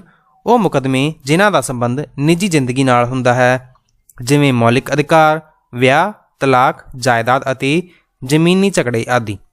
ਸਰਕਾਰੀ ਵਕੀਲ ਕੌਣ ਹੁੰਦੇ ਹਨ? ਜਿਹੜੇ ਵਕੀਲ ਸਰਕਾਰ ਦੇ ਹੱਕ ਵਿੱਚ ਕੇਸ ਲੜਦੇ ਹਨ ਉਹਨਾਂ ਨੂੰ ਸਰਕਾਰੀ ਵਕੀਲ ਕਿਹਾ ਜਾਂਦਾ ਹੈ। ਜਨਹਿਤ ਮੁਕੱਦਮਾ PIL ਪਬਲਿਕ ਇੰਟਰਸਟ ਲਿਟੀਗੇਸ਼ਨ ਕੀ ਹੈ? ਆਮ ਜਨਤਾ ਦੇ ਸਾਂਝੇ ਹਿੱਤ ਲਈ ਜਦੋਂ ਕੋਈ ਮੁਕੱਦਮਾ ਦਾਇਰ ਕੀਤਾ ਜਾਂਦਾ ਹੈ ਤਾਂ ਉਹ ਜਨਹਿਤ ਮੁਕੱਦਮਾ ਹੁੰਦਾ ਹੈ। FIR ਕੀ ਹੈ ਜੀ? FIR ਫਸਟ ਇਨਫੋਰਮੇਸ਼ਨ ਰਿਪੋਰਟ ਪਹਿਲੀ ਸੂਚਨਾ ਰਿਪੋਰਟ ਹੈ। ਕਿਸੇ ਵੀ ਦੁਰਘਟਨਾ ਦੀ ਸੂਚਨਾ ਨੇੜੇ ਦੇ ਪੁਲਿਸ ਕੇਂਦਰ ਨੂੰ ਦੇਣੀ ਹੁੰਦੀ ਹੈ। ਨਿਆਂਪਾਲਿਕਾ ਦੀ ਅਹਿਮੀਅਤ ਤੇ ਸੰਬੰਧਿਤ ਨੋਟ ਲਿਖੋ ਜੀ। ਲੋਕਤੰਤਰ ਵਿੱਚ ਨਿਆਂਪਾਲਿਕਾ ਨੂੰ ਸੰਵਿਧਾਨ ਦੀ ਰੱਖਿਅਕ ਅਤੇ ਲੋਕਤੰਤਰ ਦੀ ਪਹਿਰੇਦਾਰ ਮੰਨਿਆ ਜਾਂਦਾ ਹੈ। ਇਹ ਦੇਸ਼ ਦੇ ਨਾਗਰਿਕਾਂ ਦੇ ਅਧਿਕਾਰ ਅਤੇ ਸੁਤੰਤਰਤਾਵਾਂ ਦੀ ਰੱਖਿਆ ਕਰਦੀ ਹੈ। ਸਰਵਉੱਚ ਅਦਾਲਤ ਅਤੇ ਉੱਚ ਅਦਾਲਤਾਂ ਆਪਣੇ ਤੋਂ ਹੇਠਲੀਆਂ ਅਦਾਲਤਾਂ ਦੇ ਫੈਸਲੇ ਵਿਰੁੱਧ ਅਪੀਲਾਂ ਸੁਣ ਸਕਦੀਆਂ ਹਨ। ਜੇਕਰ ਨਿਆਂਪਾਲਿਕਾ ਮਹਿਸੂਸ ਕਰੇ ਕਿ ਸੰਸਦ ਜਾਂ ਵਿਧਾਨ ਸਭਾ ਦੁਆਰਾ ਪਾਸ ਕੀਤਾ ਕੋਈ ਵੀ ਕਾਨੂੰਨ ਸੰਵਿਧਾਨ ਦੇ ਵਿਰੁੱਧ ਹੈ ਤਾਂ ਨਿਆਂਪਾਲਿਕਾ ਅਜਿਹੇ ਕਾਨੂੰਨ ਨੂੰ ਰੱਦ ਕਰ ਸਕਦੀ ਹੈ। ਨਿਆਂਪਾਲਿਕਾ ਦੇ ਵਿਸ਼ੇਸ਼ ਅਧਿਕਾਰਾਂ ਬਾਰੇ ਨੋਟ ਲਿਖੋ ਜੀ। ਸਰਵਉੱਚ ਅਦਾਲਤ ਅਤੇ ਉੱਚ ਅਦਾਲਤਾਂ ਆਪਣੇ ਤੋਂ ਹੇਠਲੀਆਂ ਅਦਾਲਤਾਂ ਦੇ ਫੈਸਲੇ ਵਿਰੁੱਧ ਅਪੀਲਾਂ ਸੁਣ ਸਕਦੀਆਂ ਹਨ। ਜੇਕਰ ਨਿਆਂਪਾਲਿਕਾ ਮਹਿਸੂਸ ਕਰੇ ਤਾਂ ਸੰਸਦ ਜਾਂ ਵਿਧਾਨ ਸਭਾਵਾਂ ਦੁਆਰਾ ਪਾਸ ਕੀਤਾ ਕੋਈ ਵੀ ਕਾਨੂੰਨ ਸੰਵਿਧਾਨ ਦੇ ਵਿਰੁੱਧ ਹੈ ਤਾਂ ਨਿਆਂਪਾਲਿਕਾ ਅਜਿਹੇ ਕਾਨੂੰਨ ਨੂੰ ਰੱਦ ਵੀ ਕਰ ਸਕਦੀਆਂ ਨੇ। ਭਾਰਤੀ ਨਿਆਇਕ ਪ੍ਰਣਾਲੀ ਬਾਰੇ ਲਿਖੋ। ਭਾਰਤ ਵਿੱਚ ਇਕਹਿਰੀ ਨਿਆਂਪਾਲਿਕਾ ਦੀ ਵਿਵਸਥਾ ਕੀਤੀ ਗਈ ਹੈ।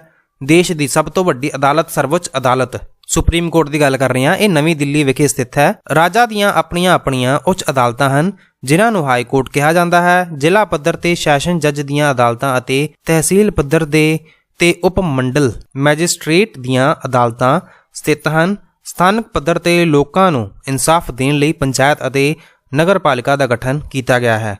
ਫੌਜਦਾਰੀ ਮਾਮਲੇ ਵੀ ਮੁਕੱਦਮੇ ਕਿਹੜੇ ਹੁੰਦੇ ਹਨ? ਸਿਵਲ ਅਤੇ ਫੌਜਦਾਰੀ ਮਾਮਲਿਆਂ ਵਿੱਚ ਅੰਤਰ ਲਿਖੋ। ਫੌਜਦਾਰੀ ਮੁਕੱਦਮੇ ਉਹ ਮੁਕੱਦਮੇ ਹਨ ਜਿਨ੍ਹਾਂ ਵਿੱਚ ਮਾਰ-ਧਾੜ, ਲੜਾਈ ਝਗੜੇ, ਗਾਲੀ ਗਲੋਚ ਹੁੰਦਾ ਹੈ। ਜਦੋਂ ਕਿਸੇ ਦਾ ਸੱਟ ਫੇਟ ਨਾਲ ਸਰੀਰਕ ਨੁਕਸਾਨ ਹੁੰਦਾ ਹੈ ਤਾਂ ਅਜਿਹੇ ਮੁਕੱਦਮੇ ਫੌਜਦਾਰੀ ਮੁਕੱਦਮੇ ਅਖਵਾਉਂਦੇ ਹਨ। ਸਿਵਲ ਮੁਕੱਦਮੇ ਕਿਹੜੇ ਹੁੰਦੇ ਨੇ ਜੀ? ਸਿਵਲ ਮੁਕੱਦਮੇ ਆਮ ਲੋਕਾਂ ਨਾਲ ਸੰਬੰਧਿਤ ਹੁੰਦੇ ਹਨ। ਇਹਨਾਂ ਮੁਕੱਦਮਿਆਂ ਵਿੱਚ ਨਾਗਰਿਕਾਂ ਦੇ ਮੌਲਿਕ ਅਧਿਕਾਰ, ਜ਼ਮੀਨੀ ਝਗੜੇ ਆਦਿ ਹੁੰਦੇ ਹਨ। ਇਹਨਾਂ ਵਿੱਚ ਦੀਵਾਨੀ ਮੁਕੱਦਮੇ ਵੀ ਆਉਂਦੇ ਹਨ। FIR ਕਿੱਥੇ ਦਰਜ ਹੋ ਸਕਦੀ ਹੈ?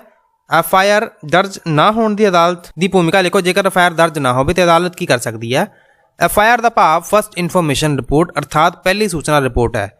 ਕਿਸੇ ਵੀ ਤਰ੍ਹਾਂ ਦੀ ਦੁਰਘਟਨਾ ਘਟਣ ਤੇ ਇਸ ਦੀ ਸੂਚਨਾ ਸਭ ਤੋਂ ਪਹਿਲਾਂ ਨੇੜੇ ਦੇ ਪੁਲਿਸ ਕੇਂਦਰ ਨੂੰ ਦੇਣੀ ਚਾਹੀਦੀ ਹੈ। ਕਿਸੇ ਘਟਨਾ ਦੀ FIR ਦਰਜ ਕਰਨ ਤੇ ਕੋਈ ਪੁਲਿਸ ਕੇਂਦਰ ਇਨਕਾਰ ਨਹੀਂ ਕਰ ਸਕਦਾ, ਪਰੰਤੂ ਫਿਰ ਵੀ ਜੇਕਰ ਕੋਈ ਪੁਲਿਸ ਕੇਂਦਰ ਰਿਪੋਰਟ ਦਰਜ ਕਰਨ ਤੋਂ ਇਨਕਾਰ ਕਰਦਾ ਹੈ ਤਾਂ ਅਦਾਲਤ ਵਿੱਚ ਪਹੁੰਚ ਕੀਤੀ ਜਾ ਸਕਦੀ ਹੈ। ਅਦਾਲਤ ਪੁਲਿਸ ਨੂੰ FIR ਦਰਜ ਕਰਨ ਸੰਬੰਧੀ ਹੁਕਮ ਦੇ ਸਕਦੀ ਹੈ। ਨਿਆਇਕ ਪੁਨਰ ਨਿਰੀਖਣ ਦੀ ਸ਼ਕਤੀ ਤੋਂ ਕੀ ਭਾਵ ਹੈ? ਨਿਆਇਕ ਪੁਨਰ ਨਿਰੀਖਣ ਨਿਆਂਪਾਲਿਕਾ ਦੀ ਵਿਸ਼ੇਸ਼ ਸ਼ਕਤੀ ਹੈ। ਇਸ ਅਨੁਸਾਰ ਨਿਆਂਪਾਲਿਕਾ ਦੇਖਦੀ ਹੈ ਕਿ ਕਾਰਜਪਾਲਿਕਾ ਦੁਆਰਾ ਜਾਰੀ ਕੀਤਾ ਗਿਆ ਕੋਈ ਆਦੇਸ਼ ਜਾਂ ਵਿਧਾਨਪਾਲਿਕਾ ਦੁਆਰਾ ਪਾਸ ਕੀਤਾ ਗਿਆ ਕੋਈ ਕਾਨੂੰਨ ਸੰਵਿਧਾਨ ਦੇ ਵਿਰੁੱਧ ਤਾਂ ਨਹੀਂ ਹੈ। ਜੇਕਰ ਨਿਆਂਪਾਲਿਕਾ ਅਜਿਹਾ ਮਹਿਸੂਸ ਕਰਦੀ ਹੈ ਤਾਂ ਅਜਿਹੇ ਕਾਨੂੰਨ ਨੂੰ ਰੱਦ ਕੀਤਾ ਜਾ ਸਕਦਾ ਹੈ। ਤੇ ਆਪਾਂ ਚੱਲਦੇ ਹਾਂ ਜੀ ਇਸ ਦੇ ਨਾਲ ਹੀ ਅਗਲੇ ਪਾਰਟ ਦੇ ਉੱਤੇ, ਸਮਾਜਿਕ ਅਸਮਾਨਤਾਵਾਂ ਅਤੇ ਸਮਾਜਿਕ ਨਿਆਂ ਦੇ ਪ੍ਰਭਾਵ। ਖਾਲੀ ਸਥਾਨ ਭਰੋ। ਸਮਾਜਿਕ, ਰਾਜਨੀਤਿਕ ਤੇ ਆਰਥਿਕ ਨਿਆਂ ਦੇਣ ਦਾ ਵਾਅਦਾ ਪ੍ਰਸਤਾਵਨਾ ਵਿੱਚ ਕੀਤਾ ਗਿਆ ਹੈ। ਅੱਗੇ ਵੇਖੋ, ਭਾਰਤੀ ਸੰਵਿਧਾਨ ਦੇ ਅਨੁਛੇਦ 19 ਤੋਂ 22 ਤੱਕ ਸੁਤੰਤਰਤਾ ਦਿੱਤੀ ਗਈ ਹੈ। ਭਾਰਤ ਵਿੱਚ ਲਗਭਗ 3000 ਤੋਂ ਵੱਧ ਜਾਤੀਆਂ ਹੈਗੀਆਂ ਨੇ। 1984 ਵਿੱਚ ਦਿੱਲੀ 'ਚ ਸਿੱਖਾਂ ਦਾ ਕਤਲੇਆਮ ਹੋਇਆ ਸੀ। ਭਾਰਤੀ ਸੰਵਿਧਾਨ ਦੇ 22 ਭਾਸ਼ਾਵਾਂ ਨੂੰ ਮਾਨਤਾ ਦਿੱਤੀ ਗਈ ਹੈ। ਮੰਡਲ ਕਮਿਸ਼ਨ ਦੀ ਸਥਾਪਨਾ 1979 ਵਿੱਚ ਕੀਤੀ ਗਈ ਸੀਗੀ। ਮੰਡਲ ਕਮਿਸ਼ਨ ਨੇ ਭਾਰਤ 'ਚ 3743 ਅਨੁਸੂਚਿਤ ਜਾਤੀਆਂ ਜਨਜਾਤੀਆਂ ਦੀ ਪਛਾਣ ਕੀਤੀ ਹੈ। ਅੱਗੇ ਵੇਖੋ, ਸਮਾਜਿਕ ਅਸਮਾਨਤਾਵਾਂ ਲੋਕਤੰਤਰੀ ਸਰਕਾਰ ਨੂੰ ਪ੍ਰਭਾਵਿਤ ਨਹੀਂ ਕਰਦੀਆਂ ਨੇ। ਇਹ ਗੱਲ ਇੱਥੇ ਗਲਤ ਲਿਖੀ ਆ। ਭਾਰਤ ਵਿੱਚ ਅੱਜ 54% ਲੋਕ ਅਨਪੜ੍ਹ ਨੇ। ਇਹ ਗੱਲ ਬਿਲਕੁਲ ਗਲਤ ਲਿਖੀ ਹੋਈ ਹੈ ਜੀ। ਅੱਜ ਦੀ ਜੇਕਰ ਆਪਾਂ ਗੱਲ ਕਰਦੇ ਹਾਂ ਤੇ ਲਗਭਗ 75% ਤੋਂ ਵੱਧ ਜਿਹੜੇ ਲੋਕ ਨੇ ਜੀ ਉਹ ਪੜ੍ਹੇ ਲਿਖੇ ਹੈਗੇ ਨੇ। ਸੋ 54% ਇੱਕ ਗਲਤ ਆંકੜਾ ਹੈਗਾ ਜੀ। ਹਿੰਦੀ ਭਾਰਤ ਦੀ ਰਾਸ਼ਟਰੀ ਭਾਸ਼ਾ ਹੈਗੀ ਆ ਜੀ। ਹਾਲਾਂਕਿ ਇਹਨਾਂ ਨੇ ਇੱਥੇ ਟਿਕ ਤਾਂ ਲਗਾਈ ਹੋਈ ਹੈ, ਬਟ ਇਹ ਜਿਹੜੀ ਭਾਸ਼ਾ ਹੈਗੀ ਹੈ ਹਿੰਦੀ ਭਾਸ਼ਾ, ਇਹ ਰਾਸ਼ਟਰੀ ਭਾਸ਼ਾ ਹੈ ਨਹੀਂ, ਇਹਨੂੰ ਆਪਾਂ ਰਾਜ ਭਾਸ਼ਾ ਕਹਿ ਦਿੰਦੇ ਆ। ਚਲੋ ਸੰਵਿਧਾਨ ਵਿੱਚ ਵੀ ਹਿੰਦੀ ਭਾਸ਼ਾ ਨੂੰ ਮਤਲਬ as a official language of union ਮੰਨਿਆ ਜਾਂਦਾ ਹੈ, ਬਟ ਇੱਕ ਰਾਸ਼ਟਰੀ ਭਾਸ਼ਾ ਨਹੀਂ ਹੈਗੀ। ਆਪਣੇ ਭਾਰਤ ਦੀ ਕੋਈ ਵੀ ਭਾਸ਼ਾ ਰਾਸ਼ਟਰੀ ਭਾਸ਼ਾ ਨਹੀਂ ਹੈਗੀ ਆ, ਇੱਕ ਰਾਜ ਭਾਸ਼ਾ ਹੈਗੀ ਆ। ਸੋ ਹਿੰਦੀ ਇੱਥੇ ਗਲਤ ਆ ਜਾਊਗਾ ਜੀ। ਠੀਕ ਹੈ ਜੀ। ਸੋ ਅੱਗੇ ਵੇਖਦੇ ਹਾਂ, ਅਨੁਸੂਚਿਤ ਜਾਤੀਆਂ ਅਤੇ ਜਨਜਾਤੀਆਂ ਲਈ ਰਾਖਵਾਂਕਰਨ ਅੱਜ ਵੀ ਲਾਗੂ ਹੈ। ਬਿਲਕੁਲ ਠੀਕ ਹੈ ਜੀ। ਅੱਗੇ ਵੇਖੋ 73ਵੀਂ ਅਤੇ 74ਵੀਂ ਸ਼ੋਧ ਪਿੰਡੂ ਅਤੇ ਸ਼ਹਿਰੀ ਸਥਾਨਕ ਸਵੈ ਸ਼ਾਸਨ ਦਾ ਪ੍ਰਬੰਧ ਕਰਦੀ ਹੈ। ਬਿਲਕੁਲ ਠੀਕ ਹੈ ਜੀ। ਅੱਜ ਭਾਰਤੀ ਸਮਾਜ 'ਚੋਂ ਸਮਾਜਿਕ ਅਸਮਾਨਤਾਵਾਂ ਖਤਮ ਹੋ ਗਈਆਂ ਨੇ। ਬਿਲਕੁਲ ਨਹੀਂ, ਅੱਜ ਵੀ ਕਾਫੀ ਜ਼ਿਆਦਾ ਅਸਮਾਨਤਾਵਾਂ ਵੇਖਣ ਨੂੰ ਮਿਲਦੀਆਂ ਨੇ। ਬਹੁਵਿਕਲਪੀ ਪ੍ਰਸ਼ਨ ਵੇਖ ਲਓ ਜੀ। ਭਾਰਤ ਵਿੱਚ ਜਾਤੀ ਸਭ ਤੋਂ ਮਹੱਤਵਪੂਰਨ ਰਾਜਨੀਤਿਕ ਦਲ ਹੈ। ਇਹ ਸ਼ਬਦ ਕਿਸ ਨੇ ਕਹੇ ਸੀਗੇ? ਇਹ ਕਹੇ ਸੀਗੇ ਜੀ ਸ਼੍ਰੀ ਜੈ ਪ੍ਰਕਾਸ਼ ਨਾਰਾਇਣ ਨੇ।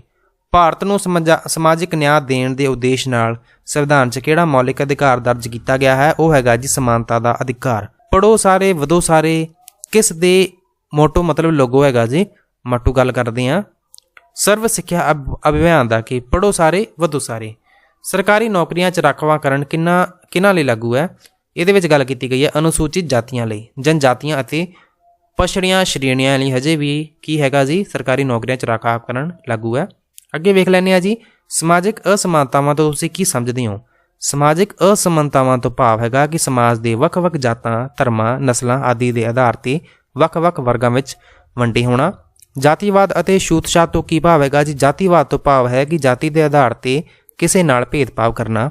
ਛੂਤ-ਛਾਤ ਤੋਂ ਭਾਵ ਹੈਗਾ ਅਜਿਹੀ ਪ੍ਰਥਾ ਜਿਸ ਅਨੁਸਾਰ ਨੀਵੀਂ ਜਾਤੀ ਦੇ ਮਨੁੱਖਾਂ ਨੂੰ ਛੋਹਣਾ ਪਾਪ ਸਮਝਿਆ ਜਾਂਦਾ ਹੈ। ਅਨਪੜ੍ਹਤਾ ਕਿਸ ਨੂੰ ਕਹਿੰਦੇ ਹਨ? ਉਹ ਵਿਅਕਤੀ ਜੋ ਪੜ੍ਹ ਲਿਖ ਨਹੀਂ ਸਕਦਾ, ਜਿਹੜਾ ਪੜ੍ਹ ਲਿਖ ਨਹੀਂ ਸਕਦਾ ਉਹਨੂੰ ਆਪਾਂ ਅਨਪੜ੍ਹ ਕਹਿੰਦੇ ਆ, ਇਲਿਟਰੇਟ ਕਹਿੰਦੇ ਆ। ਭਾਸ਼ਾਵਾਦ ਤੋਂ ਕੀ ਭਾਵ ਹੈ ਜੀ? ਭਾਸ਼ਾਵਾਦ ਤੋਂ ਭਾਵ ਹੈ ਆਪਣੀ ਭਾਸ਼ਾ ਨੂੰ ਵਧੀਆ ਅਤੇ ਦੂਸਰੇ ਵਿਅਕਤੀ ਦੀ ਭਾਸ਼ਾ ਨੂੰ ਬੁਰਾ ਸਮਝਣਾ ਅਤੇ ਭੇਦਭਾਵ ਕਰਨਾ। ਰਾਖਵੇਂਕਰਨ ਦਾ ਕੀ ਅਰਥ ਹੈ ਜੀ? ਰਾਖਵੇਂਕਰਨ ਦਾ ਅਰਥ ਹੈ ਅਨੁਸੂਚਿਤ ਜਾਤੀਆਂ, ਜਨਜਾਤੀਆਂ, ਪਛੜੀਆਂ ਸ਼੍ਰੇਣੀਆਂ ਲਈ ਲੋਕ ਸਭਾ, ਰਾਜ ਵਿਧਾਨ ਸਭਾਵਾਂ ਅਤੇ ਸਰਕਾਰੀ ਨੌਕਰੀਆਂ ਵਿੱਚ ਸੀਟਾਂ ਰਾਖਵੀਆਂ ਰੱਖੇ ਜਾਣ ਦੀ ਵਿਵਸਥਾ ਕਰਨੀ। ਕੀ ਮੈਲਾ ਢੋਣ ਦੀ ਪ੍ਰਥਾ ਬੰਦ ਹੋ ਗਈ ਹੈ? ਕਾਨੂੰਨ ਦੇ ਅਨੁਸਾਰ ਸਿਰ ਤੇ ਮੈਲਾ ਢੋਣ ਦੀ ਪ੍ਰਥਾ ਬੰਦ ਕਰ ਦਿੱਤੀ ਗਈ ਹੈ। ਇਸ ਦੇ ਵਿਰੁੱਧ ਸਜ਼ਾ ਦਾ ਕਾਨੂੰਨ ਬਣਾ ਦਿੱਤਾ ਗਿਆ ਹੈ। ਅਨਪੜ੍ਹਤਾ ਦਾ ਲੋਕਤੰਤਰ ਤੇ ਕੀ ਪ੍ਰਭਾਵ ਪੈਂਦਾ ਹੈ? ਅਨਪੜ੍ਹ ਵਿਅਕਤੀ ਧਰਮ ਅਤੇ ਜਾਤੀ ਆਦਿ ਦੇ ਆਧਾਰ ਤੇ ਜਲਦੀ ਗੁੰਮਰਾਹ ਹੋ ਜਾਂਦਾ ਹੈ। ਅਨਪੜ੍ਹ ਵਿਅਕਤੀ ਆਪਣੇ ਵੋਟ ਦੇ ਅਧਿਕਾਰ ਦੀ ਉਚਿਤ ਵਰਤੋਂ ਨਹੀਂ ਕਰ ਸਕਦਾ। ਅੱਗੇ ਵੇਖੋ ਜੀ ਸੰਪਰਦਾਇਕਤਾਵਾਦ, ਸੰਪਰਦਾਇਕ ਅਸਮਾਨਤਾ ਦੇ ਪ੍ਰਭਾਵ ਦਾ ਵਰਣਨ ਕਰੋ।